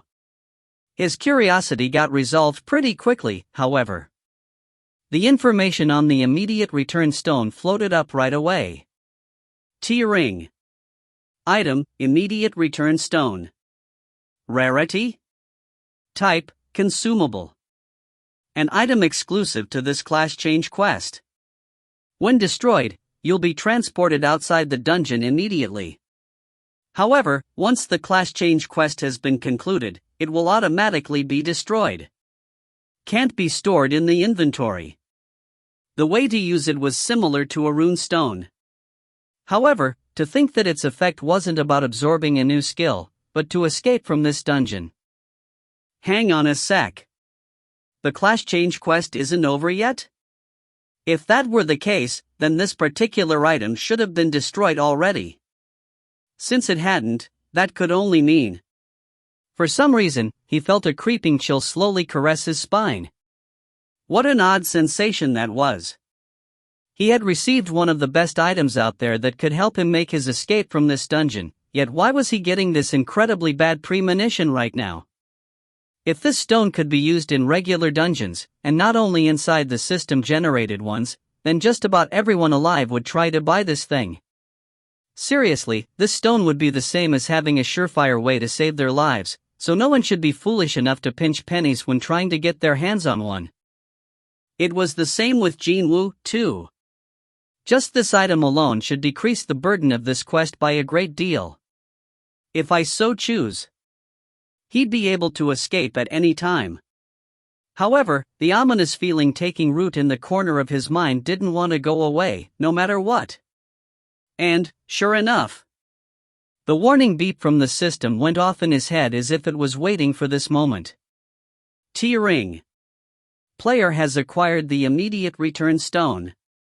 The class change quest will now commence. Son of AB** TCH. So, this was the item to start the quest for real. He nearly fainted on the spot. He felt like he had stepped on something he shouldn't have in the first place. If I knew this might happen, I'd have taken a short break first. What would regret do for him now? No matter how much one relied on one's experience and knowledge to predict the future, one would never be able to correctly guess the tricks of fate. A strand of cold sweat dripped down from Jin-Woo's forehead. Jin-Woo summoned the status window inwardly and confirmed the remaining HP and his fatigue level. HP, 4161/10270. MP, 390/850. Tiredness, 61. The tiredness stat is a bit on the high side, but I can still do this. The helm's added effects enhanced his stamina stat by a lot, which meant that his overall endurance had increased greatly as well, and his remaining HP had risen up as an added bonus, too. What a relief that was. As if to encourage himself, Jin-Woo continued to tell himself that I can still do this. It's not impossible. Of course, his life should not be in any imminent danger. Because, he held the immediate return stone, after all. However, no matter how hard he thought about it, this immediate return stone sounded awfully like an item that signified him giving up on the quest. If that was not the case, then it shouldn't have been the quest starting item, to begin with. If I give up on this quest, wouldn't it be the same as him giving up on this chance to get his class? The cold sweat on his forehead rolled past his temple and down to his chin, before dripping down. Gulp! Just as he swallowed a bit of dry spit and his Adam's apple bobbed up and down, the system's new message popped up in his view. T-ring. In 10 seconds, dimensional doorways will be randomly generated. Dimensional doorways? Even before his question could be cleared up, huge numbers appeared up in the middle of the air. 10 seconds. He could easily tell what that was. It most likely was signifying the countdown. Meanwhile, the messages continued on. Player has a choice. You can escape from the dungeon by using the immediate return stone, or 8, 7, 6. The timer continued to tick down to 0. Or, endure as long as you can and earn as many advancement points as possible in order to access the higher ranked classes. Endure? Endure what exactly? He ended up shouting out loudly as his frustration mounted. However, Jin-Woo was already holding the poison fong of Kasaka summoned from his inventory. He stored the rune stone inside the inventory, while the immediate return stone was placed inside the back of his pocket since it couldn't be stored there. Even though his heart beat fast and hard enough to nearly explode, he didn't forget to get ready for the battle that was about to come. That was how Seong Jin-Woo operated. The class change quest will soon commence. 4, 3, 2. Jin-Woo anxiously glared at the time and quickly scanned his surroundings. His head and eyes darted around quickly, over here and over there. Something ominous was clearly getting ready to begin. The space around him was separating and twisting visibly to his eyes. 1 second. I wish you the best of luck. What? For the first time ever, the system expressed emotion. Too bad, he had no time to stew inside his shock. The moment the timer hit 0, several gates began forming all around him. Buzz. Woong. Not just 1 or 2, either. He first spotted 6 around him. The number continued to climb up even higher, however. And at the same time, the timer began ticking upwards. 2 seconds. The countdown began again. The time would become his so-called advancement points. He hadn't understood everything the system said, but still, he did figure out some parts of it. the longer I endure, the stronger I will get. No, more specifically, he'd instead get a powerful class. There was no way he'd throw away a golden opportunity like this. He also had some wiggle room left with his HP and MP. Let's endure as long as I can. 3 seconds. When the timer hit exactly 3 seconds, weaponless knights poured out from the nearest gate. Thud, thud, thud, thud. When the knights decked out in full armor formed silver-colored waves, the ground couldn't help but tremor from the weight. The momentum these things displayed would have been enough to overwhelm most people, but there was a smile floating up onto Jin-Woo's lips, instead. If it's these guys, I can definitely fight them. In a way, he was oh so glad to see them as his opponents. If the monsters coming out from the gates happened to be as strong as Ygritte, then he wouldn't even be able to last a couple of seconds. Stealth. Jin-Woo used some part of the remaining MP and activated the skill Stealth. For the time being, I should observe what's happening here first. Jin-Woo's form blurred and slowly disappeared. As expected, the knights rushing towards him all came to an abrupt halt. However, the mage has used skill, Eyes of Detection. The crisp tearing of the warning beep resounded in his head. Jin-Woo's head snapped in the direction of the beep. What was that? He spotted a mage that had just emerged from the gate chanting a spell. That's also when Jin-Woo discovered an eye-like symbol floating above the head of the mage. The moment that I flashed. In that moment, Jin-Woo's stealth was cancelled. F***CK. From the get-go, his calculation proved to be way off the mark. Snap. Snap. The knights that stood around like telephone poles snapped their heads all at once towards Jin-Woo's direction. It was a scene straight out of a horror movie. And soon enough, the silver waves pounced on him. Jin-Woo's eyes opened wider and he gritted his teeth. Boom! His punch blew away the head of the incoming knight. That guy died where it stood. You defeated the knight. Crazed lights shone in Jin-Woo's eyes. Intimidation. Skill, Intimidation has been activated. Effect, Fear has been activated. The target's, all, stats will decrease by 50% for 1 minute. The movements of the monsters became much duller through the effects of fear, but his mana fell down to 90 points. The intimidation required 100 MP in order to activate. He wouldn't be able to use it the second time. However, I just bought myself a minute.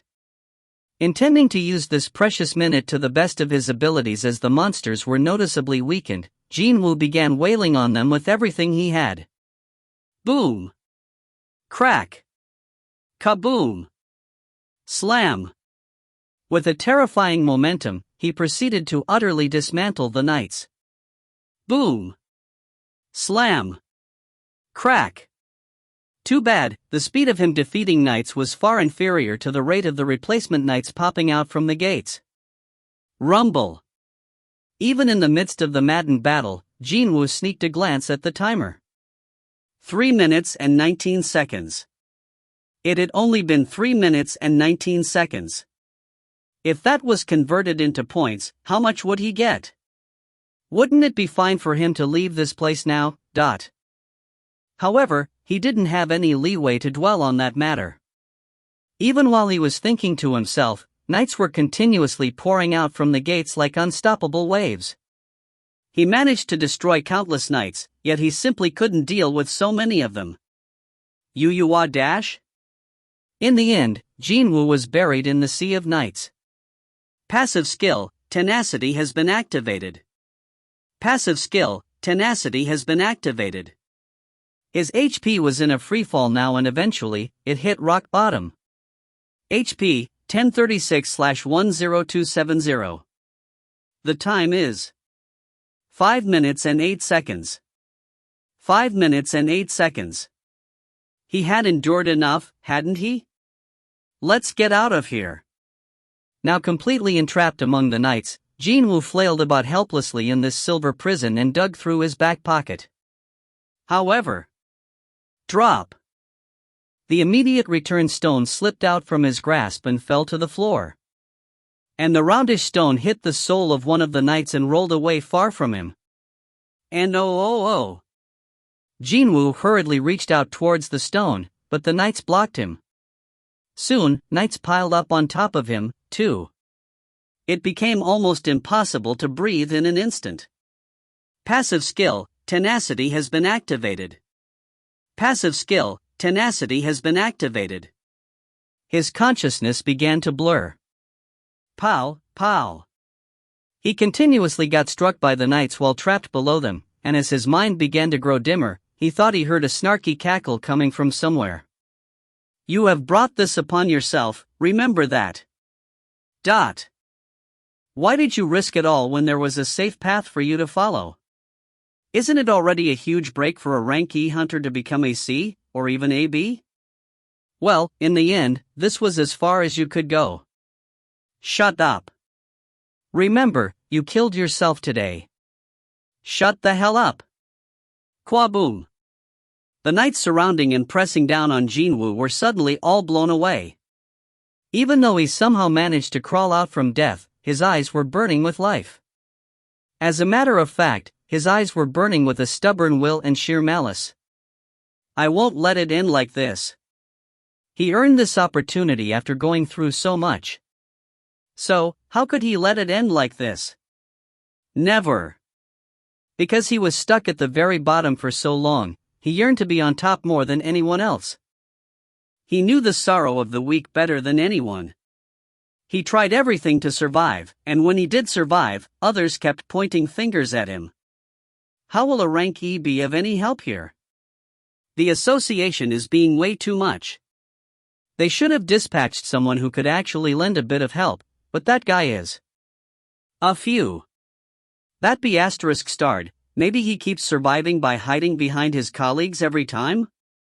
So, how could he simply watch and do nothing, when a ladder that could take him to the very top was put in front of his eyes? What a rubbish notion that was. I remember now. That voice ringing around his head just now. That voice belonged to those be asterisk stards. The voice that always yapped on and on from behind his back. Fine, laugh all you want. I'll struggle on until the bitter end. It's fine if my HP drops to 10, no 1. I'll struggle and struggle on like crazy, right until the end. I'll fight until I won't be able to move anymore. You wah! Jin-Woo threw his body forward. Crack! He thrust forward another punch. A knight's breastplate caved in and the monster flew away. Other knights collided with it and they all fell on their butts. But then, more knights rushed in again. Jin-Woo's movements became a step more violent in response. Crack! Boom! Slam! Without an exception, knights colliding with Jin-Woo's body parts, be that his fist, elbow, knee, feet, were all destroyed like a bunch of paper dolls. Tiredness has exceeded 70 points. Your movement is being restricted. Just as the warning message said, his movements became duller. However, the malice and anger in Jin-Woo's eyes didn't weaken in the slightest. One by one, the knights he couldn't defeat in one hit slammed into him. Jin-Woo resorted to hitting them 3, 4 times and made sure to destroy them. 8, 7, 6, 5. In the meantime, a strange countdown was silently ticking down. He was too focused on the battle so he failed to notice it before the timer had reached the single digit. What's this? Is the quest coming to an end? A small ray of hope blossomed in his head for a brief moment, but it turned out to be nothing but a useless dream. 6 minutes and 27 seconds. The quest timer was still ticking up as it's supposed to. No, something separate from this timer was counting down 1 second at a time. 4, 3, 2. Is it to show me the time of my death? Indeed, the system did tell him this way back then. It told him that, if he didn't accept becoming a player, he'd die 0.02 seconds later. Fine. Jin-Woo glared fiercely. I'll gladly use up every moment, right down to the final second. Slam! Crack. 2 more knights were destroyed in the meantime. Unlike Jin-Woo's unyielding stubbornness, though, his entire body was now riddled with all sorts of wounds. It progressively much harder to lift his arms. His weakened fist wasn't enough to stop the knight's tackles and charges anymore. From the front, one; from the back, another one. Slam! Jin-Woo was sandwiched powerfully by the 2 knights slamming into him from the front and back, and he spat out a pained groan. Kiok. Other knights pounced on him as if they didn't want to miss this chance. In the blink of an eye, Jin-Woo was buried under the masses of knights and couldn't even lift a finger. Rumble dash. Even during that, more knights continued to pile on top of Jin-Woo. The silver waves had transformed into a silver mountain instead. Jin-Woo's breathing became incredibly harsh. Pant, pant. At this rate, he'd be asphyxiated to death first. Jin-Woo's hand somehow broke out from the gaps of the knights and helplessly pointed towards the sky. HP 93/10270. He was in a truly desperate situation. Even then, Jin-Woo did not give up, though. No, not yet. I can still go on, . Just as Jin-Woo managed to clench the hand pointing at the sky, the mysterious countdown ticking down finally announced its conclusion. 1-0. You failed to complete the daily quest. You'll be transferred to the penalty zone. Chapter 49 Fin. If you find any errors, ads pop up, ads redirect, broken links, non-standard content, etc., please let us know. Report chapter so we can fix it as soon as possible. Chapter 50. Chapter 50. Chapter 50. Jin-Woo doubted his own hearing just then. Penalty zone? Ah. He then remembered it. He didn't do the daily quest for today.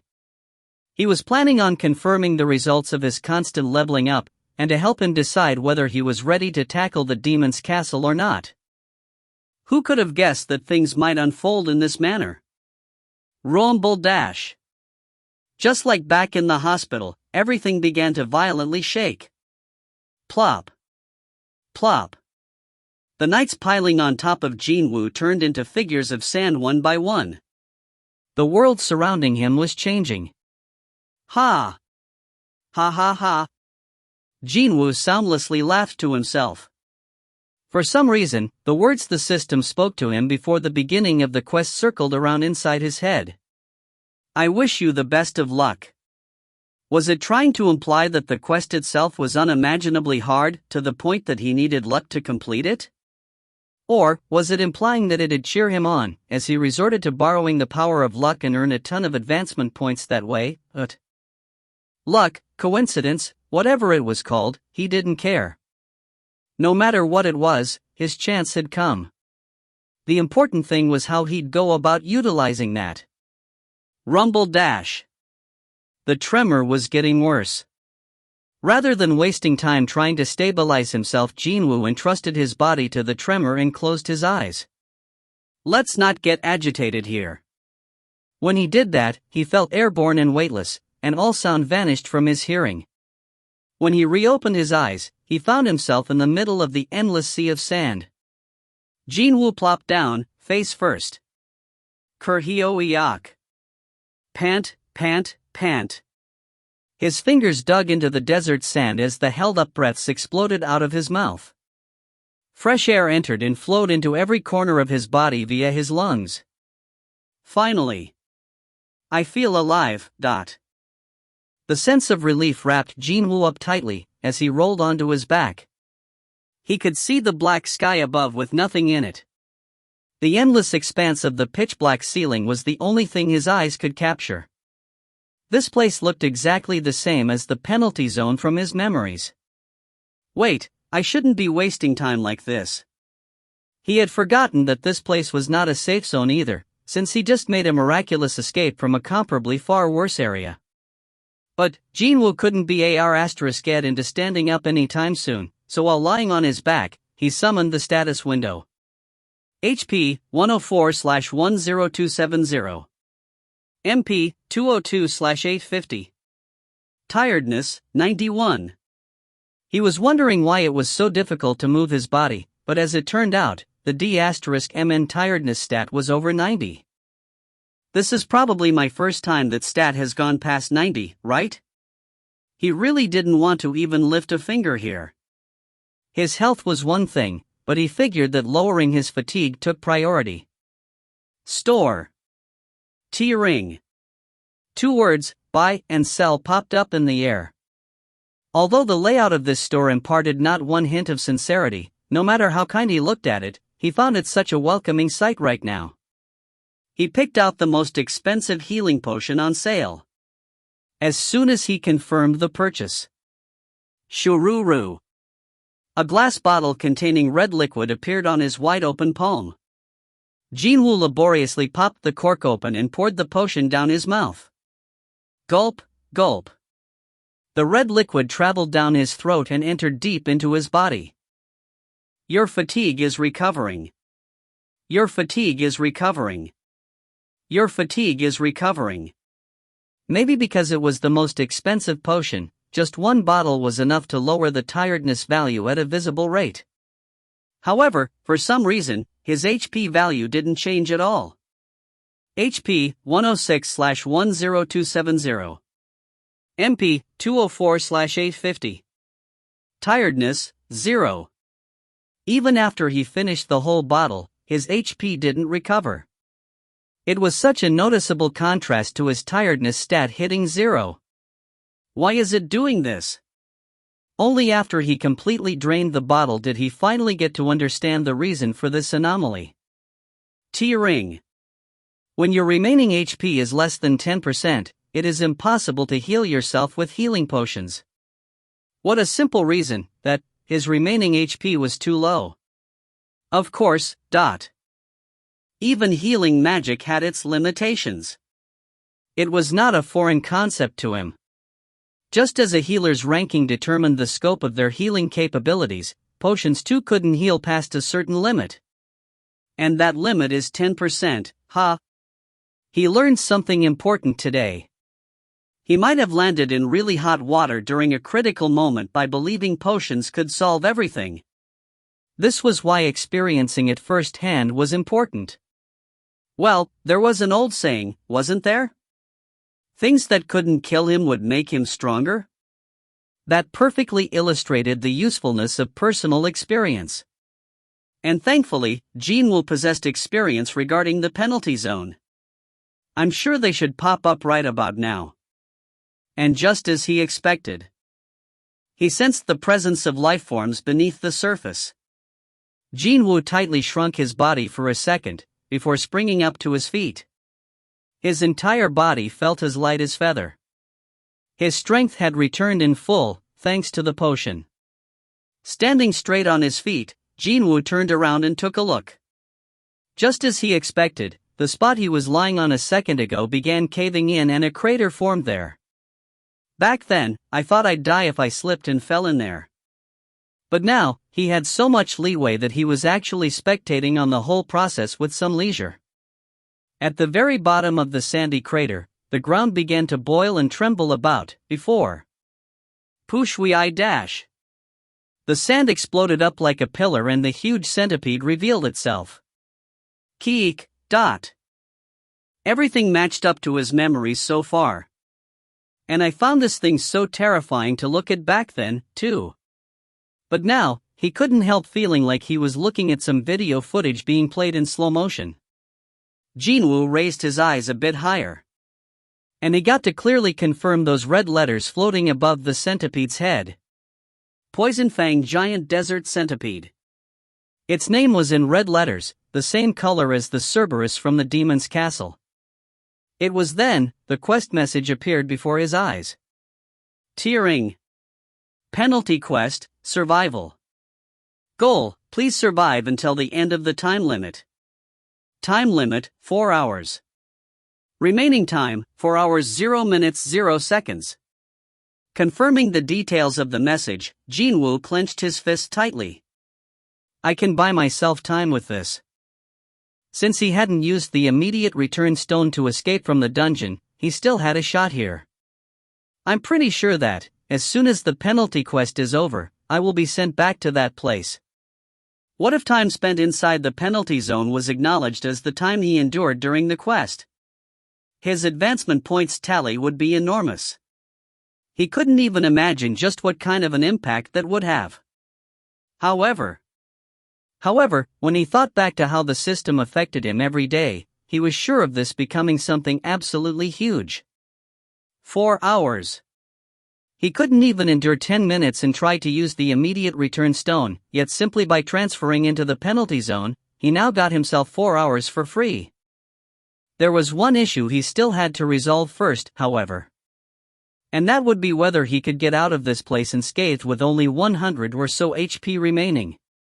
As it was impossible to heal himself using potions, he had to do his best to cautiously kill these centipedes until he leveled up. It was kind of like a new mission for him. Let's do this. Jin-Woo summoned the poison Fang of Kasaka. And then. Remaining time, 3 hours 59 minutes and 59 seconds. Then, as soon as the penalty quest began, he dashed forward, even before the centipede had the chance to move. Jin-Woo closed the distance in the blink of an eye and lightly leapt up right in front of the centipede. Pot, dot. He landed on one of the legs near the midpoint of the centipede and, as he made his way up, Jin-Woo proceeded to inflict several injuries on the body of the monster. Stab. Stab. Stab.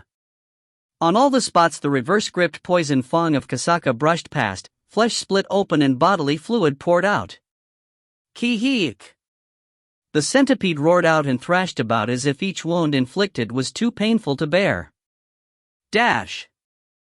Jin-Woo's sprinting legs became even faster. Step, step, step, step. Jin-Woo deftly treaded on the centipede's body and arrived at the top of its head only a second later. He gripped the dagger with both of his hands and raised it up high. And then. Vital points targeting. He used his skill and stabbed down on the centipede's head with every ounce of his power. The downward pointing blade dug deep into the flesh of the centipede's head. Crack. Skill, vital points targeting has leveled up. Nice. What a wonderful piece of news to show up in such a long time. The damage from the leveled up vital points targeting must have been pretty substantial, because the centipede shook its head around quite violently and thrashed about in great pain. Keek. Keech. Jin-Woo didn't stop there. He stepped away from its head and moved to its back. Because he saw a completely unguarded body part to attack. Stab.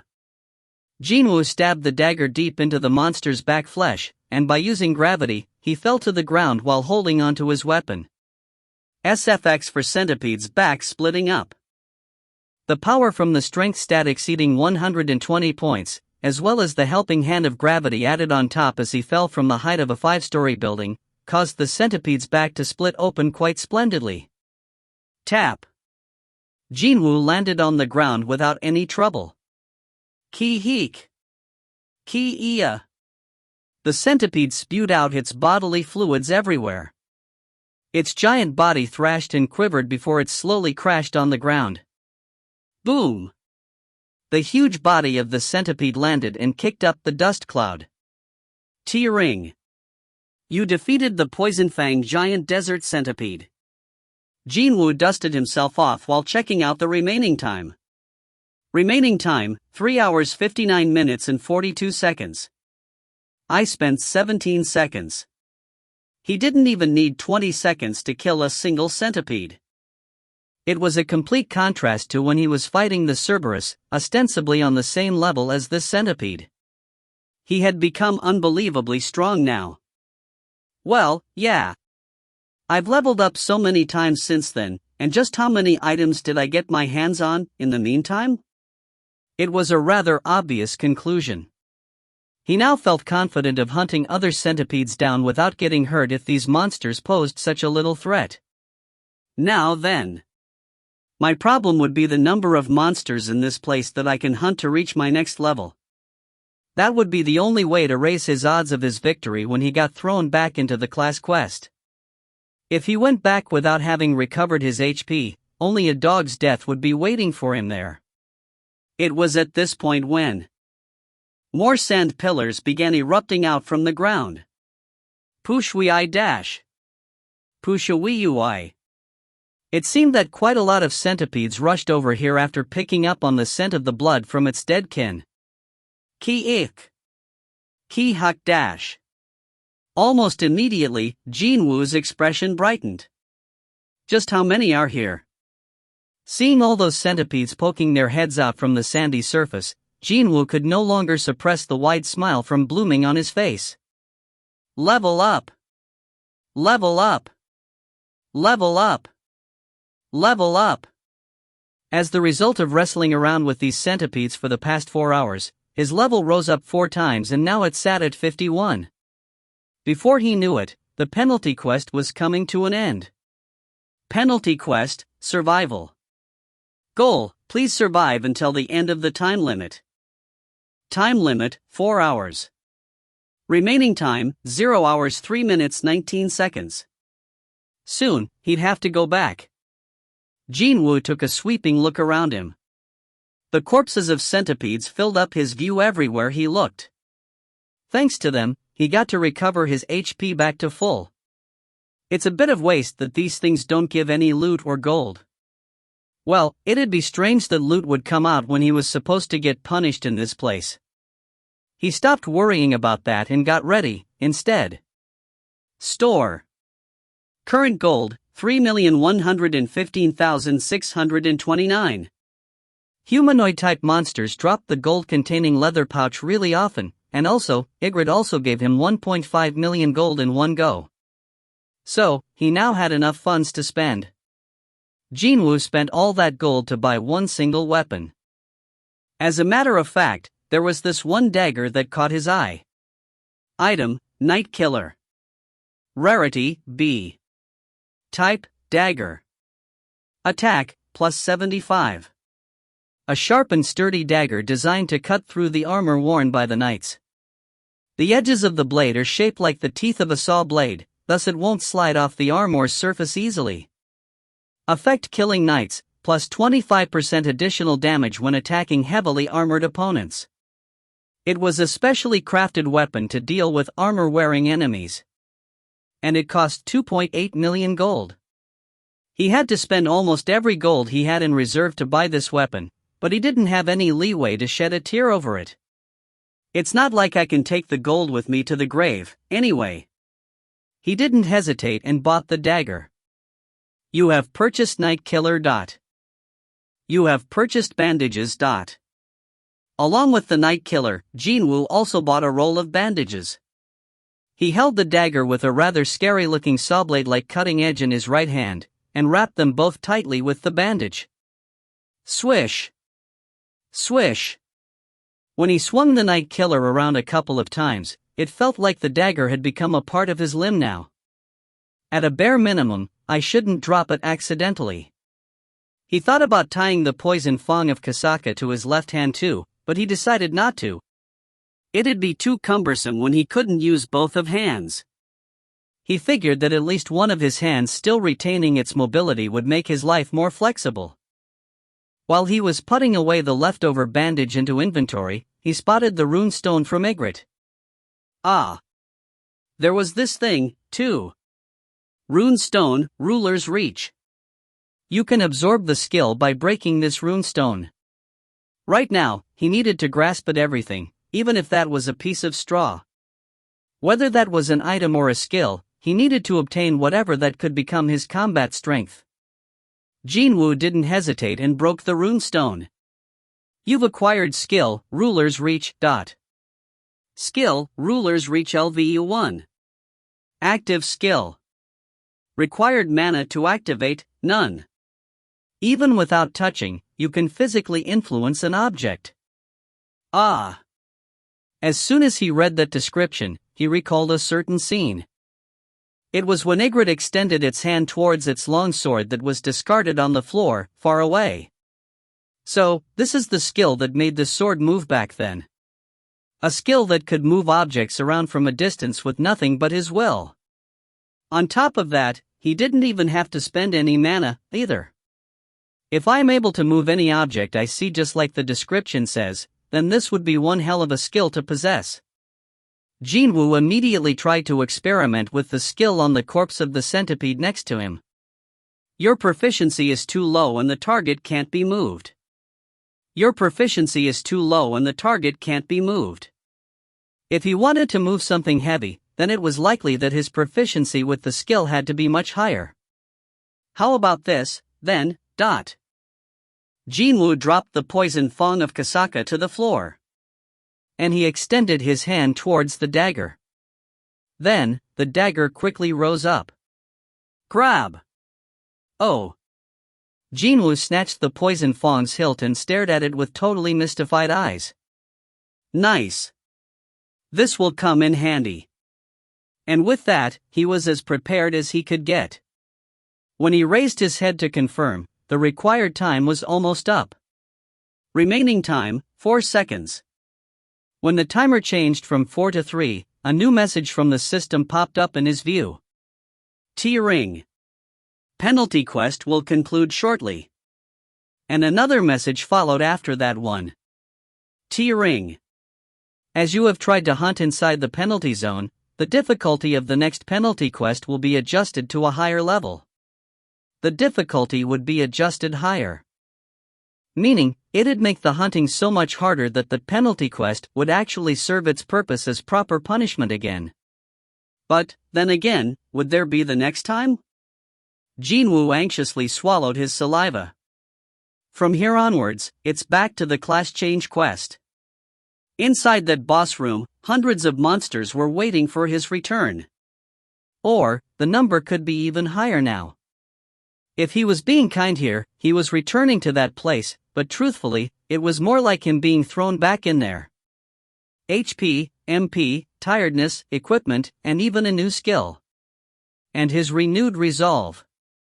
His current condition was so much better than when he first set foot in that place, but when he thought about going back there, he couldn't help but get tense and nervous.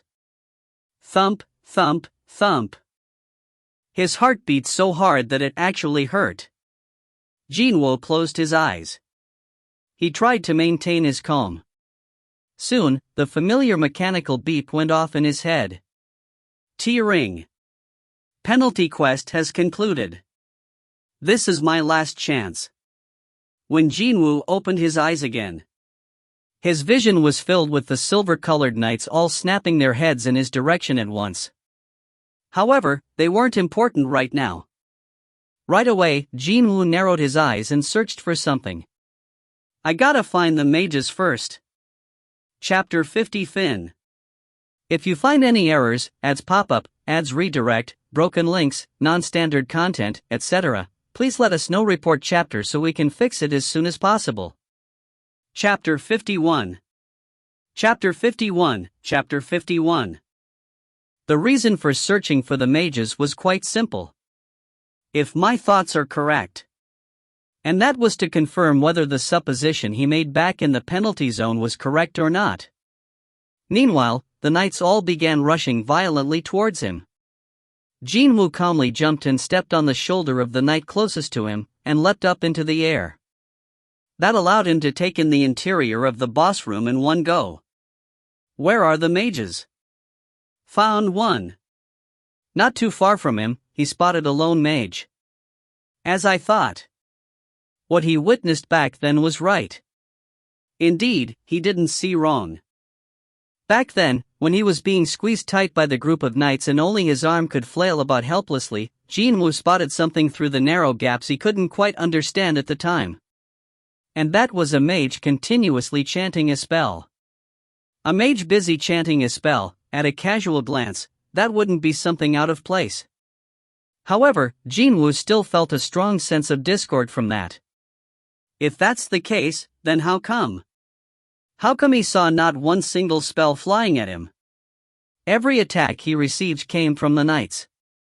Mages continued to chant, yet not once did they complete their spells and display their might.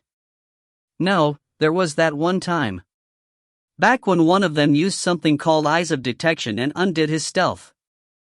And when that was happening, for some reason, all the knights nearby stopped moving. At first, he thought they only stopped because they had lost their target. However, while he was hunting down the giant centipedes in the penalty zone, he belatedly realized something quite important. Was it around the 8th centipede he killed? The level up message popped up and he clenched his fist tightly. Level up! His spent HP and MP were restored to full. After the short period of elation, a weird incongruency rushed in right afterwards. My level can rise this easily, yet why didn't I level up once in that place? The system said that his health wouldn't recover through level up, but crucially, it said nothing about him being unable to level up. Indeed, his level rose up by 5 on his way towards the boss room, too. However, only during the class change quest, he didn't level up once. Even though he endured for over 6 minutes and killed 100+ knights. Mages busy chanting but not casting any spells. Knights that apparently didn't give out any experience points. When he took these actions of the 2 separate groups that puzzled him so much and combined them into one singular puzzle, a new possibility formed in Jin-Woo's head. It could be. It was possible that all of the knights there were fake. The reason why all those knights stopped moving when the mage used Eyes of Detection could be that it wasn't because he had vanished, but because the mage had stopped casting. If my guess is correct, he needed to confirm it right now. Jin-Woo ignored the knights reaching out to grab him and ran towards the mage while using their shoulders and heads as his footholds. He sensed the mage panicking after spotting his approach. And its casting speed had increased. Suddenly, the knights no longer attacked him without a plan and tried to gather around the mage to protect it. With that, Jin-Woo was convinced now. Tap. He landed in front of the mage. Without a moment of hesitation, the dagger held in his right hand accurately pierced the mage's heart. Vital points targeting. Stab. The mage soundlessly turned into a wisp of black smoke and disappeared from the view. You defeated a mage. And at the same time tumble. Hundreds of knights rushing in to attack Jin-Woo all collapsed at the same time. It was as if they were puppets with their strings cut. The knights collapsed on the floor were now, more or less, empty suits of armor. This was my answer. Jin-Woo cried out inwardly in elation. He had to go through several near-death situations just to get to this conclusion. Knights were nothing to worry about. No, it was the mages that controlled these knights. The real goal was to kill them, instead. The first target my knight killer killed was a mage. Jin-Woo couldn't help but chuckle as he looked down at the empty robe discarded on the floor. He had that much leeway now. Of course, he couldn't continue to stand around doing nothing forever. After all, his quest hadn't ended yet. Rumble. The ground shook again. Jin-Woo turned around and saw that the knights had him surrounded from almost all sides with no gaps to speak of. Meaning, there were other mages controlling these batches of knights hidden somewhere. Knights pounced on him. Jin-Woo's right hand moved so fast that naked eyes couldn't even see its shape. Slice. The knights standing in front of him all got cut in half. Jin-Woo's eyes opened real wide after witnessing that. Wow! It was worth investing 2.8 million gold on this dagger. The blade of his knight killer pierced and sliced open the knight's armor as if they were made of paper. It didn't seem that the saw-like blade was the only reason for this. Just as the item description, dagger designed for use against knights said, he could sense a strong magic-like power emanating from this knight killer. A weapon from the store is actually pretty good, isn't it? There was a slight deviation from the accepted norm here. Normally, most people would think of weapons sold in stores as something one would use in a pinch when there was no better alternative. I shouldn't be dismissing gold from now, huh? At a bare minimum, this dagger seemed a lot more useful than weapons designed for a hunter. He even thought that, if he sold weapons from the store to other hunters, he would become rich in no time at all. Well, he didn't see any restrictions on the weapon descriptions that he couldn't give one to someone else, which was different from consumable type items. Concentrate, man. Concentrate. Now wasn't the time to get distracted. Knights were still tirelessly rushing at him. Swish. Slice. Jin-Woo dodged this way and that while cutting them down. However, this will go on forever. When he shifted his gaze away just for a brief moment, far more knights than he had cut down appeared out of seemingly nowhere to fill the gap. Slice. One more knight lost its head. I gotta find the mages. Jin-Woo utilized the shoulders of the headless knight and leapt up before the creature collapsed to the floor. Stealth. Jin-Woo's form blurred in an instant. Of course, he wasn't trying to hide via stealth. What he was aiming for was.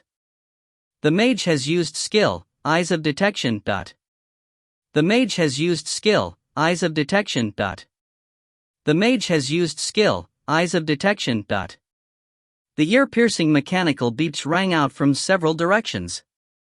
Jin-Woo ran on top of the knights and quickly confirmed the positions of the eye-like symbols. There are a total of 5 mages. Jin-Woo targeted the closest mage to him. The mage hurriedly gathered knights around it the moment Jin-Woo turned to stare at it, but... Swish dash! The poison fang of Kasaka flew out of his left hand in a straight line and stabbed accurately in the middle of the mage's forehead. Stab! You've acquired skill, dagger throw. You defeated the mage. Tumble. Once more, hundreds of knights tumbled to the ground. 4 more left. Jin-Woo stepped on the knights' heads and moved towards his next target. Meanwhile, he sneaked a glance towards the poison fang of Kasaka he hadn't recovered yet. It was time to use his new skill. Ruler's Reach. Jin-Woo extended his left hand towards the dagger, and as if a magnet was pulling it in, the weapon flew back in. Yes. Jin-Woo snatched the dagger off the air. Now that he didn't have to personally retrieve his dagger, he could take the most efficient route to his target. In the next second, he arrived before the next mage, and even before the knights could try anything, he cut the B** startup in half. You defeated the mage. More knights collapsed again. With that, not even half of the original number of knights remained. The initiative was clearly with him now. Jin-Woo's glare became harsher. There are 3 left. Perhaps sensing the threat, the remaining mages all gathered in one spot. It wasn't only them, either. The knights they controlled also gathered around them. And then, the mages all chanted a certain spell together. Their ominous and creepy voices reverberated throughout the boss room and soon, they finished their spell. Crack, creak. The knights guarding the mages were suddenly pulled into one lump and got compressed as if they were thrown into an industrial crusher.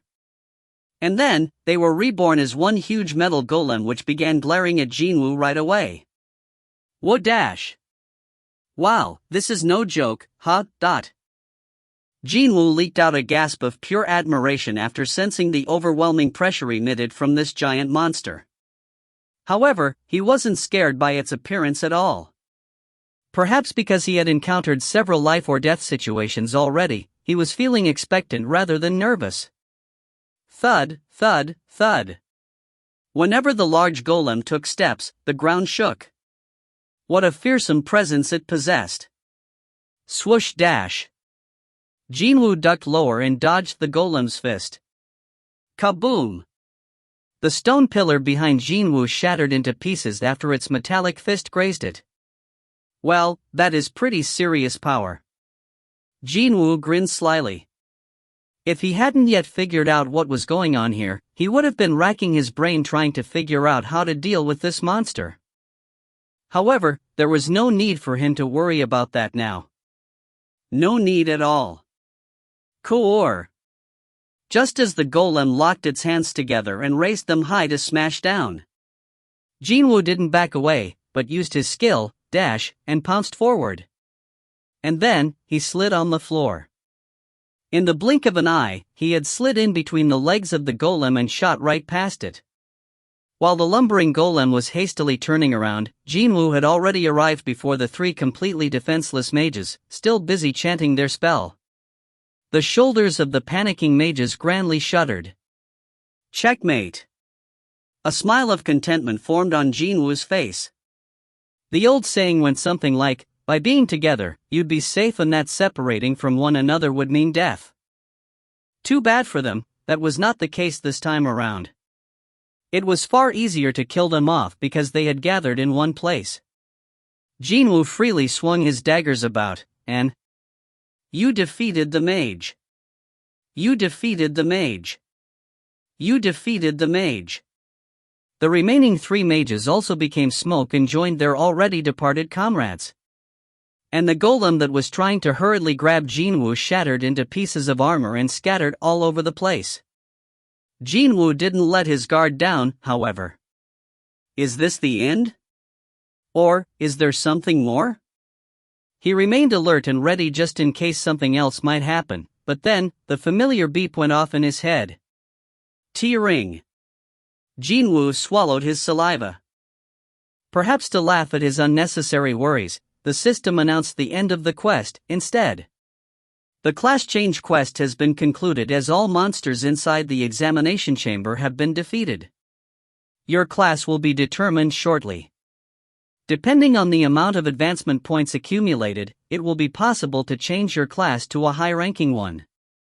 Only now could Jin-Woo spit out a sigh of relief. Phew! What a difficult battle this had been. If he remained fixated on the immediate return stone, he'd never have figured out how to counter the class change quest monsters. Yeah, I'd probably have been thinking about escaping all the time. He got unlucky, or perhaps got really lucky, instead, and lost the immediate return stone. And that forced him to focus solely on surviving this battle. The end result was an unbridled success. And now, it was time to receive his rewards. Jin-Woo's gaze drifted towards the timer. 4 hours 29 minutes and 16 seconds. The numbers on the timer had stopped moving. He had endured for almost 4.5 hours. And that wasn't all. In a quest that could be cleared simply by enduring the combined assault of the countless enemies for a while, he actually managed to kill them all. Just from wondering about how many points he got to accumulate and what kind of a class he'd earn from that, his heart began trembling in anticipation. The suitable class will be bestowed upon the player after your past actions have been thoroughly analyzed. Yup, that sounds good. If his past actions were used as the basis for the selection of his class, then the odds of him ending up with something weird and struggling in the future would be close to zero now. It was probably the most welcoming thing he'd heard in a while. The places where the player stands are dyed with the hidden breaths of an assassin. Corpses fill the paths the player has walked past, and the scent of blood is thick and strong. He thought that this description was a bit too heartless and cold, but after looking back, he couldn't come up with anything to rebut those words. I only did those in order to raise my level, though. After entering an instant dungeon, he kept hunting monsters down until his level would not rise anymore. And while inside a regular dungeon, he made sure to find every single hidden monster there and slew them all, too. Also, although it wasn't his intention, he ended up fighting other hunters a couple of times, too. Assassin, corpses, and the scent of blood. No matter how you look at it. Just as he suspected from the beginning, it seemed that his class would be set at assassin now. Also, the player thirsts for power, never relies on his comrades, and paves the new path for himself with his own strength. Nod.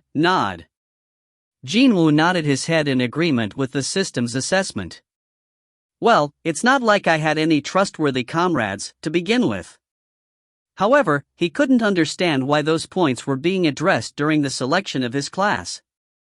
The system's explanation continued on. Your thirst for strong power is intense enough to summon the spirits of the departed, and the army of the deceased that unquestioningly follows all of your commands will pave the road only for you, without anyone's aid. The army of the deceased? Only now had Jin-Woo realized something had gone awry here. Too bad, though. No, wait. Even before he had any chance to raise his objections, the system read off the result of the selection in its usual dry and humorless voice. Your class has been set as Necromancer. What the F***CK? Chapter 51 Fin. If you find any errors, ads pop up, ads redirect, broken links, non-standard content, etc., please let us know. Report chapter so we can fix it as soon as possible. Chapter 52. Chapter 52. Chapter 52. What was the meaning of this sudden slap to the back of his head? Everything was going well, so why did Necromancer pop out instead of the expected assassin? Jin-Woo dazedly stared at the message. He even rubbed his eyes several times, but nothing changed. Your class has been set as Necromancer. The message still floated up there, unchanging. He couldn't believe it at first, then he became really angry next. I've never even touched the intelligence stat, so what the hell? Just how did he end up with a rare class not even found among countless mage-type hunters in the world? From the moment Jin-Woo awoke as a rank E hunter, he was always a close-quarters fighter. With the exception of the steel longsword, he always used daggers, and the skills he got until now were perfectly suited for the role of an assassin. That was why he hadn't even thought of the possibility that his class would end up belonging to a different type altogether. It was a magic type, no less. No, more than that, a necromancer. His knowledge of different classes came from video games, but even then, he knew enough about what being a necromancer entailed. A gloomy-looking mage, and an army of undead following that dude. No matter how much he thought about it, that image just didn't correlate to him whatsoever. Jin-Woo frowned deeply and shook his head. Let's calm down, first. Even if his thoughts were complicated, his responses should be calm. Being calm and cool-headed were Jin-Woo's ultimate weapons. He controlled his rage and regained his cool head soon afterwards. Hang on, isn't this denial, then rage? He suddenly felt like he was acting like a patient who just heard the diagnosis of terminal illness, and was going through the so-called 5 stages of grief. Rage, then, it's supposed to be negotiation, is it? Or was it compromise? Of course, there was no way he'd be allowed to negotiate or come to a compromise with the system. If he were to think about the advantages of being a necromancer, then, just as the system alluded to, he could create his own army? About that much? Well, the problem here is that army will consist of skeletons and rotting corpses, but if he walked around with such an army, the whole world would be up in arms in no time. Hunters were already the objects of aspiration and fear, yet he was being asked to become a hunter who could lead around an army of the departed. Never mind the question of this class being suitable to him or not, he wasn't even confident of handling the fallout from that. T-Ring. Will you accept this class? The system demanded his answer. What a relief that was. I can still say yes or no. Jin-Woo spat out a sigh. If the class wasn't forced down his throat, then that meant there was another opportunity for him. If he still had another shot, then there was no reason to sweat so much right now. Jin-Woo gladly refused the suggestion. No way. When he did that, the message asked him again. The necromancer is a hidden class. Will you still refuse? Although it was asking the same thing for the second time, he found himself unable to quickly answer back. He was now hesitating. A hidden class, is it? That term might sound like something straight out of a video game, but still, there were hunters with rare and strange abilities even in reality. Such as hunters who could create shields or buff others. Or, even, the master of White Tiger Guild can apparently transform into a monster, too, according to the rumors. All those hunters with rare and strange abilities were now enjoying a great deal of special treatment after being scouted by the biggest guilds out there. Could this hidden class thing be the same thing as the special abilities those hunters possess? If that were the case, This could be an opportunity, instead. Suddenly, such a thought popped into his head. The system did say something about this just now. I thirst for power, and that's why it's recommending the class of necromancer to me. In other words, the class of necromancer had the potential to be truly powerful. When considering the fact that most of the hunters with rare skills happen to belong to support type, this could be seen as quite an encouraging thing for him, indeed. A hunter with a rare skill that could directly enter any battle. His heart began beating just a little bit faster just from thinking about that. If I could only get to experience the class of necromancer just for a bit, I wouldn't even need to weigh my options this much. However, would anything in this world be that easy?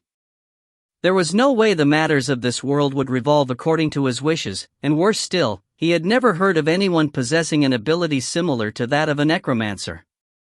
The thing was, one wouldn't be able to find a mage who commanded its own army, to begin with. Just as his thoughts ended there. Oh.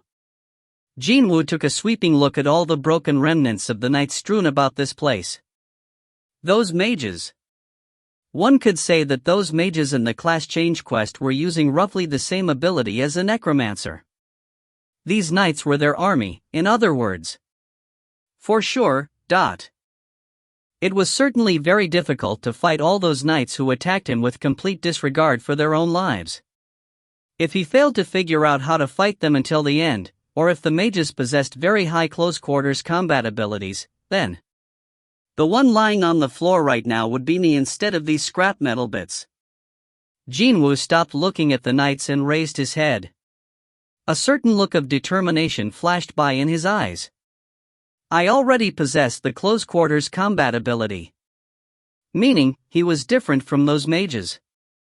What if there was a mage possessing excellent hand-to-hand combat skills who also happened to command an army? Wouldn't that be the worst of all worst possible nightmares for his enemies? What if, something he could only think about but couldn't do, wouldn't it be possible for him to enter a dungeon rated B or higher alone and clear it now? Jin-Woo silently swallowed his saliva.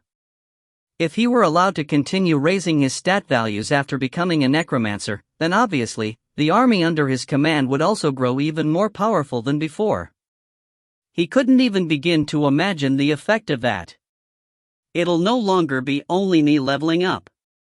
His own army would be leveling up, too. Wait. Could this be? Suddenly, a chill ran down his spine. Jin-Woo raised his head and looked at the floating message. It was still patiently waiting for his decision.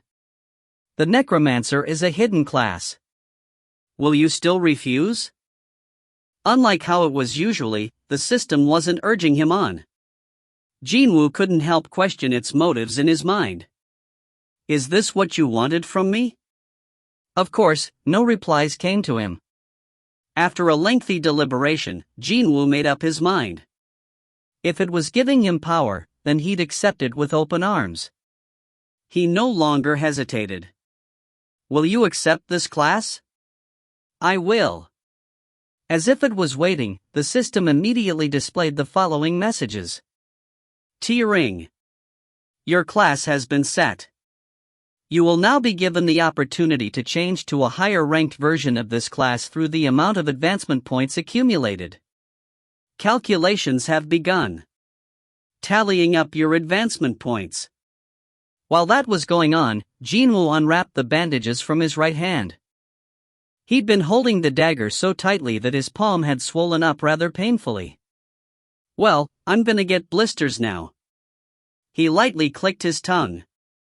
Such a wound would have been taken care of with a drop from the healing potion, but not being able to use one was proving to be rather inconvenient in various ways. He finished unwrapping the bandages and was about to store the night killer back in his inventory, when he heard yet another mechanical beep. T-Ring. Jin-Woo reflexively raised his head. You've exceeded the expected time limit. Bonus points will be granted. Bonus points, it said. But, that was rather obvious, wasn't it? Not sure how long was the expected time, but well, I did endure for quite a long time, didn't I? He began smirking in satisfaction, then all of a sudden, several messages inundated his vision. You did not use immediate return stone. Bonus points will be granted. Your remaining HP is over 50%. Bonus points will be granted. You eliminated all the enemies. Bonus points will be granted. Total advancement points tally has exceeded the class-specific point limit. According to the contract, you will be given a special reward. Tearing, tearing, tearing. What's this? His ears hurt from all the beepings, but Jin-Woo's focus was fixed elsewhere and didn't care anymore. As a matter of fact, he couldn't even hear those beeps now. A special reward? Those words jumped right up at him. A reward. Not only that, it was special, too. Jin-Woo stopped trying to store the night killer in his inventory and concentrated on the message. His stares were now firmly fixed on it. Soon, follow-up messages popped up. T-Ring. Your class has been upgraded from Necromancer to Shadow Sovereign. You have acquired class-specific skills. You have acquired bonus stats. You have acquired the title, the one who overcame the adversity. Shadow Sovereign? Hearing that strange term, Jin-Woo hurriedly summoned his status window. Name, Seong Jin-Woo. Level, 51. Class, Shadow Sovereign. Indeed, there was a new term added to his class column. It's not a necromancer anymore. The system definitely said that he'd be able to get a higher ranked version of his class according to the amount of advancement points he had earned. And also, it mentioned that the point tally had exceeded the limits of the class itself, too. The end result from all that was this Shadow Sovereign. So, is this the special reward the system was talking about? The thing was, though, Jin-Woo couldn't continue on with what he wanted to say. Right in front of his disbelieving eyes, a truly bizarre and hard-to-explain phenomenon began unfolding. Behind the hologram-like messages, unknown black smoke was slowly and eerily leaking out from the night strewn about on the floor like scrap metal. No such thing happened prior to him getting his class. These bits of scrap metal were nothing more than ownerless junk, only until a minute ago. However, Jin-Woo closed the status window and swept his gaze around the interior of the boss room once. It wasn't just one or two now. That black smoke was rising up from every single night on the ground. It is possible to perform shadow extraction on the selected target. It is possible to perform shadow extraction on the selected target. It is possible to perform shadow extraction on the selected target. Whenever his eyes landed on targets with black smoke oozing out from them, the words with hard-to-fathom meanings "possible to perform extraction" popped up into his view. Shadow extraction. He couldn't understand why, but to Jin-Woo, those rising smokes looked like they were writhing in pain. As a matter of fact, it felt like they were reaching out to him, begging him to save them. Would it be strange if he said that? He could hear their screams? But he was sure of one thing. He was sure of him being able to free them from their pain. Shadow extraction. Please set the command phrase to activate the shadow extraction skill. I gotta set a separate activation phrase for this skill? Jin-Woo pondered for a bit, before muttering out almost instinctively, "Rise up." When he did, wah wah wah. Thick, heavy moans resounded out from somewhere, and at the same time, the shadows of the fallen knights began wiggling as if they were still alive. Jin-Woo scanned his surroundings once more. All the shadows found near him were beginning to move. Soon enough, a black hand rose up from one of the shadows. It pressed down on the ground hard, and slowly, the arm attached to it rose up. Oh my God! Jin-Woo's eyes opened wider and wider. Those things were people. No, soldiers possessing the outer appearance of a person. Soldiers kitted out head to toe in jet black armor climbed out of the shadows one by one. This is my new skill? By the time Jin-Woo recovered his wits, there were a couple dozen soldiers standing by his side, waiting. Shadow extraction was a success. Tens of soldiers were now surrounding him. What the hell is this? Jin-Woo approached the nearest soldier. The first thing he did was to touch it. When he placed his hand on it, he felt something metallic. As it turned out, the metal-looking armors weren't just for show. Indeed, these guys were all outfitted in real black armor and real weapons. At first glance, they look like people, don't they? However, they weren't people. He couldn't sense any signs of life from them. They didn't breathe, and there were no heartbeats he could hear. On top of this, Jin-Woo swallowed down his shocked gasp. He sneaked a glance inside the helmet through the eye holes and found nothing but pure darkness in there. Jin-Woo slowly took several steps back after feeling like he was being sucked in. These things came out from the shadows? He immediately checked his skill window. Just as the system informed him, new class-specific skills could be found there now. Class-specific skills. Active skills. Shadow extraction LVU1. Shadow storage LVU1. He checked the details of the first skill. Skill, Shadow extraction LVU1. Class-specific skill. Required mana to activate, none. Creates a shadow soldier by extracting mana from the recently deceased lifeform. The odds of extraction failure will rise higher depending on the target's original stat values, as well as the length of time since its death. Number of shadows that can be extracted, 30/30ths. Only after reading the explanation on the skill did he realize the identity of these black soldiers. They are all undead. Shadow soldiers, monsters, pulled out from the shadows of the dead. Jin-Woo swallowed down his saliva. If these things are really my soldiers, then... Jin-Woo raised his arm and pointed to his right. And the soldiers all uniformly shifted their bodies to right. The end of his hand slowly moved to his front. And the soldiers too followed after his hand and slowly faced their front. Jin-Woo stood in the middle of them. He did his best to calm his pounding heart and lowered his hand. And at the same time, every single soldier knelt down before him. They were moving according to his will. Ha! Jin-Woo let out a soft gasp of admiration as the ends of his lips arched up. Isn't this so cool? Chapter 52 Fin. If you find any errors, ads pop up, ads redirect, broken links, non-standard content, etc., please let us know. Report chapter so we can fix it as soon as possible. Chapter 53. Chapter 53, Chapter 53. Oops. A thought flashed by in Jin-Woo's head. I shouldn't be wasting time like this. He had witnessed the power of his new skill. He could now turn the defeated monsters into his soldiers.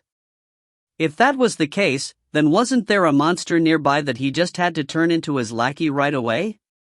Jin-Woo climbed up the pile of armors that once used to be the giant iron golem and stood on top. By being so high up, he could take in the entirety of the boss room. Jin-Woo searched around as his glare became sharper. Found it! Confirming the direction, Jin-Woo immediately ran over there. Perhaps he was feeling really psyched. He arrived there in the blink of an eye even though he didn't use the dash skill. Gulp! Jin-Woo looked the corpse of the monster that he was planning to extract the shadow from, and swallowed dry saliva. The creature remained in the exact same spot where he had killed it. Ygritte the Crimson. The sight of the red-armored headless knight half buried in the thick, sturdy wall told how desperate his situation was back then. Jin-Woo stood before Ygritte. It might have been a fearsome enemy that threatened to kill him only a few hours ago, but now, it was probably the best ingredient he could find. Fortunately enough, he saw the black smoke slowly oozing out from Ygritte, just like how it was with other fallen knights. It is possible to perform shadow extraction on the selected target. Jin-Woo's expression brightened. Nice. He already knew the drill. Jin-Woo took a short but deep breath and spoke out the command phrase. Rise up. He spoke the activation phrase for the skill, shadow extraction. However, the skill didn't activate. Jin-Woo tilted his head this way and that way, and was about to say the command phrase again. But then, following a tearing, several warning messages popped up. You have exceeded the number of shadows that can be extracted. If you wish to perform shadow extraction, you must return a portion, or all, of your soldiers back to the world of nothingness via extraction cancellation. But once returned to nothingness, the shadow soldiers can't be summoned back. Oh, yeah. There was something like that, wasn't there? At the end of the skill's explanation, there was something he should have taken note of. Number of shadows that can be extracted, 30/30ths. The maximum number of extractions he could perform was 30. Which meant the number of his soldiers was currently 30. Jin-Woo looked behind him. The shadow soldiers had followed him even before he had noticed it, and they were standing in attention. When did they? Perhaps fitting their title of shadow soldiers, they seemed to move around without making a single sound. Whatever the case might have been, if he wanted to extract Ygritte's shadow, he had to get rid of one of these guys, just as the system had alluded to. But it had only been a short while, yet when he thought about them being his soldiers, he kind of didn't want to dismiss any one of them. Did he get attached to them already? With a rueful, unwilling expression, Jin-Woo slowly scanned each and every one of his shadow soldiers. As his eyes swept past the soldiers, their names and levels appeared before his view. Shadow Infantryman LVE-1. Regular grade. Shadow Infantryman LVE-1. Regular grade. Everyone possessed the same name and level. Oh well, their origins were exactly the same, so, But then, he discovered 3 somewhat different colored soldiers right at the back of the infantryman. Are those? Unlike the regular infantryman, these guys were wearing robes. Shadow Magic Soldier LVE-1. Elite grade. Oh. He quickly figured out what they were. The 3 mages that were controlling the Iron Golem must have been revived as undeads as well when he gave out his Rise Up command just now. So, 27 infantrymen and 3 mages, 8? This was why being rare was a good thing. He excluded the low-numbered mages and selected the closest infantryman from him to cancel the extraction. And he was really sorry about this. Extraction cancellation. Fush. The soldier turned into black smoke and scattered in the air. Not even a trace remained of it. Jin-Woo gazed at the spot of the disappeared soldier for a little while with an apologetic expression, before shifting his attention back to Ygritte. His preparation was complete. He even had to sacrifice one of his wonderful soldiers just so he could turn Ygritte into a shadow.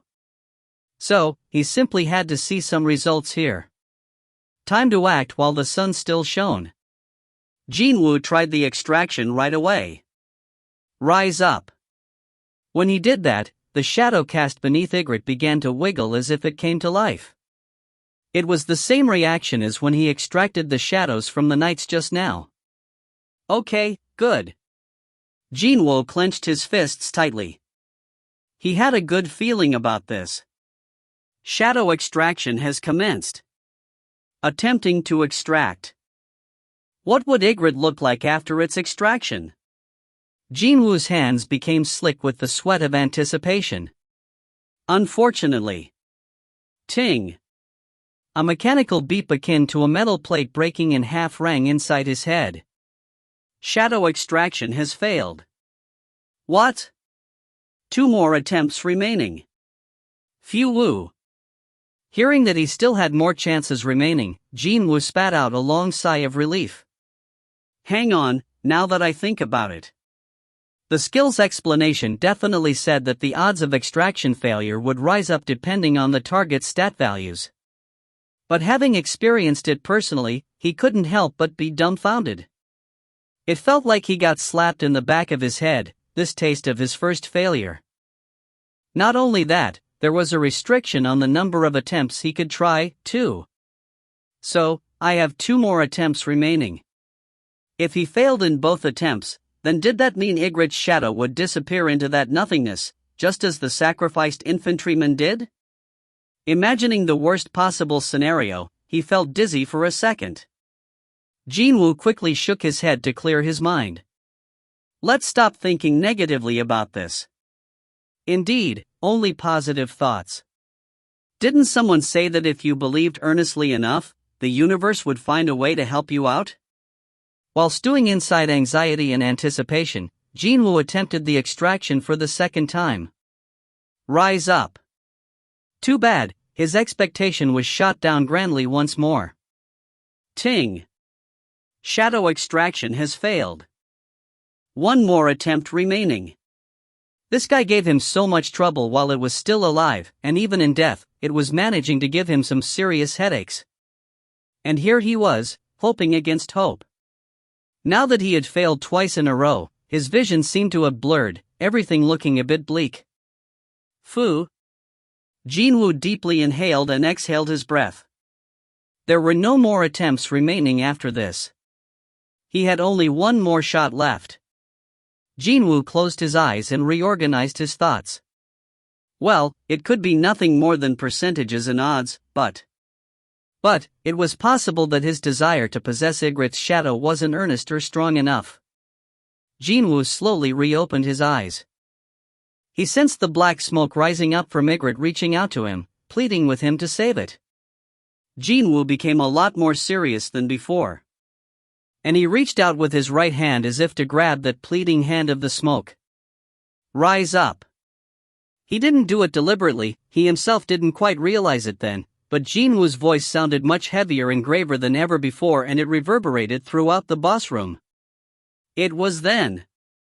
Yuad dash. A deep scream could be heard coming from somewhere, and chilling, eerie winds swept by the boss room. Isn't this it? Jin-Woo's expression brightened. He remembered encountering a similar situation like this one before. Back when his infantryman first popped out from the shadows. Just as he hoped for, as the lengthy scream came to an end, a long black hand emerged out from the shadow. And when that hand pressed down on the ground, a new message popped up in his view. Shadow extraction was a success. Jin-Woo let out a cry of happiness.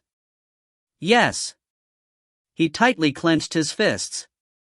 The taste of success was so much sweeter since he had to go through 2 failures to get here. However, the good news didn't end there. The sovereign's voice had awakened the departed's fighting spirit. You have succeeded in strengthening your shadow soldier. The shadow's level will now start at 7. I succeeded in strengthening? What? A shadow's starting level could be higher than 1? Jin-Woo's eyes widened once more. Just as the message said, the Black Knight emerging from the shadow carried level 7 in its status. Jin-Woo spat out a short gasp. The newly emerged shadow looked exactly as it was in his memories. The mane attached to the helm, the highly fashionable armor wrapped around its entire body, that noble, dignified cape. The only difference being that the blood-like armor now sported a pitch-black color instead. Everything else was exactly the same. He'd have probably believed it if someone told him that Ygritte had returned to life just now. However, the newly born Ygritte didn't display a single hint of animosity towards him. No, it just stood there quietly, waiting for Jin-Woo to give it a new order. Thump, thump. Jin-Woo's heart began pounding in excitement as he stared at Ygritte. And there was a big grin etched on his face. Even though his heart was palpitating, there was something he was curious about. Jin-Woo's gaze shifted just above Ygritte's head. Why doesn't this guy have a name? LV-7. Knight grade. For some strange reason, there was a couple of question marks instead of its name. And its grade is also different. He understood that its level was high because of that strengthening thing, but still, this guy exhibited quite a few differences from the regular infantryman. Perhaps it read Jin-Woo's mind, because the system sent him a new message with excellent timing. T-ring. You can bestow a name to a night grade soldier. The bestowed name will be maintained until the shadow soldier is dismissed. Please set the soldier's name. A name, is it? At first, he was at a loss with this unexpected demand, but soon enough, he recalled that this guy already had a name and a smile crept up on his face. There should be no problem calling it by its original name, no?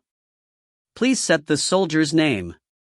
The message blinked as if to urge him on with the naming already. Jin-Woo opened his mouth. Excerpt the CRI. No, hang on a minute. When the system asked him to set the name, it meant that he'd have to use that name to call this guy from here onwards. So, didn't that also mean that he'd have to call it excerpt the blah blah all the time from now on? But just thinking about that gave him a nasty case of goosebumps. That's way too cringy. In the end, he decided to shorten the name somewhat. Excerpt. Will you set the name as excerpt? That's right. As soon as Jin-Woo spoke, the question marks on the guy's head disappeared and the name excerpt appeared there. Excerpt LV, 7. Night grade. All he did was to simply give it its original name, yet Jin-Woo still felt like he had accomplished something pretty amazing. He was filled with contentment, knowing that this guy was his loyal soldier now. My own loyal soldier, eh? Jin-Woo took a look behind him. 29 shadow soldiers were still there, waiting for his orders. For now, the number was too small. Only 30, Either this was because the skill level of shadow extraction was too low, or because his intelligence stat hadn't been raised high enough yet. But, he was sure of one thing, and that was the number of his soldiers would gradually swell up. Yup, I really have myself a new army. Not only that, they weren't some skeletons and corpses, but an army of shadows. Now, there was only one problem remaining. And that was how he'd walk around with these guys. Now that gave him a bit of a headache. Doesn't matter skeletons or shadows. It'd be way too eye-catching if these guys freely walked around in the streets. Would that be all? This skill was already way past regular people accepting it as one of the many awakened abilities a hunter could possess. Either he'd be under the constant surveillance, or worse, someone might even demand him to dismiss the summoning, too. Woo Jin-Cheol, the section chief of the Monitoring Division, the Korean Hunters Association. Thinking about how stuffy-looking guys like that man would come around every day and annoy him to no end in the future, Jin-Woo felt like he'd die from frustration already. That was precisely why the next skill existed, probably. Skills. Jin-Woo summoned his skill window. Class-specific skills. Active skills. Shadow extraction LVU1. Shadow storage LVU1. The skill he only checked its name and nothing else until now. The shadow storage. That name alone made him think that this skill would help him out in these sorts of situations. Chapter 53 Fin. If you find any errors, ads pop up, ads redirect, broken links, non-standard content, etc., please let us know. Report chapter so we can fix it as soon as possible. Chapter 54. Chapter 54, Chapter 54. Chapter 54. Skill, Shadow Storage LVU1. Class-specific skill. Mana required to activate, none. Stores the shadow soldiers inside the summoner's shadow. The stored soldiers can be summoned back into the open or absorbed back at any time the summoner chooses to.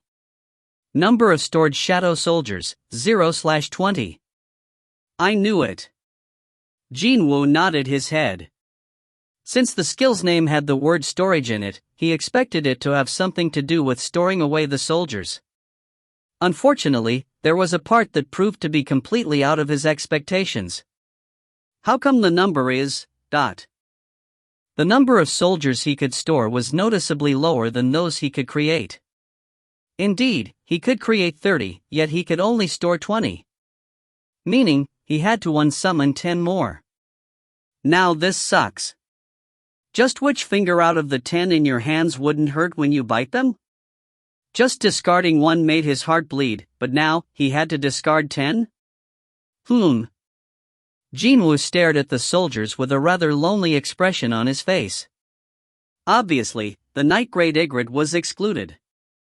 3 magic soldiers were also excluded, since they would be harder to replace and also fewer in numbers. At the end of the day, the most disposable remained the infantryman. Last time, he chose the one closest to him, so this time, he chose the 10 that were furthest away from him and cancelled their summoning.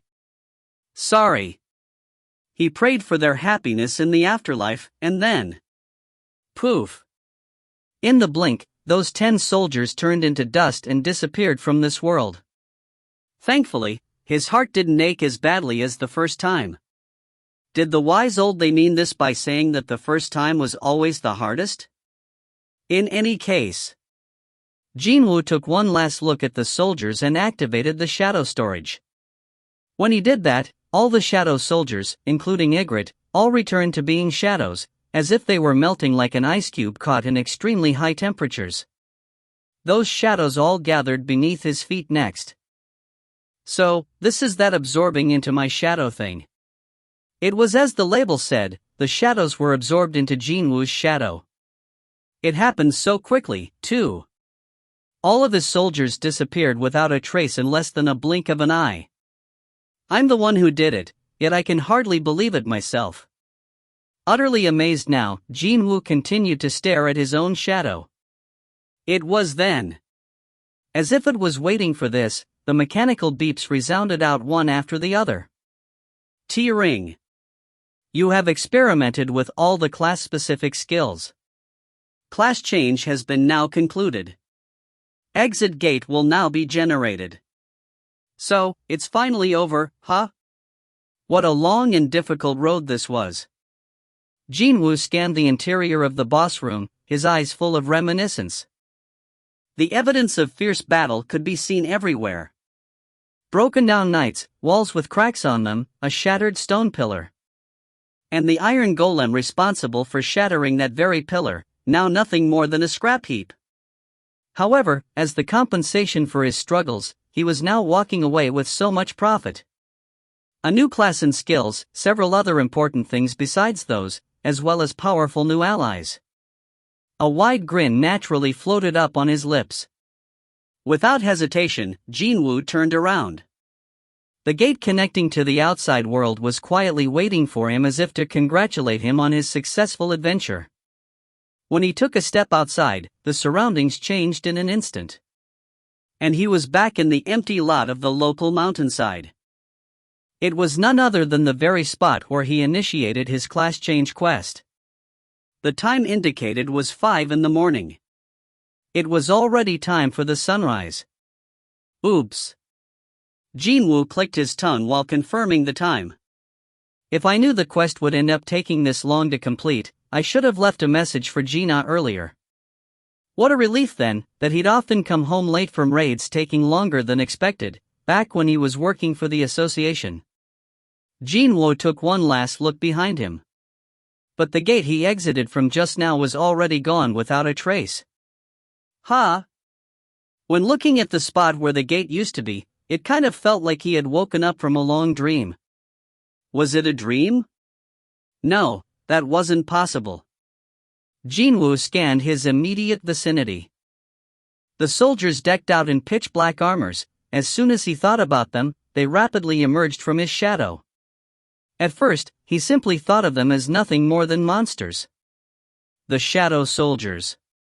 The monsters that stepped out from the shadows of the dead after they were summoned by him. However, if these things were monsters, then just what should the guy who could freely control them be called now? Jin-Woo smirked softly. Well, it doesn't matter one way or the other. Jin-Woo stored the soldiers back into his shadow. He noticed that his steps going down the mountain were rather light and cheery. Jin-Woo slept until late in the day. But that couldn't be helped. By the time he got back home, the sun had risen up pretty high already. Ring ring dot. Jin-Woo's sweet slumber was eventually disrupted by the ringtone from his smartphone. His hand fumbled around near his head and with some difficulty, located his phone. Hello? His voice cracked up from his dry throat. Hull? Appa, you were still asleep? You know what time it is? Gina's shocked voice came out from the speaker. So, he asked her back. Okay, what time is it now? It's 2 in the afternoon. What? He glanced at the time on the phone's screen with half-open eyes. She was telling the truth. Appa, you haven't forgotten that you're supposed to come to my school today, have you? Her voice sounded anxious. Jin-Woo finally raised his upper body, albeit very slowly. What time should I get there at the latest? Before 5. I won't be late, so don't worry. As expected of my Orabionim. When you're near the school, give me a call first, okay? TL, Orabionim equals a higher form of honorific than Appa. Gina switched on her charm attack and ended the call soon afterwards. Scratch, scratch. Jin-Woo scratched his unkempt hair for a bit before slowly getting up from the bed. He didn't have a lot of time left if he were to get ready. Well, I'm going to meet my sister's homeroom teacher after all. Not only that, this teacher would be in charge of her 3rd year in high school, one of the most important periods in a person's life. So, I can't just wear whatever now, right?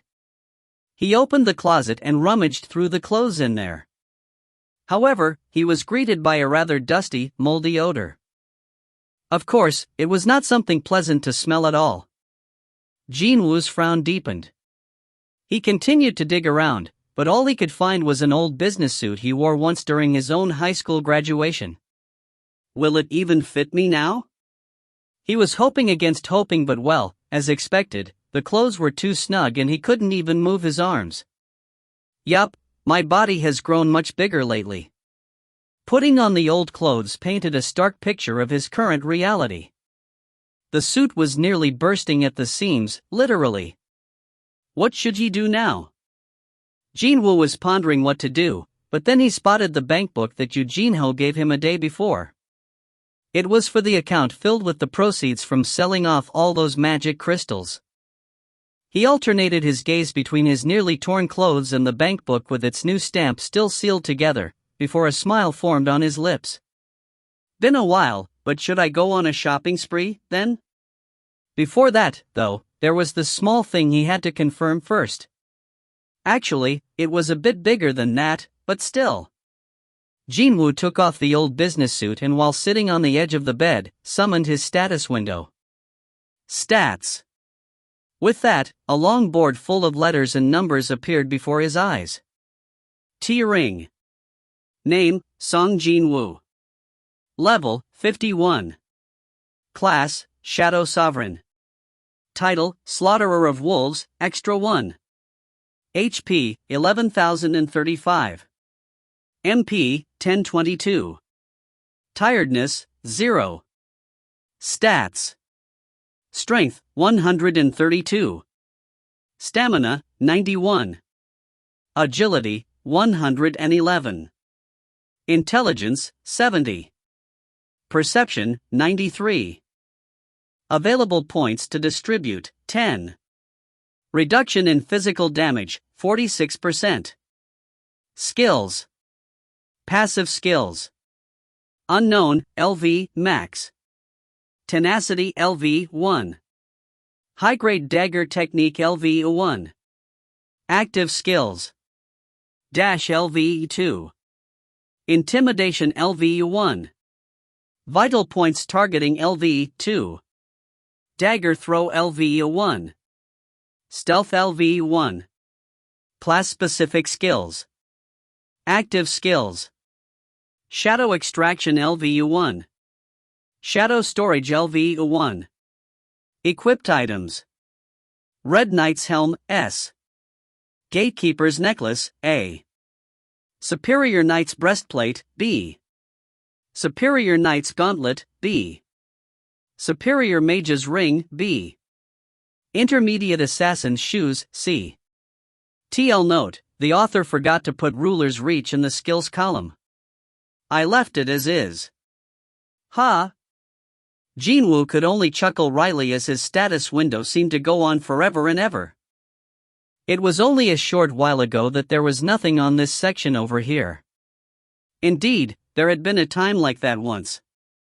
But now, just from looking at his skills and equipped items, his head grew fuzzy. Even then, his class still managed to snag his attention for sure. Class, Shadow Sovereign. This column used to be none only yesterday. To be honest, he was kind of bothered by that word whenever he had to look at his status window. The reason for that was, naturally, the word that came before that, none being his class.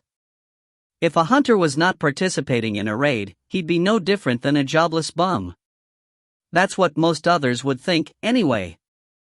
But then, he had to keep looking at the no job in the status window where his stat values were recorded, so how could he not feel bothered by it? TL note at the end.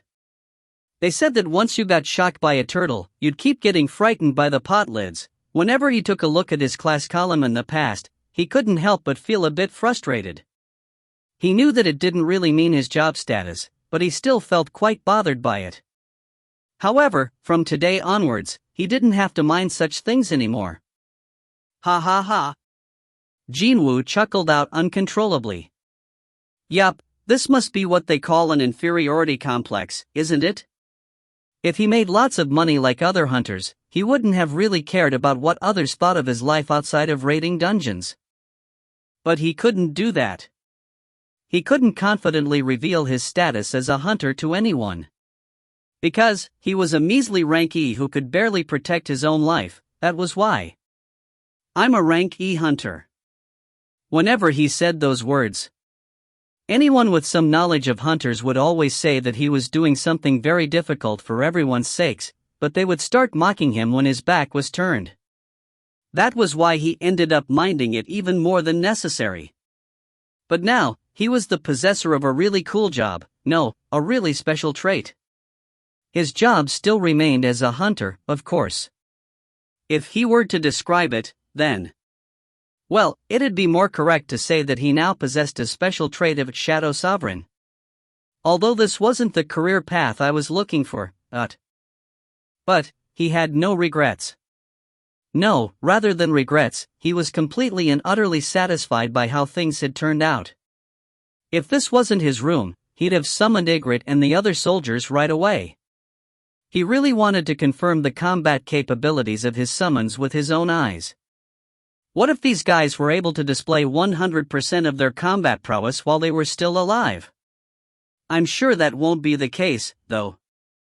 Still, just imagining it made his heart race. Thump, thump. Jin-Woo felt his heart beating roughly as he ran several simulations of future raids in his head. Suddenly, he became really curious about how Eugene-ho would react. Smirk. When Jin-Woo imagined seeing Eugene-ho's round, stunned eyes and his slack jaw falling to the floor, a chuckle automatically leaked out of his mouth. Wait, now that I think about it. If he could transform any dead lifeforms into his soldiers, and if the targets weren't restricted to only monsters, then does that mean I can extract shadows from the dead hunters, too? It was quite obvious, but he didn't want to picture such a situation since he was talking about another human being here. An undead soldier, emerging from the shadow of a dead person after hearing his call. Just thinking about it gave him chills. Even then, even still.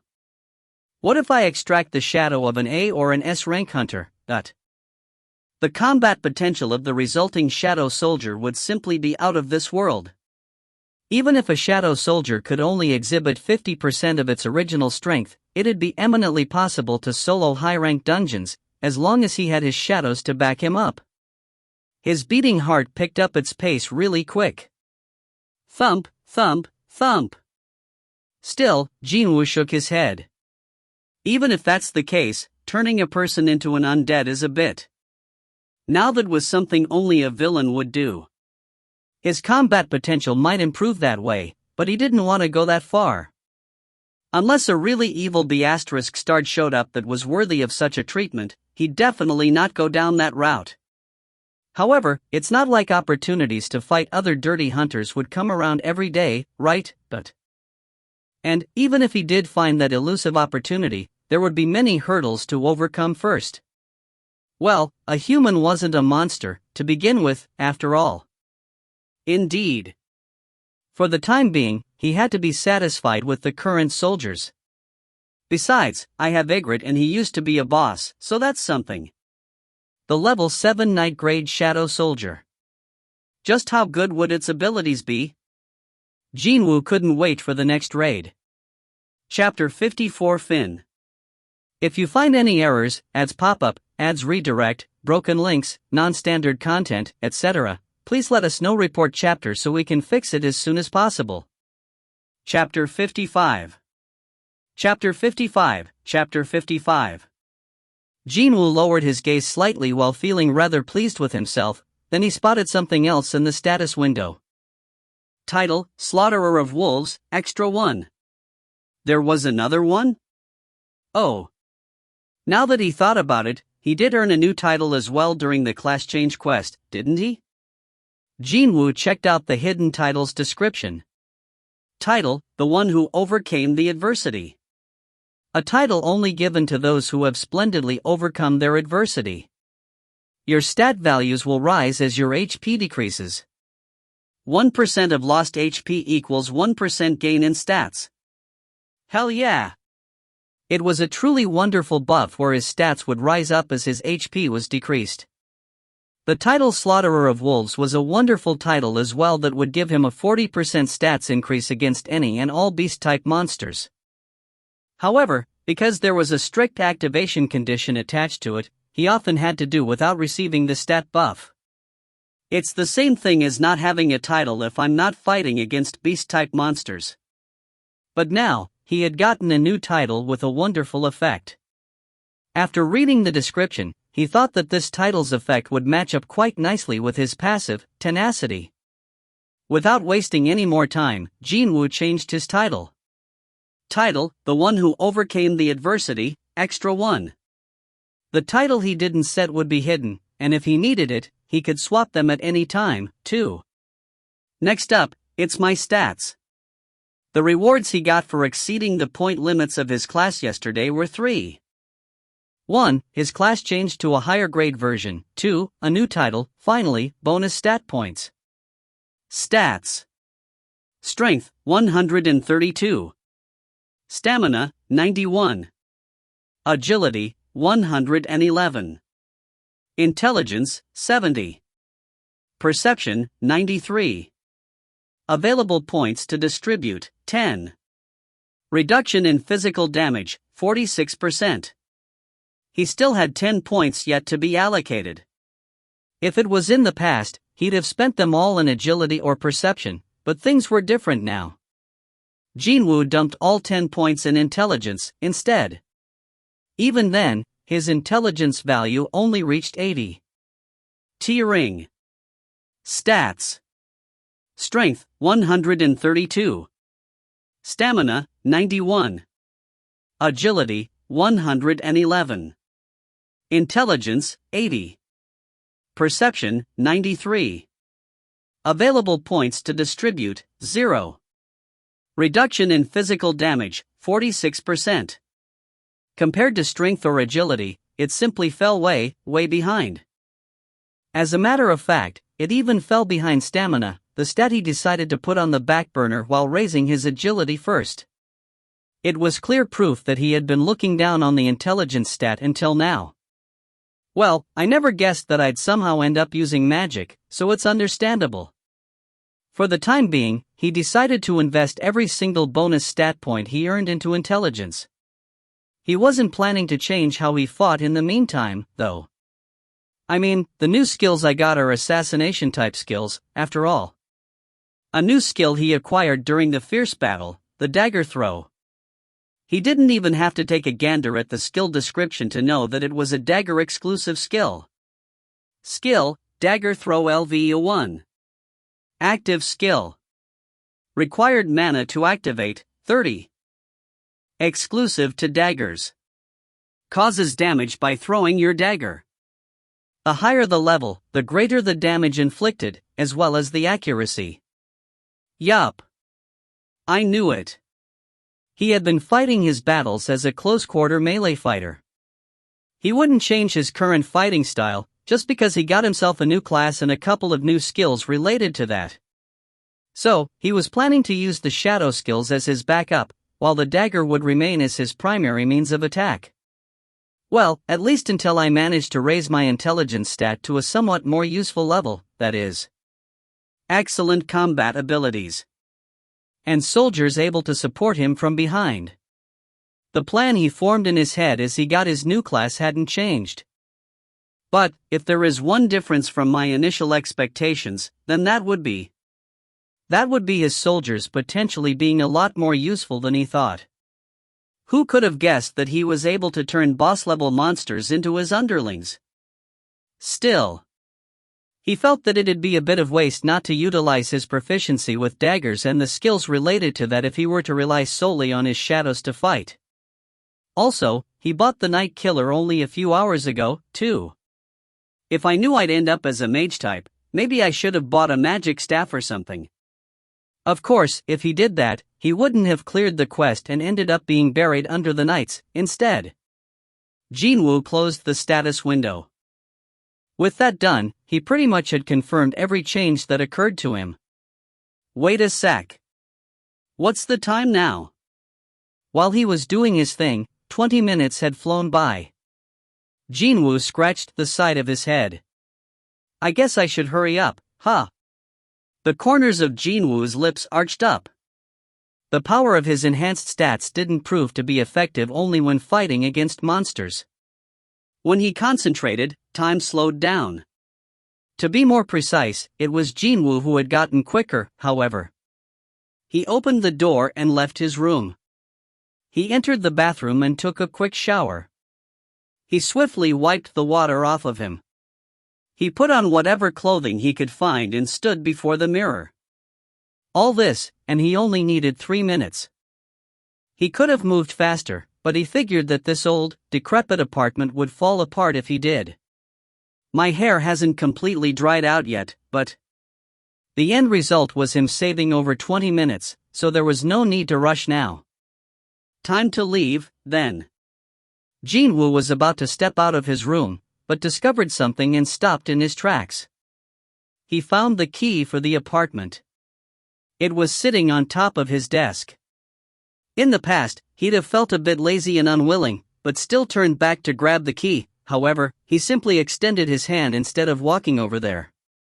I mean, if I don't use it in times like this, just when will I ever get to use this skill? The ruler's reach, ... The key crept forward bit by bit, before flying into his open palm as if a strong magnet was reeling it in. Grab! Jin-Woo snatched the key and grinned refreshingly. Having gotten ready to leave in the proverbial blink of an eye, Jin-Woo closed the door to his room, a whistle escaping from his lips. Jin-Woo's first stop was at the bank. He was wondering just how much cash from the sales of the magic crystals had accumulated in his new bank account. I couldn't come earlier because I'd been so busy until now. As the raid team leader, Eugene-ho was in charge of managing the magic crystals.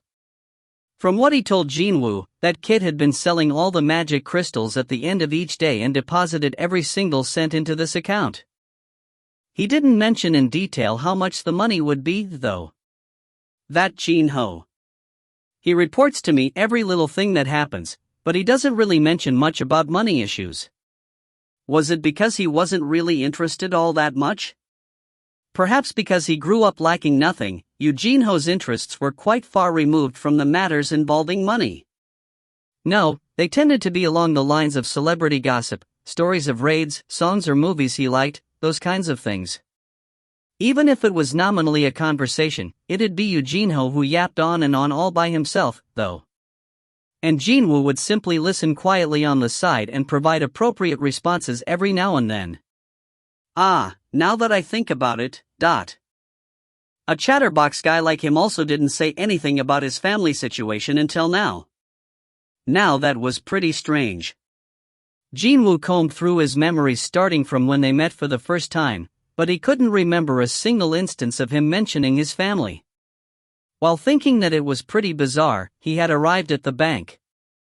Well now, that's some crappy timing, isn't it? All of the ATMs were currently under maintenance.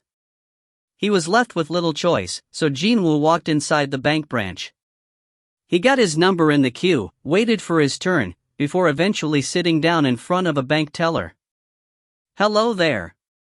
A female teller with a bob-cut hair reaching just below her ears and a refreshing smile asked him politely, "How may I be of service today, Dot? I'd like to see the amount currently in the bank account, please." "I understand." With a smile, the female teller took the bank book Jin-Woo presented to her. While waiting for her to do her thing, Jin-Woo scanned the inside of the bank. It was a normal Thursday afternoon, yet there were quite a large number of people inside. As he continued to look at the crowd, the female teller got to confirm the amount resting in Jin-Woo's account and her eyes shot open super wide. Heek. Remaining amount, 1,482,920,000 Korean wons, TL, just over $1.315 mil. She checked the number of digits again, but without a doubt, it started from a billion. Not only that, he hadn't even accumulated this amount over a long period of time. For the past week or so, the record showed that over 100 million won had been deposited every single day. He looks so young, so how could he? The female teller initially took Jin-Woo as a university student who came to the local bank to get the bank book newly printed on because his mother asked him to. But her expression had changed quite a bit now. The female teller asked him, her voice containing just a sliver of ulterior motive. "Oh, my goodness. May I ask, what you do for a living?" Perhaps she herself was embarrassed by her own ulterior motive. The female bank teller's cheeks blushed softly as she cautiously studied Jin-Woo's reactions. He replied as if it was nothing. "I'm a hunter." "Ah." The female teller slowly nodded her head almost instinctively. The popular rumor she heard was indeed true. "I heard that hunters made lots of money, but to think, it'd be on this level." All of a sudden, her life as a normal working-class employee came across as rather pathetic. Only until a minute ago, this man was a regular customer, just like everyone else. But now, Jin-Woo looked like a person from another galaxy altogether. He must be a pretty high-ranked hunter, right? This amount wasn't something an average hunter with average skills could ever hope to touch. This would be her first time meeting a truly high-ranked hunter, then.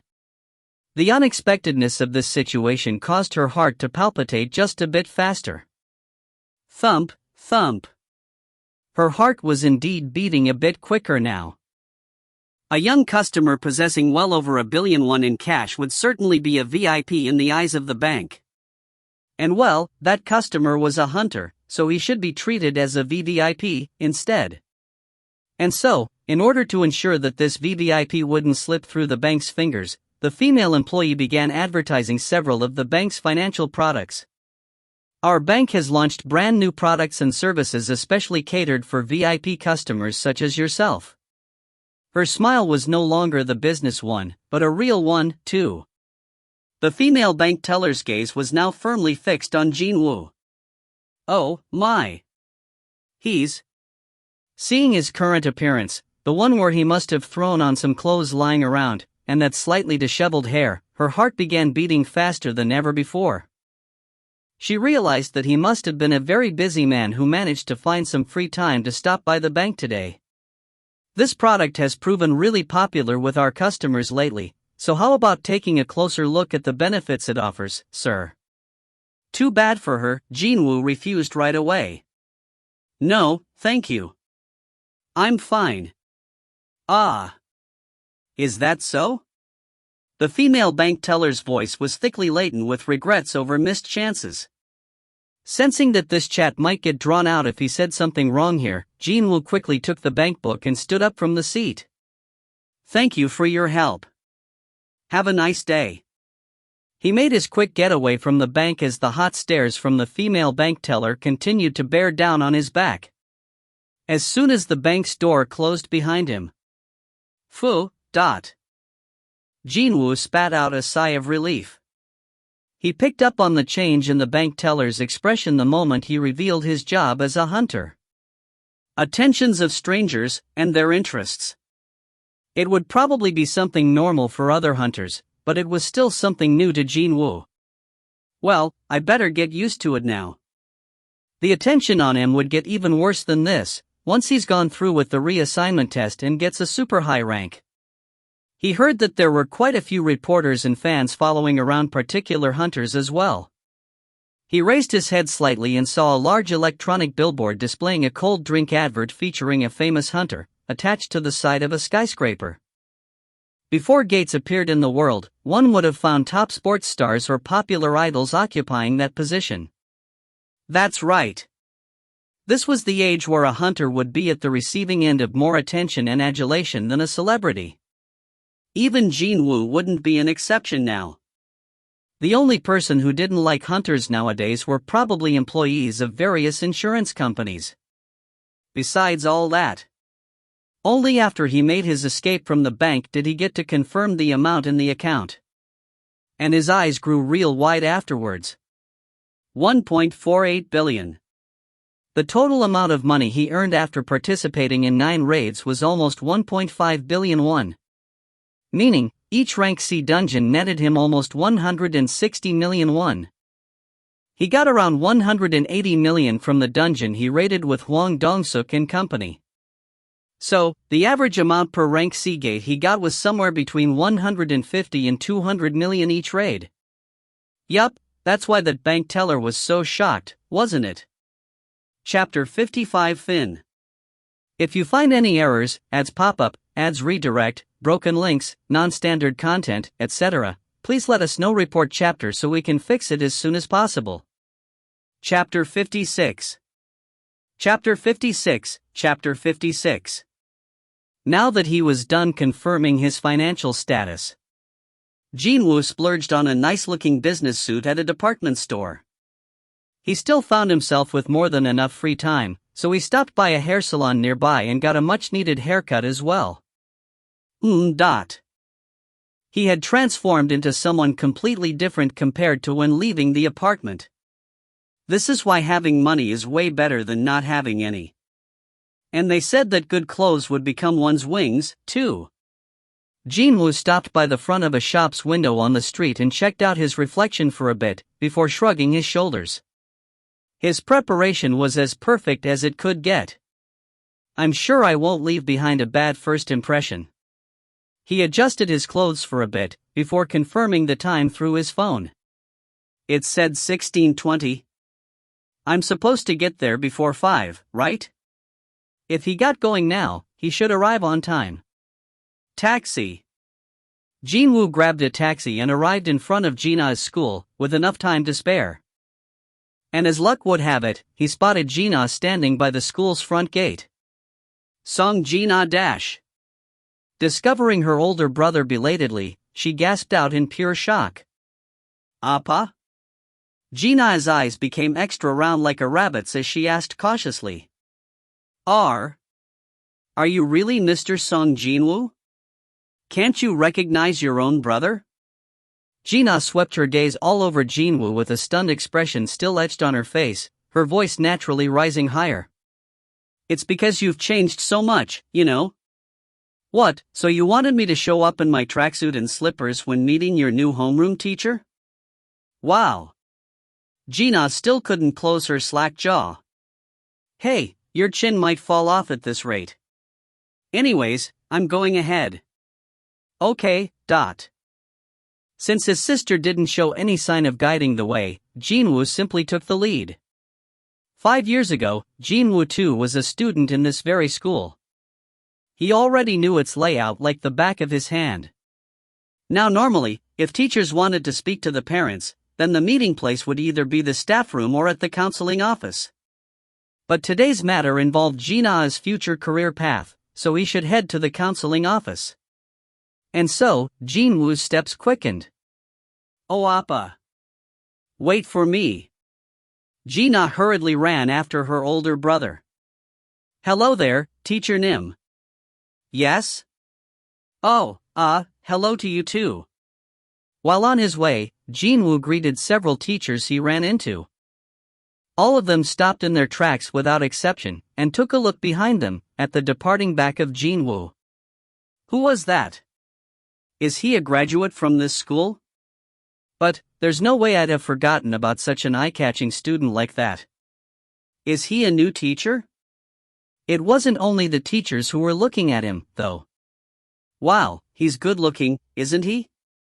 Who is he? Wait, isn't that Jina next to him? He must be Jina's appa. Wow, he's pretty cool. A well-built frame and a stylish business suit, although his facial features were on the plain side, the synergy between those 2 points were powerful enough to attract the attention of the female students. Too bad, the guy in question wasn't interested at all, though. Jin-Woo simply let the girl's whispering slip in one ear and slide right out the other. The one to get really psyched up was Jina, actually. She perked her ears up and listened to the assessment of her brother coming from the surroundings in a fit of happy giggles. She then sneaked closer to Jin-Woo's side and lightly poked him on his waist with her elbow. Hiya, appa, you're proving to be really popular today, wouldn't you agree? He ignored this. Wait, now that I think about it, appa, you still haven't found a girlfriend yet, right? He also ignored this one. Should I, your trusty little sister, introduce you to a cute high school girl? And with that, Jin-Woo began pinching her cheeks with an emotionless face. Stop being cute, okay? I'm sorry. Jin-Woo eventually released her cheeks. Jina rubbed her reddened cheeks and pouted unhappily. Shay. I know you also like the attention, though. Walking while lightly bickering amongst each other, they had arrived at the destination already. Jina ran past Jin-Woo and spun around in front of the counseling office. Appa, we're here. Just before entering the office, Jin-Woo looked at his sister. She wasn't budging from her spot. What about you? Today's the teacher and parents only. I'm going back to my class as soon as you go inside. Oh. Listening to Jina, he remembered something similar happening back when he was still a high school senior. Back then, no one came, though. It was around the time when it got harder and harder for Mom to move around, right? His mother began to frequent the hospital right around then. He feared that she might push herself too hard, so he didn't tell her about the teacher-parent meeting. And he got to suffer from his homeroom teacher's lectures for quite a while because of that. When recalling those moments, he could understand the reason for Jina being so anxious today. Jin-Woo smiled gently and asked her. You having the night class today as well? Appa, don't wait for me and go home first. Okay. Jin-Woo sneak attacked her and rubbed her hair all out of shape. Study hard, okay? I'll see you later. Stop it. See you later at home. Jin-Woo grinned and disappeared into the counseling office. Jina's cheeks puffed up as she smoothed her hair. Still treating me like a little kid. Of course, she didn't display any hint of disliking that. Maybe someone saw the whole thing? Jina quickly scanned her surroundings and confirmed that there was no one around her. She sighed in relief and trotted away to her class. If he were to put into words the first impression he got from Jina's homeroom teacher? She kind of looked generous. You must be Jina's appa. She was a middle-aged teacher with a wizened look about her. The overall impression she gave off was someone who could make other people feel better with a gentle and warm smile on her face. She perhaps knew his story, because she wasn't surprised in the slightest to see Jin-Woo being here as Jina's guardian. How do you do? I'm Jina's homeroom teacher. I didn't quite expect Jina to be hiding someone this cool as her brother, to be honest. Oh ho ho. Having received her outgoing and welcoming words, Jin-Woo bowed his head politely as well. I haven't seen her before. She must have started teaching after he graduated from this school.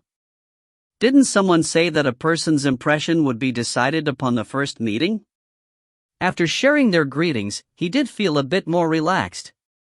Well, she's using polite speech to someone who's many years her junior, too. It seemed that his little sister's third year in high school wouldn't be that traumatic after all, since she was lucky enough to run into a pretty nice homeroom teacher. Please, take a seat over here. She showed him to a chair.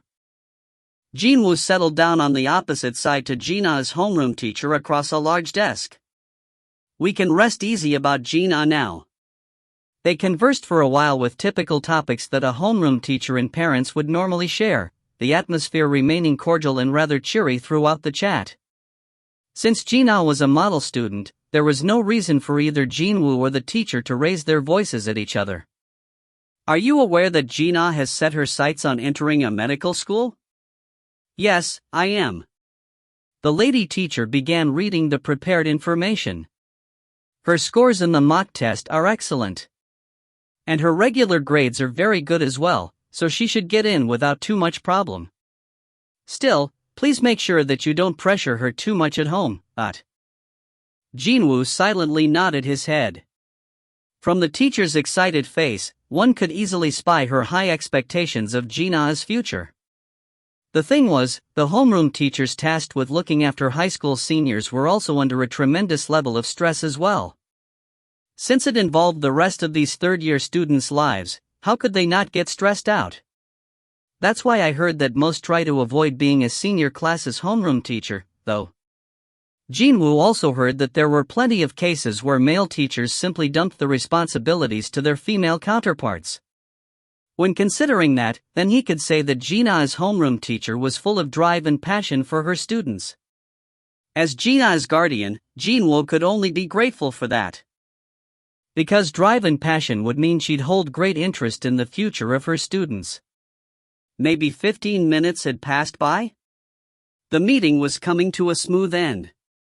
Well then, if that's all. Jin-Woo studied the mood and was getting ready to leave, but then, the teacher cautiously spoke to him. I heard that you are a hunter. Suddenly, the teacher became quite serious. There was something going on here. Jin-Woo immediately sensed it. Yes, I am. If Gina is adjudged to be an awakened, will you let her do hunter's work as well? Never. He'd never allow her. Jin-Woo decisively stated his position. There was no need to even reconsider this. Exactly as he had suspected, there was something here and as proof, the teacher's expression became heavier still. As I thought. When Jin-Woo looked at her with a puzzled expression, the teacher spoke in a determined tone of voice. If it's not too much trouble, may I ask you for a favor? Jin-Woo nodded his head. As long as it's within my powers. He decided to hear her out first. Well, she was his little sister's homeroom teacher, so if he refused her outright without even listening to her once, he might leave behind a bad impression here. Worried that Jin-Woo might change his mind, the teacher quickly opened her mouth. One of my students is thinking of quitting school to become a hunter full-time after she went through the awakening process. She's not even coming to school anymore, as a matter of fact. Aha! Such things were fairly common. There would be cases where a few newly awakened, having never experienced what real hunters did, thought of themselves as someone special, a chosen, a cut above the rest, etc., without having the faintest idea how cruel reality could be. Even though there weren't that many awakened who went on to become famous hunters and made lots of money in the world, though. The teacher let off a long sigh.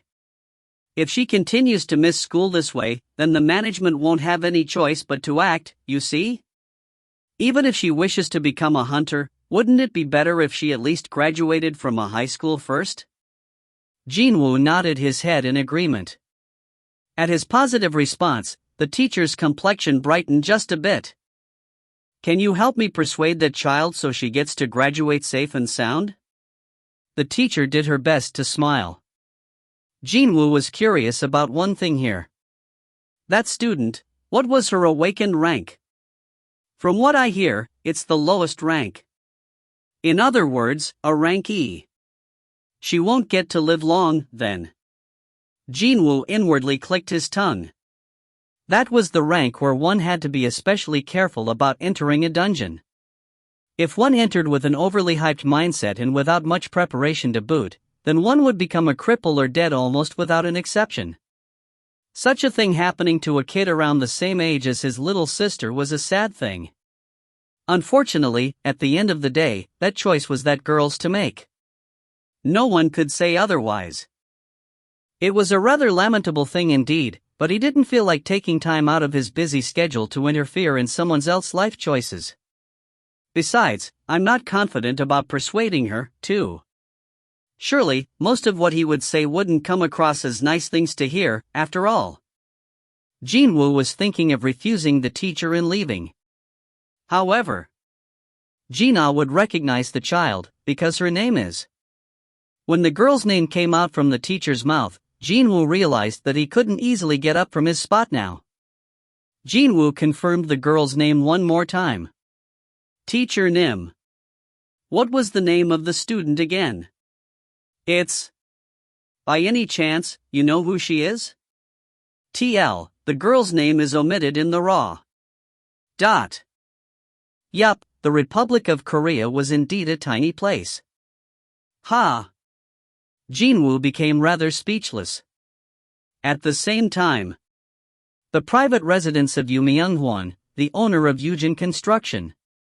From early in the morning, countless expensive luxury vehicles continued to stream in. There was only one reason for that. It was for the ancestral rites ceremony for the first president of the Yujin Group, Yu Byung-cheol, to be held later in the evening. Yu Myung-hwan was the number one in Korea's financial sector. And Yu Byung-cheol was his father. The eldest son, Yu Myung-hwan, made sure to perform the ceremony every single year, no matter how busy he was. And what with his influence being so great, every single relative found in the Yu family register had to gather in this place, without fail. CEO of XX Investment. Chairman of XX Pharmaceuticals. CEO of XX Department Store. Every single guest happened to be a heavy hitter. And their children all happened to be the elites of the elite, too. With the sole exception of one. And that exception had excused himself to the quiet and far-removed corner of the proceedings, even though no one asked him to. And he was none other than Yu Jin-ho. I'm bored. He wished that time would move faster. Going around raiding dungeons with his Hyungnim was 100 times, 1,000 times more enjoyable than this. What would Hyungnim be doing right about now? Now that he thought about it for a second, he couldn't even begin to imagine just what Hyungnim would do during his off days. And so, while thinking about useless stuff in a corner, out of everyone's gazes and throwing back blameless refreshments all the time, he heard a voice he didn't particularly want to hear today. Oh aye. Well, sure enough. A perfect model of how an upper-class elite of society should behave was standing behind Yu Jin-ho. Anyone could see that he was utterly capable of pretty much anything, too. A pair of expensive glasses, a tall, manly physique. He was none other than Yu Jin-ho's biological older brother, Yu Jin-song. The heir apparent who'd inherit Yujin Construction after Yu Myung-hwan decides to step down in the future. Yu Jin-song walked real close to Yu Jin-ho and looked down on his younger brother. Relatives have come, so you should be out there greeting them. How long are you planning to act like a little kid? Whatever. Do remember that your childish actions only paint our father's reputation with dishonor. Yu Jin-song's tone of voice did not contain a single trace of brotherly affection. No, it was rather openly dismissive. Of course, Yu Jin-ho didn't like his older brother, but still, he lacked any courage to retort back here. It couldn't be helped, really. Yu Jin-song was a genius among geniuses who managed to stand on the top of every subject he took on back in school. And it wasn't just his excellent grades, either. After graduating from school, he helped Yu Myung-hwan in various business ventures and achieved incredible success in everything he touched. Compared to him, Yoo Jin-ho didn't have anything to show for. He barely managed to enter the university, for instance. Whenever his older brother stood next to him, Yoo Jin-ho naturally grew small and insignificant. Still as pathetic as you can get. Tsk, tisk. Yoo Jin-sung frowned deeply while staring at Yoo Jin-ho's lowered head, before changing his expression and walking away in hurried steps. Uncle! Oh, Jin-sung, is that you? Only after Yoo Jin-sung had gone away did Yoo Jin-ho raise his head back up. This was one of the reasons why he didn't want to come home. Only if there was no stupid ancestral rites ceremony thing. Yoo Jin-ho spat out a lengthy groan, and that was when he heard a sexy but also rather sharp voice coming from right behind him. Wowzers. What a jerk. Sucks the fun out of this place, that guy. Yoo Jin-ho looked behind him. And he found his cousin/older sister by 1 year, Yoo Soo-hyun, standing there. Chapter 56 Fin. If you find any errors, ads pop up, ads redirect, broken links, non-standard content, etc., please let us know. Report chapter so we can fix it as soon as possible. Chapter 57. Chapter 57, Chapter 57. Did you hear what he just said? What a total jerkface. Yoo Soo-hyun approached closer, before Yoo Jin-ho could react, and lightly tapped him on the shoulder. Yoo Soo-hyun's forehead creased up rather prettily. Look at you. Come on now. Seriously? Tsk. Still so pathetic. Tsk, tisk. Yoo Jin-ho couldn't suppress his laughter after seeing her imitate his older brother. Fuh up. Cook. Stop that. I don't feel like cracking jokes with you right now, you know. Still so pathetic. Tsk, tisk. Coo, he. Cook. Arg, I'm telling you, stop it. Their ages were almost the same, so their relationship was more like that of really close friends. Yoo Soo-hyun stood right in front of Yoo Jin-ho. Why do you keep acting like this, though? What do you mean? I mean, come on. You're an awakened now, right? Don't tell me, you still can't win against a regular person? So what if I am? You think I'm gonna start throwing punches at my older brother or something? Well, not really, no. But? Yoo Soo-hyun bit on her rather shapely lower lip. Imagining the kind of punishment the patriarch of the family might saddle the poor Yoo Jin-ho with, if the latter did throw a knuckle sandwich to his much more successful older brother. The prospect of that alone was quite terrifying, to say the least. It wasn't as if she didn't understand Yoo Jin-ho's inner thoughts while he had to remain on the receiving end of the ridicule. Yoo Soo-hyun narrowed her eyes and glared in the direction that Yoo Jin-sung had disappeared to. Whatever. He's still a stuck-up, no fun jerk-off, that guy. She too disliked Yoo Jin-sung as much as Yoo Jin-ho did. She just so happened to be one of the few people who knew what Yoo Jin-sung's real personality was like, hidden beneath that fakey, smiley facade. However, Yoo Jin-ho didn't agree with her. It wasn't because that guy was his older brother, no. No, he simply wanted to win against his older brother in an upfront manner, not badmouth him from behind like this. When Yoo Jin-ho kept his mouth shut, Yoo Soo-hyun cautiously asked him. Hey, so, that plan, is it still ongoing? You know, you said you'd become a guild master. At that guy's expense. Instead of a reply, Yoo Jin-ho simply smiled. Who'd believe him even if he said that out loud? It'd be a relief if no one mocked him or something. Him and his brother battling like that?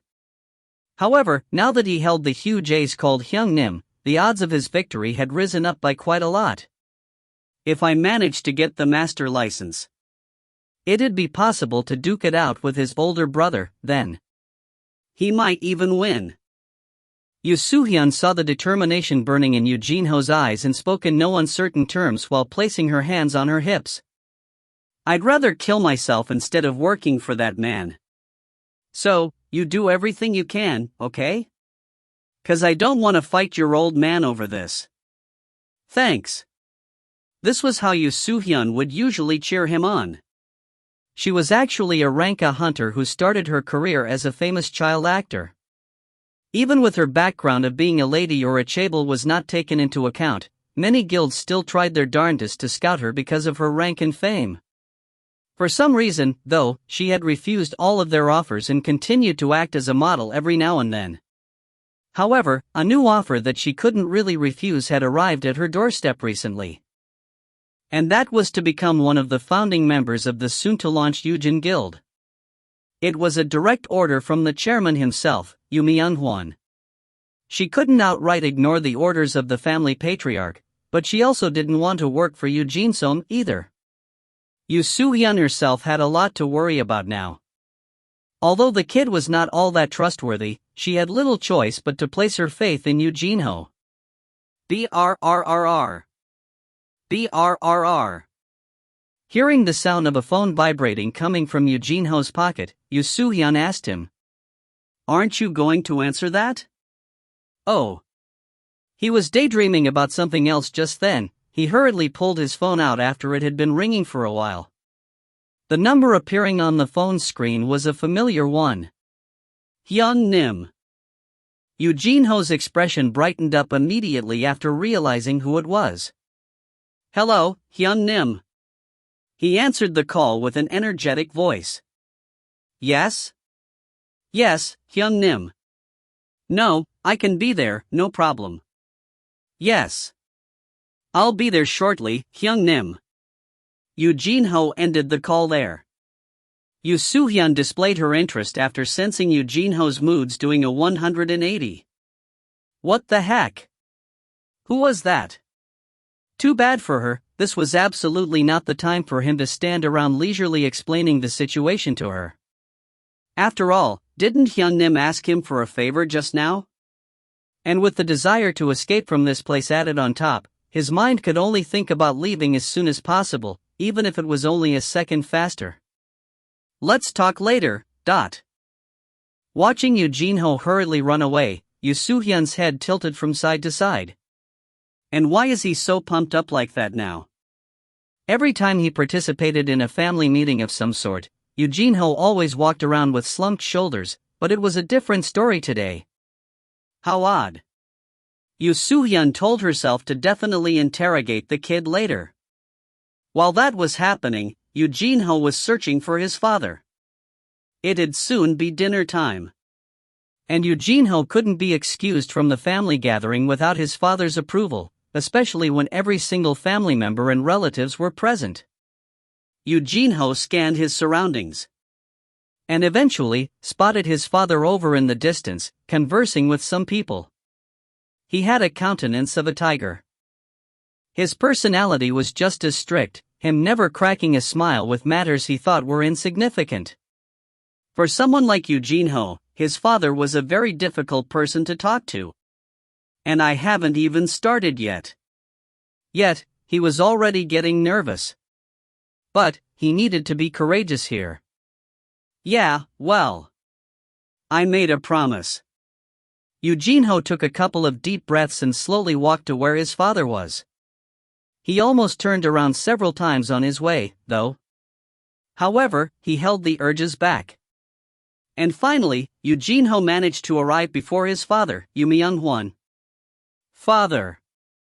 Their distance was a bit too far for a relationship between a father and a son, though. Yoo Myung-hwan shifted his gaze over to Yoo Jin-ho. What do you want? Sensing the uncertain air, the people around Yoo Myung-hwan distanced themselves all at the same time as if they had a prior agreement. Father, will it be okay if I went out for a little while? Yoo Jin-ho's voice lacked any discernible energy as he spoke to his father. I will return before dinner. Yoo Myung-hwan stood there with an expression of someone getting ready to scold his disappointing son, but then, he let off a sigh and gave his permission, albeit quite unwillingly so. Fine. Go, but return on time. Yoo Jin-ho's expression brightened and bowed his head. Thank you, father. He then ran out of there like a streak of lightning. Yu Myung-won stood there and looked at the back of Yoo Jin-ho with a stiff face. Meanwhile, his wife walked closer to him. "Dear? I just got a call from Vienna." That was one of the messages he'd been eagerly waiting for. Yu Myung-won immediately shifted his attention over to his wife. "And the results of the concours are?" "She won, of course. She's our daughter, so it's expected, really." A subtle smile formed on Yu Myung-won's face. But it disappeared without a trace before anyone had the chance to see it. When will she be returning to Korea, then? She says that she's far too busy during the semester, but will come around once it ends. Yu Myung-won frowned deeply. "I told her to attend her grandfather's ancestral ceremony regardless of how busy she was." Dear. Children nowadays don't place much importance on such matters anymore. Tisk, tisk, dot. The madam of the Yu family carefully fixed Yu Myung-won's slightly out-of-shape tie and spoke to him intimately. "Also, dear. How about paying more attention to Jin-ho? You're speaking about that again. A tiger is supposed to rear tiger cubs, not kittens. Whether he's a tiger or a kitten, he's still my child. And your child, too." Did you notice? After his graduation from middle school, it was Jin-ho's first time smiling in front of you. Did he do that? Yu Myung-won fixed his gaze in the direction Yoo Jin-ho had disappeared to, his expression showing just the slightest hint of puzzlement. But that lasted only for a brief second. Yu Myung-won spoke dismissively. Maybe he found himself a girlfriend. Anyway, others must be waiting for us now.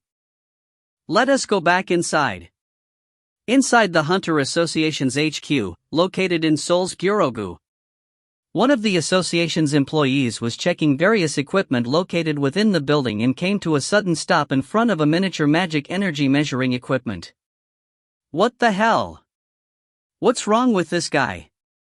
The number on the display panel should have stayed 0, yet the value was climbing up and down continuously. It was as if it had lost its mind. However, this employee didn't think too much about it. As these measuring equipments were very sensitive, they broke down more often than not. "Hey, Kim Gun-ah." "Yes, sir?" A subordinate quickly jogged closer. "How many gates has this guy measured recently?" "What is its serial number, sir?" "It's N1744B. The subordinate scanned through the log and nodded his head. 7 gates, a couple of days ago." "A couple of days ago?" "Let me see." Indeed, it was the truth. 2 days ago, this equipment measured the ranks of 7 gates, and out of them, 4 had been closed by the hunters already. Were there any problems with the gates this guy measured? "No, sir. I didn't hear anything." "Oh, really?" The senior employee slowly scratched the stubble on his chin. Now normally, when magic measuring equipment like this one was found to be malfunctioning, the raid permits issued for all the gates the faulty device had measured would be rescinded immediately. It was an obvious thing if one thought about it. What would happen to hunters who entered a gate thinking that it was only a rank C, but it turned out to be A or B? None of them would return alive and in one piece. High-ranked dungeons were such places. Just as the boundary between lower-ranked hunters and higher-ranked ones were crystal clear and impossible to bridge, the differences between the higher-ranked dungeons and lower-ranked ones were also quite humongous. It was not for nothing that high-ranked dungeons were all dealt with exclusively by the large guilds until now. Should I send out notices now? Letting others know wasn't all that difficult. However, never mind the discontent voices of anger coming from the teams that paid for the permits. Taking more time to measure the gates again could mean that a dungeon break might occur in the meantime. And if that happened, the association wouldn't be able to dodge the pointed criticism flying in their way. Hell, if things went wrong somewhere, he might even lose his job. I worked so hard to get to this position, too. The Hunter Association receives similar levels of treatment to state-run public enterprises. If one wanted to enter this organization, one had to put in as much effort as passing the bar exam, for instance. Just thinking about losing this job, he almost blacked out right there and then. No freaking way. Nope. He shook his head. The subordinate also more or less knew what the superior's dilemma was. That was why he asked rather cautiously. What should we do now? It had been 2 days already. If there were problems, shouldn't he have heard about it by now? Let it be. Will it be fine that way? Well, I'm sure nothing much will happen. It's been 2 days already, right? Well, that is true. The subordinate nodded his head. On the report, write that N1744B was working fine until yesterday, but developed a fault earlier today. Okay? Okay, sir. The private residence of the chief of the White Tiger Guild's 2nd Division, on Songmin. He stopped cutting the spring onion and straightened his back, and his bones issued a loud complaint. Crackle. Agu. Today dinner, doenjang stew. As befitting a bachelor going on 8 years strong, he had mastered the art of cooking a fair number of dishes already. It all happened 5 years ago. Back then, he filled himself up all the time with instant foods, until he realized that his health was rapidly deteriorating, and reflected on his stupidity. He made up his mind to learn cooking, and now, he was at the level of almost replicating a dish that appeared on the TV in passing. However, didn't they say that end of tuning is pure love? TL, not sure what this line is supposed to mean, but I TL'd it as it appears in the raw. As his skill grew, the types of dishes that he prepared for himself became simple side dishes. Such as today's doenjang stew. Kaya, now this is what I'm talking about, On Songmin tasted his own creation and nodded his head as if he was truly amazed by his own skills. Too bad, only one person could taste this wonderful stew, though. He really felt sorry about that. Should I invite someone over for a meal? He immediately thought of a certain subordinate, but soon shook his head. He was already sick and tired of being called an old bachelor, yet just what kind of a misunderstanding would he arouse if he invited a fellow male employee? I wonder if he's properly doing the job I gave him. That guy was quite attentive and smart most of the time, yet there was this part of him that was undeniably sloppy, too. Why am I worried about work even though I'm at home, relaxing? Time to eat his dinner, then. On Songmin placed the doenjang stew on the coffee table by the living room while humming to himself. It was now a normal thing for him to watch TV in the living room while eating dinner alone. The dining table in the kitchen was far too big and lonesome for a bachelor to have a meal alone there. Click. He switched the TV on with the remote and settled down on the couch. A news broadcast came on. Today's breaking news. One of the main advantages of being a bachelor was that he'd never have to fight someone else for the TV remote. When he turned that booktube on, it'd always be on the channel he preferred. On Songmin watched the large flat-screen TV mounted on the wall with the corner of his eyes while he scooped up a spoonful of rice. The entirety of the United States of America is in deep shock after an unexplainable explosion took place in the American Hunters Association headquarters in Washington, D.C.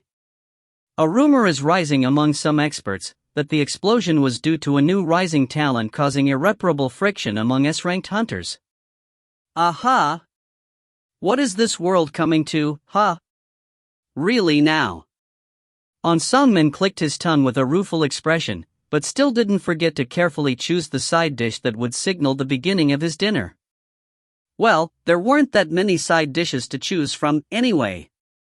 Well, it just has to be kimchi, no? This is the CCTV footage recorded near the American Monitoring Division's building. Cracks suddenly formed on the walls of the building, and not really caring what the news bulletin was saying, the steamy rice resting on top of his spoon now acted as a home for a cold piece of kimchi he took out from the separate kimchi refrigerator. And just as An Sung-min was bringing the pair to his mouth, his phone suddenly issued a loud ring. Arg! Who the heck is it this time? An Sung-min inwardly complained and picked up the smartphone. But he hurriedly answered the phone after discovering who was calling him. Hello, this is An Sung-min speaking. The one calling him was, of course, Seong Jin-Woo. An Sung-min's expression was bright as he answered the call. However, while listening to Jin-Woo's story, An Sung-min's expression progressively became puzzled. Pardon me? You were wondering if you could tag along during the training of our new recruits? Chapter 57 Fin. If you find any errors, ads pop up, ads redirect, broken links, non-standard content, etc., please let us know. Report chapter so we can fix it as soon as possible. Chapter 58. Chapter 58. Chapter 58. It's done. Jin-Woo ended the call. Initially, Chief An Sung-min was confused by the sudden request, but once he heard Jin-Woo's reasons, he gave his okay rather easily.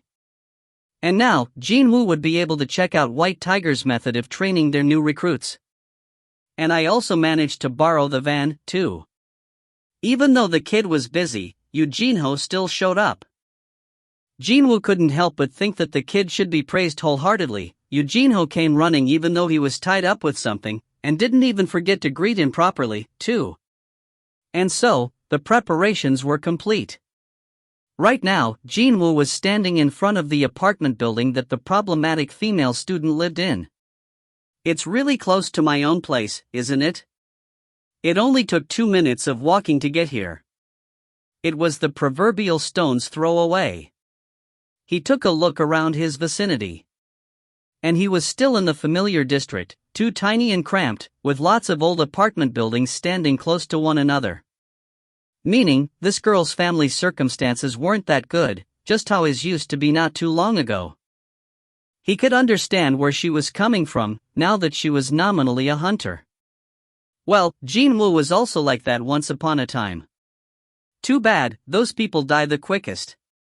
Didn't he get injured every single time? Just how many times did he come close to getting killed? If it weren't for his mom suffering from the D*MN rare illness, he'd have quit this crap a long time ago. For a rank E hunter, a dungeon was a horrible place to be in. If left alone, this girl would definitely grow to regret ever being a hunter. No, it'd be more likely that she'd die long before she had the chance to regret making that decision. Of course, that happens all the time, unfortunately. The incidents of hunters dying or getting gravely injured happen dozens of times in a single day, after all. It was impossible to talk all these people out of going on a raid, nor was there any reason to do so. Well, they made their choices, so they had to bear the responsibilities of their decisions accordingly. However, if he didn't know the girl in question, he wouldn't have cared. But now that he knew who she was, he couldn't just ignore this one. Indeed, Jin-Woo was rather familiar with this girl. He sensed the presence of a person and raised his head, and spotted the problem child walking towards him. Her hair rolled up into a bun above her head, slightly rough and tired eyes. She was definitely someone he knew. Ah! The female student discovered Jin-Woo there and tilted her head. What are you doing here, a juicy, dot? Just as Jin-Woo did, the female student also recognized him right away. Yup, this world is indeed too dang small. Jin-Woo scratched the side of his head. The female student who declared that she'd become a hunter, she was none other than the underage kid, the lone female in the raiding team Yoo Jin-ho had assembled. The one that briefly caused Jin-Woo to worry slightly since she was still so young and all. Is it okay to bring a child here? I asked for professional advice, and apparently, there is no problem according to the law, Hyungnim. Actually, the only reason why people don't hire underage hunters is that there would be hell to pay if something went sideways. Han Son-yi, dot. When he heard that name from Jina's homeroom teacher, a flood of emotions briefly inundated him. So, he just had to confirm it for himself. And sure enough, the date Han Son-yi began missing school coincided with the day Yoo Jin-ho's team began its raiding missions. With that, it kinda became a bit harder to think of this matter as someone else's mess. In a way, he felt responsible for it. As a matter of fact, he couldn't help but wonder if he was the cause of this mess, to begin with, after letting a kid who didn't know how the world really operated taste some easy cash, and give her false impressions that she was capable of doing anything now. At least, one thing's for sure, no matter when it might be, he'd feel really bad if he heard of Han Song-yi perishing inside a dungeon. He had done nothing wrong, so he shouldn't suffer through a couple of nights' sleep, lost through guilty consciousness, no? And so, he decided to make time for this evening and sort this mess out. It wasn't that difficult, to begin with, anyway. What's going on? Han Song-yi's eyes opened wider as she stared up at Jin-Woo. And then, her expression became rather unimpressed. Wait, could it be that the hunter my teacher wanted to introduce me to was you, a juicy? Her continuously calling him a juicy got on his nerves a bit, but Jin-Woo maintained his smile and nodded his head. But then... I don't know what my teacher told you, but I'm not interested in going back to school anymore. And I'm definitely not gonna give up being a hunter. Han Song-yi curtly stated her position. She seemed to be a quiet kid when she was with the raid team, but her attitude definitely changed when the story involved her. She was definitely one of those headstrong modern kids who thought they knew how to draw the line on where their opinions and viewpoints lied. Well, the thing is, there's a girl back in my house who's exactly like you, you know? Jin-Woo grinned slightly.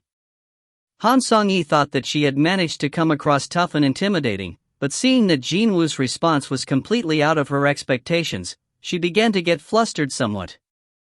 Jin-Woo spoke to her in an even tone of voice. I wasn't planning to tell you to quit being a hunter.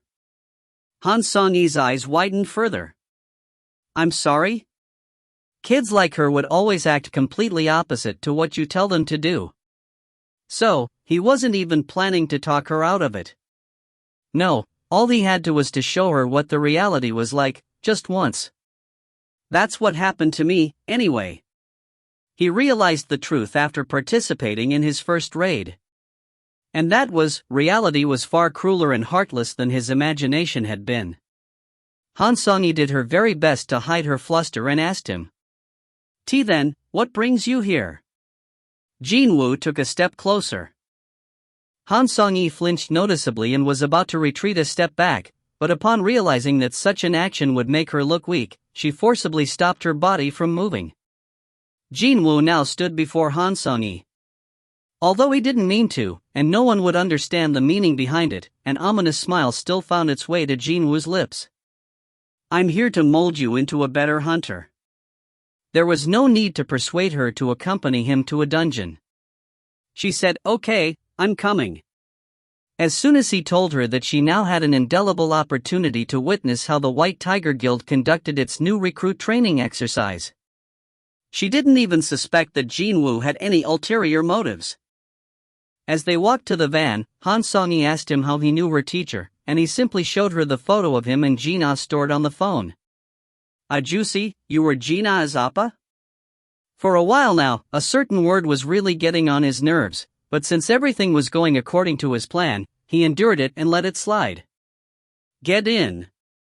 Thanks. Jin-Woo drove Han Song-yi to the location where the White Tiger Guild was holding its evening training. Since he was told that the training exercise would only commence at 9 p.m., there were still plenty of time left. Vroom. The van that was clearly too big for only two people glided across the road. Was this because both his agility and perception had been enhanced a great deal? He had never driven a car after getting his driver's license some time ago, yet the actual driving proved to be rather easy. When he concentrated a bit harder, all the other cars on the road looked as slow as worms to him. Yup, stats really come in handy in all sorts of things, don't they? Meanwhile, Han Song-yi asked him from the passenger seat. Does Gina really study the whole day even back home? I mean, I heard rumors that she actually plastered pages of a dictionary on her walls so she can memorize them even when she falls asleep. There was such a rumor about Gina? But, she was such a fried chicken-loving sleepyhead when she was at home. Gina is just like you, you know. When she's home, all she does is play games, eat, and sleep. Well, it was mostly sleeping, but still. Eii. That must be a lie. How come her grades are so amazing, then? I can hardly believe it myself. She used to frequent arcades with me back when she was still in middle school, you know? They chatted about this and that, and eventually arrived near the vicinity of the gate. Jin-Woo stopped the van. Screech. The area they were in was designated as a location where gates frequently appeared. Almost no human beings dared to live around here anymore, so it was quite convenient to park the van. From what he heard, almost 80% of houses here were deserted. The story went that, once the remaining populace moved out, the whole district would be shut down. Jin-Woo and Han Song-yi exited from the van. He scanned the surroundings, and immediately picked up on the overflowing amount of eerie, creepy chill in the air. VRRRR. For some reason, he thought that he could hear loud cheering coming from the shadow beneath his feet. He was probably imagining it, though. Han Song-yi got a bit scared by the eerie atmosphere of the place, but after spotting the group of hunters in the distance, regained most of her self-confidence back. The way her eyes sparkled, it was as if she had just ran into a super celebrity or something. Oh well. They are hunters from the super guild, White Tiger, so it can't be helped. To a high schooler who yearned to become a real hunter, those people would be no different than actual celebrities, no. Also, such a thought process wasn't so strange, to begin with, when considering how mass media packaged these hunters on the TV and such. Oh, so you really came. Hyun Ki-cheol quickly ran over to Jin-Woo after discovering him. Do you still remember me? Jin-Woo lightly nodded his head. Sensing that Hyun Ki-cheol's smile wasn't the fakey business one but the real thing, a smile also formed naturally on Jin-Woo's face as well. They haven't met too many times before, but this Hyun Ki-cheol character seemed to be someone good-natured and easy to talk to. I heard it from the chief. Ah, so this young woman is her? Hello there. Han Song-yi lowered her head in greeting. While they were saying hellos in this fashion, a big muscular guy sauntered over and spoke in an irked tone of voice. Let's stop with useless chatter and get started already. We didn't come here for a picnic, and it's almost 9 p.m. The muscular guy didn't even wait for the response and walked back towards the gate. Something didn't feel quite right with that guy, so Jin-Woo asked Hyun Ki-cheol. Who was that? Oh. He's one of our new recruit. He's ranked A, actually. He must be feeling a bit unhappy after I asked him for his understanding earlier. He even asked me if I thought that going to a dungeon was a fun pastime or some such. He's a rank A? Hyun Ki-cheol nodded his head, thinking that such a reaction was reasonable, coming from a proud rank A hunter like that guy. Jin-Woo asked again. What are the ranks of today's raid team members? 1 rank A, 7 rank BS, and 4 rank CS, for the total of 12 members. A rank A and several BS, just for a rank C dungeon. Well, their ranks might be high, sure, but they are still newbies, you see. We're trying to help them earn first-hand experience inside an easier dungeon. Hyun Ki-cheol spoke with some pride in his voice. He then added quickly that after today, these guys would immediately be inserted into high-ranked dungeons. Meaning, they could definitely be counted as a proper combat force. Still, 1A and 7 BS, huh? Jin-Woo's expression subtly changed. Actually, this was the reason why Chief Han Song-min gave his permission. He was thinking of convincing Jin-Woo with the mighty display from the White Tiger Guild's new, talented recruits. However, quite contrary to Han Song-min's and Hyun Ki-cheol's expectations, Jin-Woo could only look on at the gate with a disappointed expression. The gate was rated at C. Compared to that, the members of the raiding team were simply too brilliant to the point that they were even blinding the onlookers with their auras. If the raid is too easy, the shock factor will lessen, though. That was what his main worry was about. But, he slowly shook his head. No, wait. If she sees it with her own eyes, she should still be able to feel it. Feel how weak and powerless a Ranky would become inside a dungeon. That alone would be sufficient. When can we enter? Still utterly oblivious to Jin-Woo's real intentions, Han Song-yi began whining already. When Jin-Woo took a look at her, her expression showed how pumped up she was. Let's see how long you can keep that up. Jin-Woo inwardly swallowed his laughter and spoke to Hyun Ki-cheol. We'll be on our way now. Ah, yes. Wait, hold up for a second, please. Hyun Ki-cheol sneaked a glance around him, and then whispered something to Jin-Woo's ears. Excuse me, Seong Jin-Woo Hunter Nim. If you decide to step in, today's raid will become too easy, so please, refrain from doing anything in there. Please? Since Jin-Woo's purpose today was to simply observe, obviously he wouldn't enter the fray. I won't step in. He'd be going around other rank C dungeons with you Jinho from tomorrow onwards, so what point was there for him to disrupt the White Tiger's training exercise? Of course, he'd use his shadow soldiers to conquer those dungeons. For that reason alone, he had to bring Han Song-yi over here. Besides, I don't feel like revealing my shadow soldiers with a matter this simple either. If he showed how easy it was to clear a dungeon with his shadows busy beating monsters to bloody messes, there was a real danger that Han Song-yi's delusions of grandeur might get inflated instead. And so, Jin-Woo and Han Song-yi approached the gate. Unlike that Ranka hunter, there were some people who welcomed the duo rather happily. Hello. Nice to meet you. Since they weren't here to make money, the higher the headcount, the better it would be for everyone. As it was customary, they introduced each other. But when it was the turn of the Ranka hunter, I don't care. He simply walked inside the gate. Well, let us get going as well. The new recruits of the White Tiger also began entering the gate one by one. Before Han Song-yi entered, she turned her head to look at Jin-Woo. What about you, a juicy? Jin-Woo crossed his arms and replied to her. After I see you enter first. Han Song-yi's face was stiff with nervousness, but she still resolutely nodded her head and jumped into the gate. Jin-Woo took a quick breath and stood before the gate.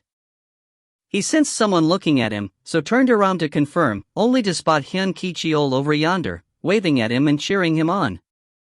He reverted his gaze back to the gate. However, the surface of the gate continued to ripple softly nonstop. But, shouldn't the surface return to being a solid black barrier once a person goes through it? Right now, it was continuously rippling about like the surface of water. Something was off here. Jin-Woo placed the tip of his hand against the surface. And it reacted like a sticky liquid, clinging to his fingers and following him as he lifted his hand away. Could this be? Jin-Woo quickly spun his head around and met Hyun Ki-cheol's gaze. At this point, even Hyun Ki-cheol had sensed something was very wrong. Jin-Woo loudly shouted at him. Call your main raid team. Hurry! As soon as he finished shouting, Jin-Woo was automatically sucked into the gate. What the hell was that? The Vice Chief Hyun? Hyun Ki-cheol hurriedly ran towards the gate. The 3 remaining employees of White Tiger Guild also hurriedly followed after him. Once he got to the gate, though, Hyun Ki-cheol began freaking out. This can't be. Hunters weren't the only newbies today, the new employees were also brought along in order to train them as well. So, none of the newbies had experienced anything remotely like this. The trio of new employees looked at Hyun Ki-cheol with completely stunned expressions. The Vice Chief.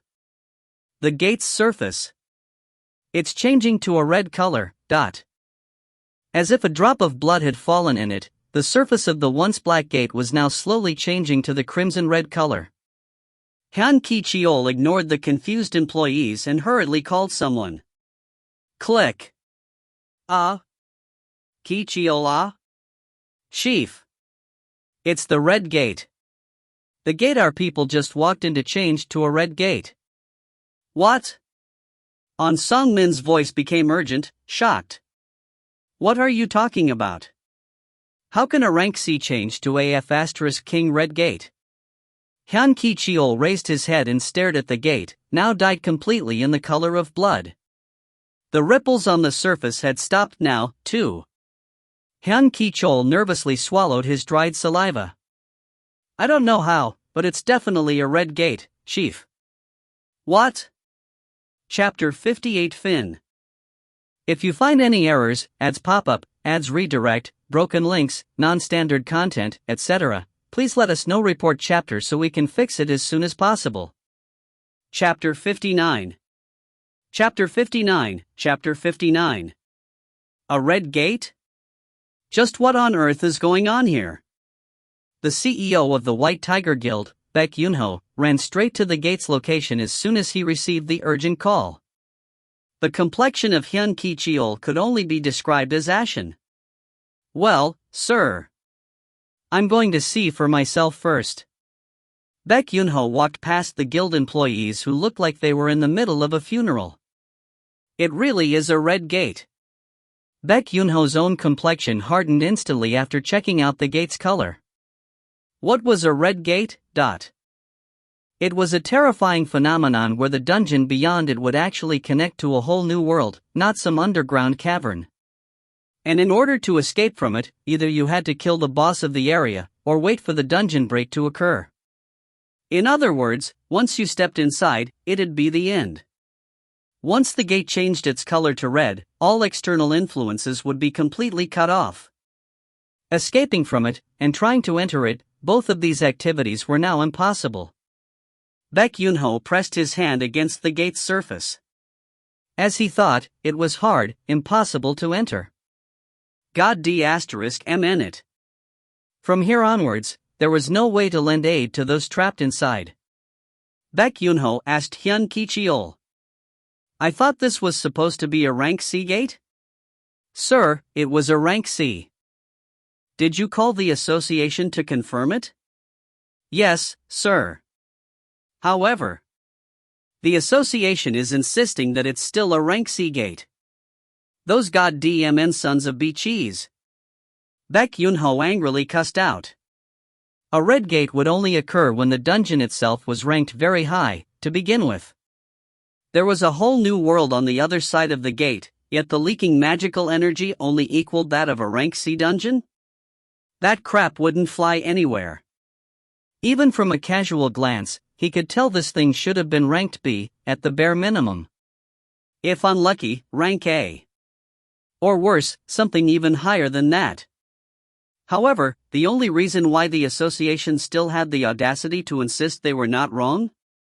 Sir, should we use our own equipment to measure the magic energy? When Hyun Ki-cheol asked him, Baek Yoon-ho shook his head. No magic energy leaks out from a red gate, so it's impossible to measure it now. Because, it would be almost impossible to take another measurement, that was why. There was no concrete way to find out what the problematic gate's actual rank was at this point in time. And besides, the rank of this d*mn gate wasn't important anymore. How many of our people went in there? Total of 12, sir. How many are high-ranked hunters? As the leader, rank A Kim Cheol Hunternim, and there are also 7 rank B hunters, as well. 1 rank A and 7 rank BS. The new recruits. Will they be alright? Baek Yoon-ho slowly shook his head. We don't have a choice but to think of them as all Kia. If lucky, the rank A, and 2, 3 rank BS might make out alive. Only if those trapped inside enjoy Lady Luck's blessing, that was how lacking these numbers were. With the current composition of the raid team, they should only be enough to barely conquer the weakest of rank B dungeons. Anything tougher than that, and you'd be asking for way too much. Without some kind of a miracle, the odds of their new recruits returning alive was as good as none. Baek Yoon-ho's complexion darkened even further. Hyun Ki-cheol studied the mood of his boss and cautiously opened his mouth. Sir, actually, there was someone else who also entered the gate along with our recruits. Baek Yunho shifted his gaze to his subordinate, his expression changing slightly. Could it be that a high-ranking hunter was in the vicinity and entered along with the team after getting curious about the training process? What else could qualify as a miracle? This would certainly be it. Baek Yunho's voice rose up. Who was that person? He's the hunter I've been trying to scout for the last few days, sir. The reply came from behind, instead. When Baek Yunho and Han Kicheol looked over to confirm who it was, they spotted On Sungmin, soaked in his own sweat and breathing roughly. Apologies for being late, sir. The traffic was unexpectedly heavy. On Sungmin's home was furthest from everyone here, so he ended up arriving last. On Sungmin shifted his gaze over to the gate. The red gate reminded him of the entrance to an impregnable fortress. Just looking at it made it harder to breathe. However, if it's Hunter Seong Jin-Woo, then a man who overcame several incidents already unscathed could potentially create a new miracle all by himself. That's what he thought. Baek Yunho hurriedly approached On Sungmin. Are you saying that the hunter you've been keeping an eye on is in there, too? Is that it? Yes, sir. Ah. Baek Yunho suddenly recalled something. Now that I think about it. Chiffon had been rather busy lately. And as it so happened, there was a hunter he had been trying to scout to the guild. Chiffon's instincts were almost always never wrong. What if? A spark of hope was lit in Baek Yunho's heart. What is his rank? Is it A? Or maybe, AB. If this hunter was ranked S, then Baek Yunho would have known the identity of this mystery hunter. There were less than 10 rank S hunters in the whole of South Korea, after all. However, On Sungmin was shaking his head. Oh my god. Baek Yunho's hardened face finally brightened up considerably. Are you saying that a rank S hunter also went in there? On Sungmin calmly replied. No, sir. He's a rank E. Almost right away, Baek Yunho's expression crumpled to a man who accidentally chewed on bugs. Jin-Woo couldn't help but get flustered here. Could this be the gate that supposedly takes you to another world? It'd be his first time experiencing one, but he had read all about it online, from the testimonies of those who managed to survive it. And they all said the same thing, that it felt like they were being sucked in. Jin-Woo had to agree with that assessment, too. As soon as the gate sucked him in, a deep darkness swallowed him, and a little while later, he felt like he was being slid across something slick and smooth. Heek! When he opened his eyes, he was standing in the middle of a wintry forest, completely covered in white snow. What is this place? This doesn't look like the interior of a dungeon, does it? Hey, look! The gates disappeared, too. Other hunters were looking around in confusion, unable to hide their panic as well. While they were getting more and more flustered, Jin-Woo calmed himself down, narrowed his eyes, and scanned the surrounding area. I don't sense anything suspicious.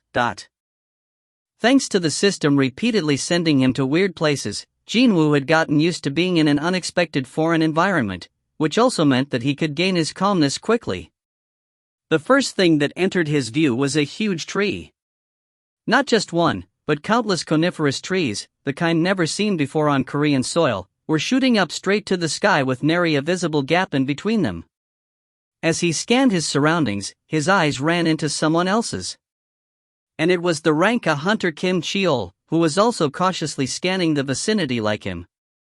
The two of them glared at each other for a little while, before looking away.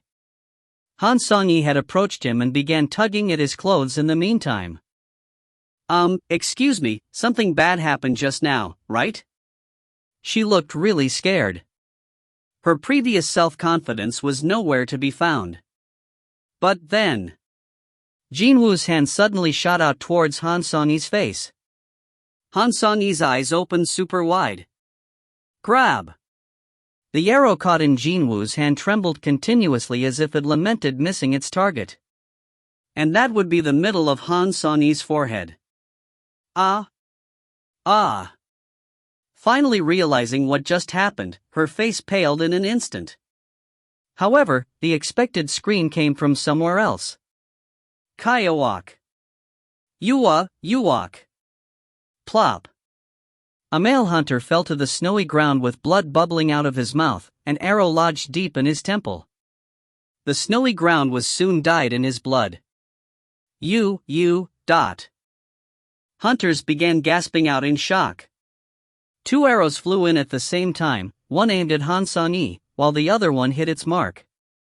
Because of that, though, no one saw Jin-Woo catching the other arrow. Over there. It's those B** stars. One of the rank B hunters pointed towards the top of a tree located far away. But, even before he had begun pointing his finger, both the gazes of Jin-Woo and Kim Cheol were fixed there. They could see 2 life forms standing over there, on the snow-covered branches. 2 people? No, I should say 2 creatures, Long white hair, icy white skin, and silver eyes. And the race-specific trait of pointy ears. These monsters were famed for their particularly beautiful countenances, as well as for their rarity, as they could only be encountered in high-ranked dungeons. Ice elves.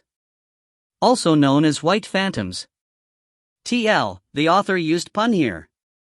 The Korean letter for phantom can also mean ear. Those who had never encountered one referred to them as ice elves, but the hunters who did encounter them and fought with them all took to calling them white phantoms instead. While also adding that a pretty name like elf shouldn't be mixed together with these abominable creatures. Jin-Woo could immediately guess why the hunters before him all gnashed their teeth at the mere mention of the white phantoms. They are laughing at us, The 2 archers had lowered their bows and disgusting smiles were clearly visible on their faces. It was as if they were staring at a table full of delicacies and couldn't decide which one to start eating.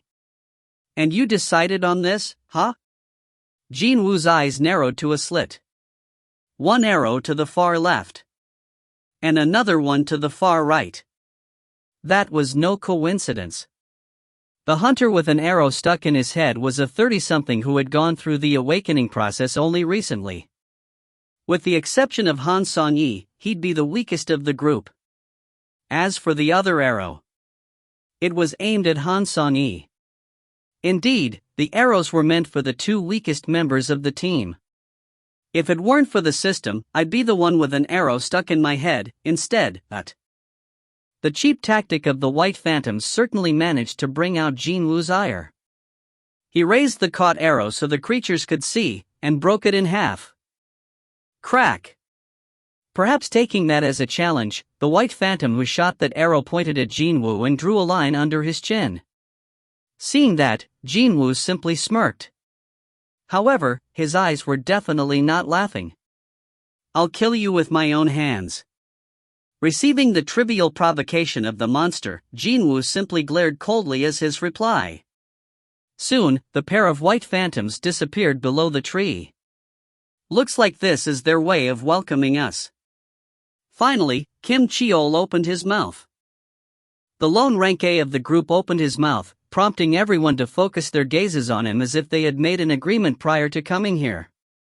Actually, he was the leader of this raid team, so that might have been it, though. I'm sure some of you have realized it by now. This is inside the Red Gate. Kim Cheol spoke as if it was the most obvious thing in the whole world. Of course, no one complained about that. Which means, no one will be able to enter here after us, until either we all die, or there is a dungeon break. The group all gasped out softly. You. The fact that they could no longer hope for a rescue came across as a big mental shock. Meanwhile, Kim Cheol continued on. If we remain here, we'll all die from this freezing cold, or from those B** stars ambushing us. However, I'm going to clear this place and get out of here, by myself if necessary. Are there any of you who wish to join me? Kim Cheol's powerful, confident stare and his broad shoulders imparted a certain sense of trust. Hunters glanced at each other for a bit, before unanimously voicing their desire to travel together with him. "Let us move together. I'd like to join you. Let's go back together, alive. I want to help, too." However, Kim Cheol shoved away the chest of the male hunter who said he wanted to help. Ki-ok. Even though he controlled his physical strength, at the end of the day, he was still a rank A. The male hunter retreated several steps back, a deep frown etched on his face from the immense pain coming from his chest. "Excluding you. Excuse me? And also, you, and you." Kim Cheol pointed to a few more others, not just that male hunter. Of course, both Jin-Woo and Han Song-yi were included in that. It was here that Jin-Woo's own forehead creased up ever so slightly. All in all, 5 people in total. They were all either rank C or lower. "It's unfortunate, but I won't be taking you along." "What did you say? Do you know anything about red gates?" The male hunter shook his head at Kim Cheol's question. "In here, 1 day equates to 1 hour outside. The worst case scenario, it'll take several months for the dungeon break to occur, or I kill the boss. Under that kind of situation, I can't walk around with baggage like you." "We're baggage to you?" The hunters who were pointed out by Kim Cheol got all riled up, but once the rank A hunter glared at them, they all shut their mouths close. Kim Cheol continued on, now sounding as if he was being considerate and all. "Don't feel too bad, however. If all of you manage to survive until we kill the boss, then all of you will go back home alive, too. Even still." The singled-out hunters sent out desperate, pleading stares to the hunters near Kim Cheol, but not a single one stepped forward. No, they were far too busy avoiding meeting the gazes. It was then. "Excuse me." A rank B female hunter from Kim Cheol's group raised her hand. Kim Cheol turned to look at her, and she pointed at Jin-Woo. "It's fine to go over there from here, right? Do what you want." She didn't even look back once and walked straight to Jin-Woo's side. Kim Cheol alternated his gaze between the woman and Jin-Woo, and smirked derisively, before declaring out loudly. "We've got an opening this side, so I'll accept one more person." Me. The male hunter who got shoved away by Kim Cheol just now hurriedly ran over, fearing that the lone rank A in the group, and the leader, might change his mind. Well, that was how it should be. Jin-Woo thought as much. Yup, this woman is the strange one here. Jin-Woo stared at the woman now standing next to him with a puzzled expression on his face. Her gaze met with Jin-Woo's, and she whispered in a low voice so no one else could hear. "That man Kim Cheol? Well, he couldn't see the arrow flying in, you see. Even if one was a high-ranked hunter, there was no way every stat of his would be developed equally. For instance, he might be a rank A, but his agility could be low. Jin-Woo knew how stats worked, so he didn't think too much about that. So, what are you saying?" Then, the woman smiled refreshingly. "I'm guessing you're not a rank E. Am I right?" Chapter 59 Fin. If you find any errors, ads pop up, ads redirect, broken links, non-standard content, etc., please let us know. Report chapter so we can fix it as soon as possible. Chapter 60. Chapter 60. In front of the Red Gate. Baek Yun-ho's expression remained gloomy.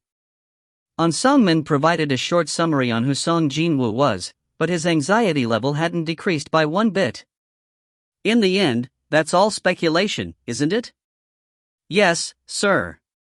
"You're right." An Song-min readily accepted that assessment. It was true that he didn't know anything about Seong Jin-Woo, after all. But, if the boss checked Hunter Seong Jin-Woo out with his own eyes, he'd have changed his mind right away. There was something different about Seong Jin-Woo. And the fact that he couldn't adequately describe that with words frustrated An Song-min to no end. Baek Yun-ho's gaze shifted back to the Red Gate. "In the end, the only person I can believe in is Kim Cheol." It was then. Sir, there won't be any problems with Hunter Kim Cheol, I assure you. One more person butted in among the group of Baek Yunho, On Songmin, and Hyun Ki Cheol. The gazes of three men automatically shifted in that direction simultaneously. It was Ju Songchan, chief of the 1st Division of the White Tiger Guild. He scanned the three people in front and spoke in a proud voice. I've been training Hunter Kim Cheol quite strictly, so he could be ready for all contingencies. Originally, the initial training of new recruits was left to the 2nd Division, but the 1st Division would be in charge of the awakened ranked A or higher. Those promising individuals who were scheduled to enter the ranks of the main combat force soon got to enjoy a different starting point from everyone else. Seeing Ju Songchan's confidence, Baek Yunho's expression softened slightly. How are Hunter Kim Cheol's grades? They are excellent, sir. Just his combat capabilities alone, he'd not fall behind anyone from the current members of the guild's main combat force. Is that so? A smile managed to return to Baek Yunho's lips. Kim Cheol was a rank A. Even among high-ranked hunters, he was a talent that must be held on to. If, as the leader of this raid team, he commanded the rank B hunters well and managed to clear this gate, there would be some losses among the rank C hunters, but from the White Tiger's perspective, the survival of high-ranked hunters came first. It's a relief that Hunter Kim Cheol's abilities are top-notch. The weakened sparks of hope regained some life again. Ju Songchan managed to calm the bossman down and narrowed his eyes at On Songmin, clearly in derision. From what I heard just now, a rank E hunter who might have gone through a reawakening process, was it? You were saying something about that. Ju Songchan snorted dismissively. My Hunter Kim Cheol should prove to be more effective than someone like that, a hunter with no proven qualities. On Songmin's expression hardened. He was being looked down on here. However, he didn't raise his voice and let anger take over him. Let's just wait and see who's correct at the end of the day. The four men shifted their gazes at the same time over to the red gate that had trapped their hunters. Woo-woo. The crimson light oozing from the gate seemed especially more ominous than ever before. I'm guessing you're not a rank E. Am I right? The female hunter asked Jin-Woo quite openly. Jin-Woo opened his mouth in response. Well, then. Let me ask you something as well. Of course. Jin-Woo shifted his gaze over to Kim Cheol and the hunters gathering around him. They were busy planning their next move before they got going. You guys, you're supposed to be new recruits, yet how can you be this calm, The first thing we've been taught is that anything can happen inside a dungeon, you see. Anything could happen inside a dungeon, she said. Jin-Woo knew this fact better than anyone here, actually. Every one of us has been trained properly. Especially that Kim Cheol over there. He even received a special training regime, too. He's scheduled to join up with the White Tiger's main combat force. They didn't fear dungeons, because they had received prior training. Jin-Woo could only be flabbergasted by that revelation. And then, almost right away, he realized that all of these people were no different from Han Song-yi. She said that they had been sufficiently trained or whatever, but just what kind of uses would that have here? They were simply showing off without realizing how terrifying a dungeon could become. Knowing something and experiencing it are two different things. More so, when your fragile belief of you knowing everything about dungeons develops just a tiny little crack, it'd all come crashing down like a dam with a hole getting swept away by the deluge of water. Building up one's confidence took a long time, but breaking it down only took a single moment. He could see the fate in store for Kim Cheol's team already. They might look okay from the outside, but in the end, they were all helpless noobs. You still haven't answered me, though. Excuse me, After hearing that, Jin-Woo's gaze shifted back to the strange woman. My question. You haven't answered it yet. The question about whether he was a rank E or not. She seemed to be a rather tenacious customer, this woman. Why should I tell you that? He replied in a blunt and a bit curt manner, but the female hunter, Forc-Re28-Vol02, was now crying out in elation and clenched her fist. Inwardly, of course. Forc-Re28-Vol02 had met many people in her life and she immediately knew what Jin-Woo's response meant. And that would be his unbridled confidence. Yes, I didn't see it wrong. There was another thing that gave her even more assurance. While she was being trained back in the White Tiger Guild, she had often witnessed the movements of many high-ranked hunters. However, Jin-Woo's hand just now. She had never seen anyone move as quickly as Jin-Woo's hand catching that arrow. I mean, all I could do was to barely confirm what just happened, even with my eyesight. She used to be a top-tier athlete before becoming a melee-type hunter through her awakening, so she was pretty confident of her dynamic vision. Forc-Re28-Vol's eyes began sparkling. This guy, he's at least rank A. Or, even higher than that. In order to ascertain a more definite answer, Forc-Re28-Vol asked him again. Don't be like that now. Can't you tell me, please? Don't feel like it. That was the end of their conversation. Jin-Woo turned his head away. He definitely didn't feel like being in the receiving end of endless stream of questions, and also, Kim Cheol was walking closer to them as well. Jin-Woo's eyes and Kim Cheol's met. We will. Kim Cheol's voice was harsh, low. Didn't matter what he was trying to convey here, he sounded threatening and menacing. Be using the road. He didn't saunter over here just to declare which path they would be using, though. No, Kim Cheol's eyes were asking what Jin-Woo's group would do. Along with the hidden threat of don't you dare follow us. Jin-Woo scanned his surroundings once more, before reverting his gaze back to Kim Cheol. And we will be going through the forest. I'll wish you luck. Well, you guys will be the ones needing that luck later on, though, Jin-Woo didn't mouth his inner thoughts, however. Sure thing. You too. With that, Jin-Woo's group headed towards the forest. After ensuring that the group had completely disappeared into the forest, Kim Cheol began guffawing out uncontrollably. What a bunch of idiots. Excuse me? Look over there. Kim Cheol uncrossed his arms and pointed towards some trees. Not just one or two, either. Everywhere he pointed at, trees bore the scars that suspiciously looked like claw marks of potentially gigantic creatures. Isn't that? It's a bear. An ice bear? A bear-type monster, infamous among all the beast-type monsters as the most ferocious. Those claw marks were them marking their territory. The hunters in Kim Cheol's group saw those and clicked their tongues. TSK. It had been better if they stayed put here and waited till the end. Looks like innocent people will die because of a rank E taking the lead. I mean, would that rank E have received any prior training like us? Kim Cheol stared at the forest and chuckled derisively. That's to be expected from a measly rank E. Wait. Suddenly, Kim Cheol's smile disappeared. Most of that group is rank CS, and there is a rank B among them too, so how come? How come he thought Jin-Woo was that group's leader?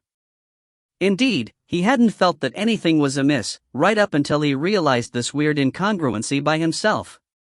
Still, Kim Cheol shook his head. Well, it doesn't matter. They were all going to die soon, anyway. Worrying about themselves took precedence over what would happen to the weaklings who wouldn't last for long, to begin with. There was nothing he could do about the dead, but well, shouldn't the ones that were supposed to live on? Kim Cheol turned towards the road and spoke up. Let's depart. Jin-Woo took the lead and walked up ahead. But before long, Forc-Re28-Vol stood in front of him. What is it? Have you lost your mind? Jin-Woo crossed his arms and displayed how unhappy he was to hear that. Meaning, she'd have to be careful with her follow-up. Perhaps she understood Jin-Woo's warning. Forc-Re28-Vol's voice had softened somewhat. I'm sorry. But I need to say this. Forc-Re28-Vol's finger pointed towards one of the surrounding trees. Can you see that? there was a huge claw mark on the tree's bark. Over there, too. And there. Almost every single tree had their barks greatly damaged, and it was hard to find one that was still intact. This entire place is full of the bear's territorial markings, you know? This entire forest is the bear-type monster's habitat. Dogs or apes were weaker than tigers or lions. Such logic also applied to monsters as well. The tiger or lion-type monsters were much more difficult to fight against when compared to dog or ape-type monsters. So, what about a bear-type, then? A bear, a polar bear no less, was seen as one of the strongest carnivorous land animals out there. And right now, Jin-Woo's group had entered a forest where monsters based on such animals were residing. Of course, Forc-Re28-Vol02 would get angry. We need to go back right now. Before the monsters show up. Tisk, tisk. Jin-Woo clicked his tongue. What's this? Forc-Re28-Vol02 thought that Jin-Woo would show one of the three responses: get angry, get stunned, or accept what she told him. Unfortunately for her, her expectation was wide off the mark. She was the one advising him against the irrational and hasty decision here, yet it was Jin-Woo looking at her as if she was the idiot. Why is he looking at me like that? Forc-Re28-Vol's face reddened up from anger.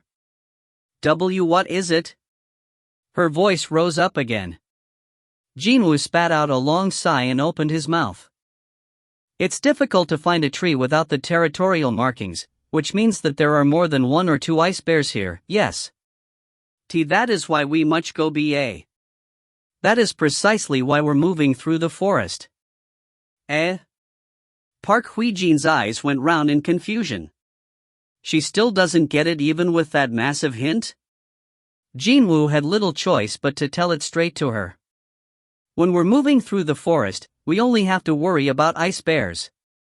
Ah! Only then did Forc-Re28-Vol understood Jin-Woo's intention. The meaning behind lots of ice bears was simple, that there were no other monsters strong enough to hunt ice bears in this forest. To be more precise, the group didn't have to worry about fighting monsters stronger than ice bears here. Why haven't I thought about that? Forc-Re28-Vol became ashamed about shouting at Jin-Woo just now. Her head dropped low, even the skin of her neck reddening up from embarrassment. Jin-Woo continued to click his tongue. The whole reason why a dungeon was a scary place was that no one knew what might pop out when you were inside. Well, you wouldn't be able to come up with a plan if you didn't know what kind of enemies were waiting for you there. However, didn't the enemies of this place graciously reveal themselves already? Bear-type monsters, is it? Jin-Woo didn't know how strong these ice bears were, but he was sure of them being weaker than those two white phantom archers. They were wearing clothing that looked to be made out of bear felt. That was why he had chosen the forest route. He was thinking of traversing the forest and increasing his level, and at the same time, keep an eye out on Kim Cheol's group and the movements of the white phantoms while waiting for his chance to act. That was the safest way available. Abruptly, Jin-Woo became rather puzzled by what he saw. Why is your face still so red? Forc-Re28-Vol's face was far too red to be normal. She couldn't raise her head and managed to squeeze out a voice that was smaller than a buzzing mosquito. It's because, too cold. Phew. Jin-Woo spat out a long groan and summoned his store. He quickly browsed through the items for sale and spotted thick fur coats and shoes designed for winter. T-ring. Item, warm fur coat. Rarity, none. Type, miscellaneous. Warms up the wearer's body. Price, 10 gold. Item, warm boots. Rarity, none. Type, miscellaneous. Once worn, provides warmth to wearer's feet. Price, 10 gold. Fur coat and the shoes cost 10 gold each. Unlike items with added effects, regular items didn't cost a lot to buy. No, compared to the amount of gold in his possession, they were oh so cheap. Remaining gold, 431,930. Still, I'd never have guessed that I have to buy Japtum with my gold. Jin-Woo chose by 4 all of them. Since he couldn't just give to some and ignore others, Jin-Woo spent 100 gold and bought the articles of clothing for all 5 people. Poof! 5 coats and 5 pairs of boots suddenly popped up in front of his eyes. And of course, the eyes of all 4 people, excluding Jin-Woo, all grew super wide. Heek? What the heck? Was that separate space magic? Park Hui-jin was taken aback, too, and she hurriedly raised her head to look at Jin-Woo. Not caring whether they were shocked or not, Jin-Woo spoke to them disinterestedly. Put them on. He finished speaking and reached down to grab the closest fur coat, but then, Han Song-yi suddenly grasped his sleeve. When their gazes met, Han Song-yi asked him while looking rather scared and confused. Hey Juicy, just what's going on with you? You managed to catch that arrow, and now, you used some strange magic to take these clothes out, too. Frowns formed on the forehead of Jin-Woo. It didn't take a genius to figure out that, at this rate, he'd be swarmed by the endless streams of questions and get irritated to no end. Right, let's use this chance to clearly draw the line. Jin-Woo raised his voice and spoke in a firm voice. Han Song-yi, I brought you here with me, so I will take full responsibility and protect you. However, Jin-Woo's voice became colder next. Don't ask me about anything. Jin-Woo then swept his gaze against Park Hui-jin as well as other hunters tagging along. The same goes for the rest of you. Do not ask me anything, and do not demand anything from me. He didn't stop there, though. If you don't like it, then you can just leave now. I won't stop you. The 2 male hunters originally didn't choose to follow Jin-Woo, but only tagged along because of the rank B Park Hui-jin. They alternated their gazes between the fur coats and Jin-Woo, before hurriedly shaking their heads. Chapter 60 Fin. If you find any errors, ads pop up, ads redirect, broken links, non-standard content, etc., please let us know. Report chapter so we can fix it as soon as possible. Chapter 61. Chapter 61. Chapter 61. There was one more thing, one more reason why Jin-Woo chose the forest route. Status window. Name, Seong Jin-Woo. Level, 51. Class, Shadow Sovereign. Title, The One Who Overcame the Adversity, Extra 1. Jin-Woo silently summoned his status window and swapped his current title from The One Who Overcame the Adversity to that of the Slaughterer of Wolves. Title, Slaughterer of Wolves, Extra 1. A title given to a hunter skilled in hunting wolves. When facing animal-type monsters, all of your stats will increase by 40%. A chance to abuse this plainly cheating buff had fallen on his laps, so why should he go anywhere else now? T-Ring. An animal-type monster has appeared. The effect of the current title will activate. A smile crept up on Jin-Woo's face after he confirmed his stat values shooting up. Nice. It was then. The hunters all began screaming out, loudly. It's the bear. It's the ice bear, . An ice bear that had picked up on the sense of humans was slowly trudging towards the group. These humans were its enemies that had invaded its territory. Obviously, it had not looked too kindly towards the intruders. Growl. The ice bear bared its fangs, transparent like ice, and slowly raised its massive frame on its hind legs. Its huge and hulking figure completely filled up the hunter's vision. Ah! The creature did resemble a polar bear, but it was almost twice the size, and the magic crystal, the symbol of all monsters, could be seen in the middle of its chest area as if it was some kind of a proud emblem. Roar! It roared out furiously, the ground seemingly quaking under its might, but all the hunters, excluding Jin-Woo, all froze stiff on the spot after hearing the ice bear's roar. Park Hui-jin's expression crumpled unsightly. Oh, so we only need to be mindful of ice bears, was it? How could anyone say that sort of nonsense after seeing that monster? She almost fell for Seong Jin-Woo's pretty convincing argument. But, upon seeing an ice bear, she was certain of one thing. We definitely shouldn't have chosen the forest route. Sensing the approaching danger to the group, Forc-Re28-Vol02 stepped out in front of the group and shouted out. I'll draw its attention towards me, so everyone must. Kaya? The scruff of Forc-Re28-Vol's neck was yanked back by a considerable force, and she had to backstep several times to make sure that she didn't end up on her butt. After somehow regaining her balance, she raised her head only to find Jin-Woo standing before her. Hey, what was that all about? Jin-Woo pointed at Forc-Re28-Vol. I'm telling you this right now. I'll be killing all the monsters from now on. Obviously, he couldn't let anyone steal his experience points, now could he? For Jin-Woo, these bears were perfect health tonics to buff him up for his inevitable showdown with the true enemies of this place, the White Phantoms. Ha! Forc-Re28-Vol couldn't hide her astonishment. Did he just yank me back because he wants to monopolize the monster? The other two male hunters, who so happened to be mage types, also stopped casting their spells in sheer dumbfoundedness. No matter how strong you think you are, that thing is a monster of a high-ranked dungeon. Completely ignoring Forc-Re28-Vol's furious voice coming from behind him, Jin-Woo walked right towards the ice bear. Well, it's not going to be okay to use daggers for this one. The blood splatter would make a mess of things, wouldn't it? Jin-Woo had already summoned his two daggers almost out of reflex, but stored them back in his inventory. Instead, he clenched his fists tightly. Well, I promised to just observe, but this is an emergency, so I'm sure they'll understand. Right? Jin-Woo's glare collided mid-air with the ice bear's. Roar!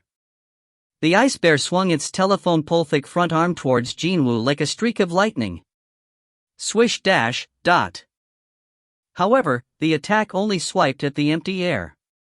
Why is it so fast compared to its size? Jin-Woo was already above the ice bear's head.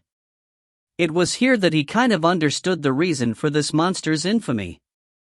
Even then, he also sensed that all his level-ups until now weren't in vain.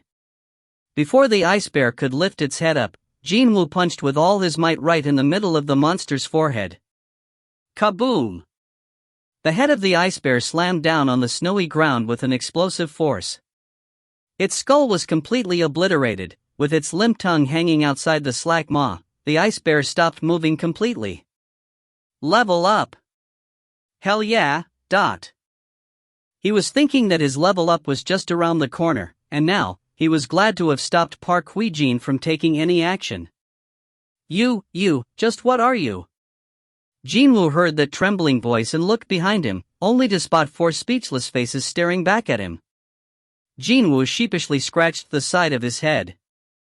I warned them earlier because I didn't want to run into this sort of situation. It seemed that a person would become rather forgetful whenever he or she witnessed something utterly beyond their capacity to understand. Left with little choice, Jin-Woo had to state his position once more. I told you, I'll not tolerate anyone asking me questions. If you're unhappy with my methods, then. Jin-Woo pointed his finger in the direction of Kim Cheol's team. You can always go that way. Only then did Forc-Re28-Vol regain her senses, and her facial expression changed. You think I'll leave your side after seeing how you one-punched that ice bear? Honestly, Forc-Re28-Vol was now overflowing with joy. She only chose to follow this youth because her gut feeling said he'd be a better option than Kim Cheol, but holy cow, she quickly discovered that she had quite literally stumbled onto an unexpected jackpot here. She was blessed with a quick head, so it was easy to come to a conclusion. If she really wanted to get out of this place alive, then she had to follow Seong Jin-Woo. She feared that Seong Jin-Woo might suggest they go their separate ways, so she hurriedly made a suggestion first, her heart beating anxiously. Mr. Jin-Woo, please take over the leader's position. We'll definitely follow every one of your commands from now on. Well, I did say I wouldn't humor their demands at all, but... Jin-Woo pondered for a bit, before nodding his head. Thinking about the near future, it seemed that this arrangement would prove to be convenient for him. Forc-Re28-Vol looked behind her. The student named Han Song-yi was someone Seong Jin-Woo brought along, so there was no need to ask her. So, that left the two male hunters. I'm sure you two also agree with my suggestion, yes?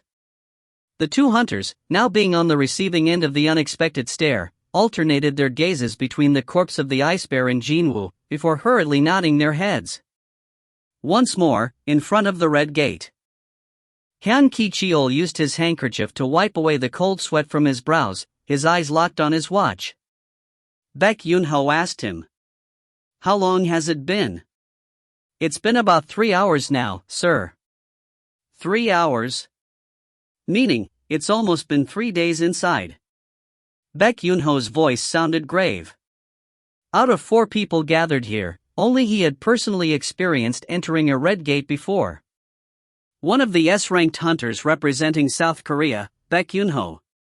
Even to someone like him, a red gate was a challenging place to survive. With a complicated expression, Baek Yun-ho recalled his experiences. The most terrifying aspect of the red gate is that you're thrown into a completely different world. This was a rare recollection of the past as told by an S-rank hunter. Naturally, the attention of An Songmin, Ju Sungchan, and Hyun Ki-cheol focused on him. Baek Yun-ho continued on. Once you cross the gate, the place you end up could be a desert with temperatures soaring past 60 degrees Celsius, or it could be a dense jungle full of poisonous insects and snakes. Or, it could be the middle of a snow-covered field where it's so cold that you'd immediately develop frostbites. Gulp. The 3 men simultaneously swallowed their dry saliva. Until you actually enter it, no one knows what awaits them beyond the red gate. So, how can anyone prepare for something like this? It was the same story as today. The gate that looked plain and normal immediately changed its color to red as soon as hunters entered it. Your skin is burning under the hot glares of the sun, or you're tormented by poisonous insects throughout the day, or your flesh rots from the skin peeling cold. And so, the weakest of your group would start dying first. Oh, my God. Hyun Ki-cheol spat out a gasp as if he could hardly calm himself down. But, even when you're in such a perilous situation, you still have to fight monsters as well. Just from listening to his explanations, they could understand the hopelessness of the current situation. However, the explanation didn't end there. Okay, then. Let's say that you've somehow adapted to your new environments. From then on, you will have to procure food. Indeed, one would have to secure enough food to last a few weeks at a minimum, or at worst, for several months. Now that would be a huge challenge in and of itself. While stuck in the unforgiving surroundings and suffering from constant hunger, all you can trust is your magic energy compass. The magic energy compass always pointed towards the source of a powerful magic energy emission. The only ways to escape from a red gate were to follow the needle of the magic energy compass, locate the boss and kill it, or wait until the dungeon break occurs. Now, think about waiting for days, weeks, or even months while only staring at that compass. How can anyone not go mad from that? The 3 men nodded their heads. These 3 knew that normal people like them would not last one day in places as hostile as those. I said that it's been 3 days already, didn't I? Yes. After hearing Hyun Ki-cheol's reply, Baek Yun-ho formed a distressed expression. Most likely, all hunters ranked C and below have died by now. Kim Cheol was ranked A. However, no matter how good his skills were, it was impossible for a rank A to protect everyone. Unless it was a rank S hunter standing by their side. Which meant, all we can pray for now is the safe return of the higher-ranked hunters. This was the conclusion derived from his personal experience. In Baek Yun-ho's mind, the hunters ranked C and below were already as good as dead by now. Evening. Large chunks of meat were nicely sizzling on top of a campfire. You know, this bear meat, it's a bit chewy but not as bad as I thought. Would you like some more? Agu, thank you kindly. Do Myung-hwan expertly sliced the meat of the ice bear and placed them on a plate pushed forward by Yoon Ki-jung. These 2 men were the rank C hunters following Jin-Woo. Both Park Hui-jin and Han Song-yi were also slowly chewing on the bear meat, although their portions weren't as large as the men's. Uni, please pass me the pepper. What about salt? The seasoning's just about fine, so it's okay. They all looked to, more or less, have adapted to the living conditions of the dungeon. From the campfire, to the blankets wrapped around them, and the tents all set up, too. They didn't seem to be in trouble at all. Heck, from a certain perspective, one could say that they looked rather comfy, instead. Go Myung-hwan scanned the vicinity and spoke up. Don't you think the attacks of the ice bears have lessened lately? Park Hui-jin replied to that question. Well, that's because the team leader has annihilated their numbers, that's why. That man, it's like he has some sort of unresolved vendetta against these bears from his previous life or something. His eyes go all crazy when he spots an ice bear. He's so scary whenever he does that. Really, really scary. By now, Jin-Woo's title had been set as the team leader. Park Hui-jin felt Jin-Woo's absence and craned her neck a little to scan the surroundings herself. Now that I think about it, where did the team leader disappear to? Yoon Ki-jung had his head almost buried in the plate as he chomped down on the meat, but still, raised his head to make his reply. He went out a little while ago, saying that he's going to take a look around here. Ha! Park Hui-jin formed a helpless expression. Roaming inside a high-ranked dungeon all alone. Isn't he scared at all? Yoon Ki-jung formed a sly grin. If it's him, it's not going to be a problem. Oh, well. He's strong enough to kill ice bears, high-rank monsters, with his bare hands, after all. Go Myung-hwan followed up to Yoon Ki-jung's words and continued on. But, by the way, since we're discussing this and all, just how high must your rank be, if you can beat up a nonsensically huge monster like that? Stop. Everyone suddenly became utterly silent. They were all curious about the same thing as well. But, they dared not say anything, fearful of being kicked out of this place. Let's just finish out meals first. Everyone nodded their heads at Park Hui-jin's suggestion. Jin-Woo searched through the forest, and made his exit as he brushed past some thickets. It must be somewhere nearby. He could sense the presences of multiple ice bears coming from somewhere. From last night, he had been carefully tracking the ice bears. This was all because he had finally realized that ice bears were coming from the same direction. Jin-Woo continued to search, before his eyes began glittering dangerously. Found you! He spotted dozens of caverns on a cliff-like wall, lying beyond some bushes. And he sensed presences of more than one lifeform coming from each of the caves. Hell, he didn't even have to expand his perception here. His eyes could clearly see many ice bears lazily moving in and out of several caves. Just a quick head count and he found over 30 bears. In other words, this was literally a bear farm. The corners of Jin-Woo's lips arched up. He deliberately came here alone to eliminate the possibility of eyewitnesses. This would be the perfect opportunity to utilize his shadow soldiers. Indeed, he had been waiting for a moment like this. Come out! When he inwardly called out, the soldiers wearing black armor soundlessly materialized and surrounded him. You all understand that this is your first sortie, right? What he meant by that was, just as one's impression was decided upon through the first encounter, these guys would have to impress him with their first battle, too. The shadow soldiers stood at attention in eerie silence, with nary a hint of disorder. Nice. Jin-Woo smirked deeply, seeing them like that. Sniff, sniff. Meanwhile, more and more ice bears began emerging from the caves after detecting Jin-Woo's scent. Looks like the other side is done preparing, too. Jin-Woo pointed at the ice bears. Go! As soon as his order was issued, the shadow soldiers rushed forward as if they were sliding on ice. Chapter 61 Fin. If you find any errors, ads pop up, ads redirect, broken links, non-standard content, etc., please let us know. Report chapter so we can fix it as soon as possible. Chapter 62. Chapter 62. Chapter 62. The shadow soldiers rapidly closed in on their targets. Unfortunately, the angry swipes of the ice bear's front paws were faster than their movements. Swing! Quadjik! A single hit, and one shadow soldier was obliterated.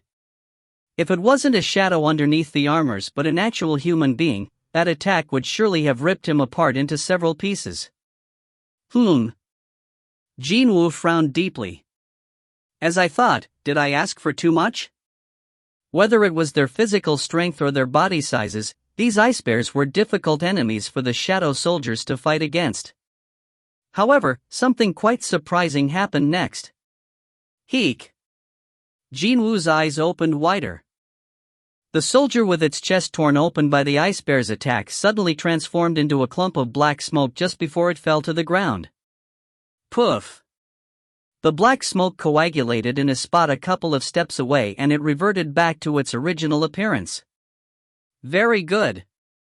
Jin-Woo's expression brightened up. The undeads, he remembered this crucial fact that he had unwittingly forgotten about until now. The ice bear became even more agitated than before after realizing its attack was all for nothing, and it roared out loudly. Roar! And so, as the infantrymen bought time out in front, the magic soldiers standing at the back had completed their spells. Boom! Kaboom! The balls of flames leaving the ends of the magic soldiers' hands exploded here, there, and everywhere. The shadow soldiers swept up and the explosions regenerated right away, but on the other hand, the ice bears could only roll around screaming in sheer pain and agony, as their bodies caught on fire. Roar! Growl!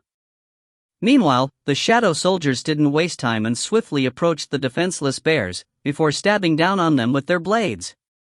Stab! Stab! One by one, the triumphant and arrogant ice bears were falling at the cooperative tactics of the shadow infantrymen and the magic soldiers. Hiya! Jin-Woo continued to spectate on the proceedings with an expression filled with great interest and happiness. The infantrymen and their quick regenerative abilities, the magic soldiers and their superb firepower.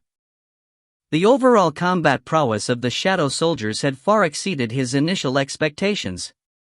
Soon, the ice bears were forced into retreat by the might of the shadow soldiers and were pushed back towards the entrance of the caves. He was thinking that the end of the battle was drawing near, but then... Roar! Accompanied by the eardrum-shaking roar, a huge shadow slowly emerged from one of the caves. Isn't that?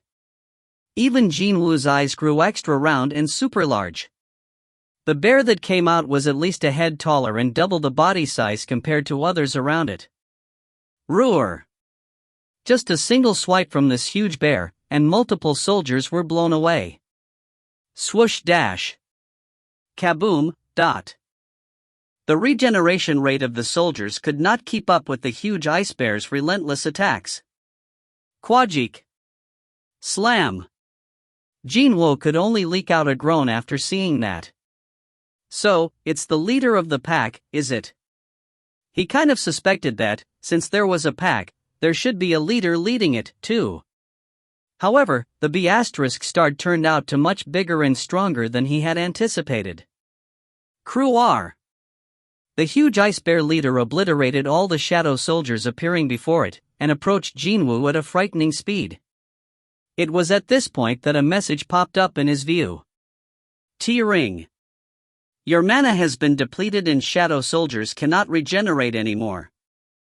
Your mana has been depleted and shadow soldiers cannot regenerate anymore. What? Dot.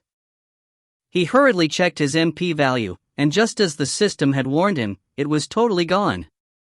MP 0/1860. Once his MP had been drained. The obliterated shadow soldiers didn't regenerate and simply entered back into Jin-Woo's shadow. In other words, in order to regenerate the lost soldiers, he needed lots more mana. That D**MN mana. One more reason to enhance his intelligence stat, then. Jin-Woo scratched the side of his head. With the appearance of the ice bear leader, the flow of the battle had reversed completely. However, Jin-Woo still had plenty of leeway. Since their boss has shown up, this side should also step up. Jin-Woo, still standing there with his arms crossed, summoned the boss of the shadow soldiers. Excerpt. One more shadow escaped from Jin-Woo's shadow. And from that shadow, a knight wearing a helm with decorative mane rose up soundlessly. Jin-Woo pointed forward with his chin. Excerpt bowed to Jin-Woo, before rushing towards the ice bear leader. Tap, tap, tap, tap.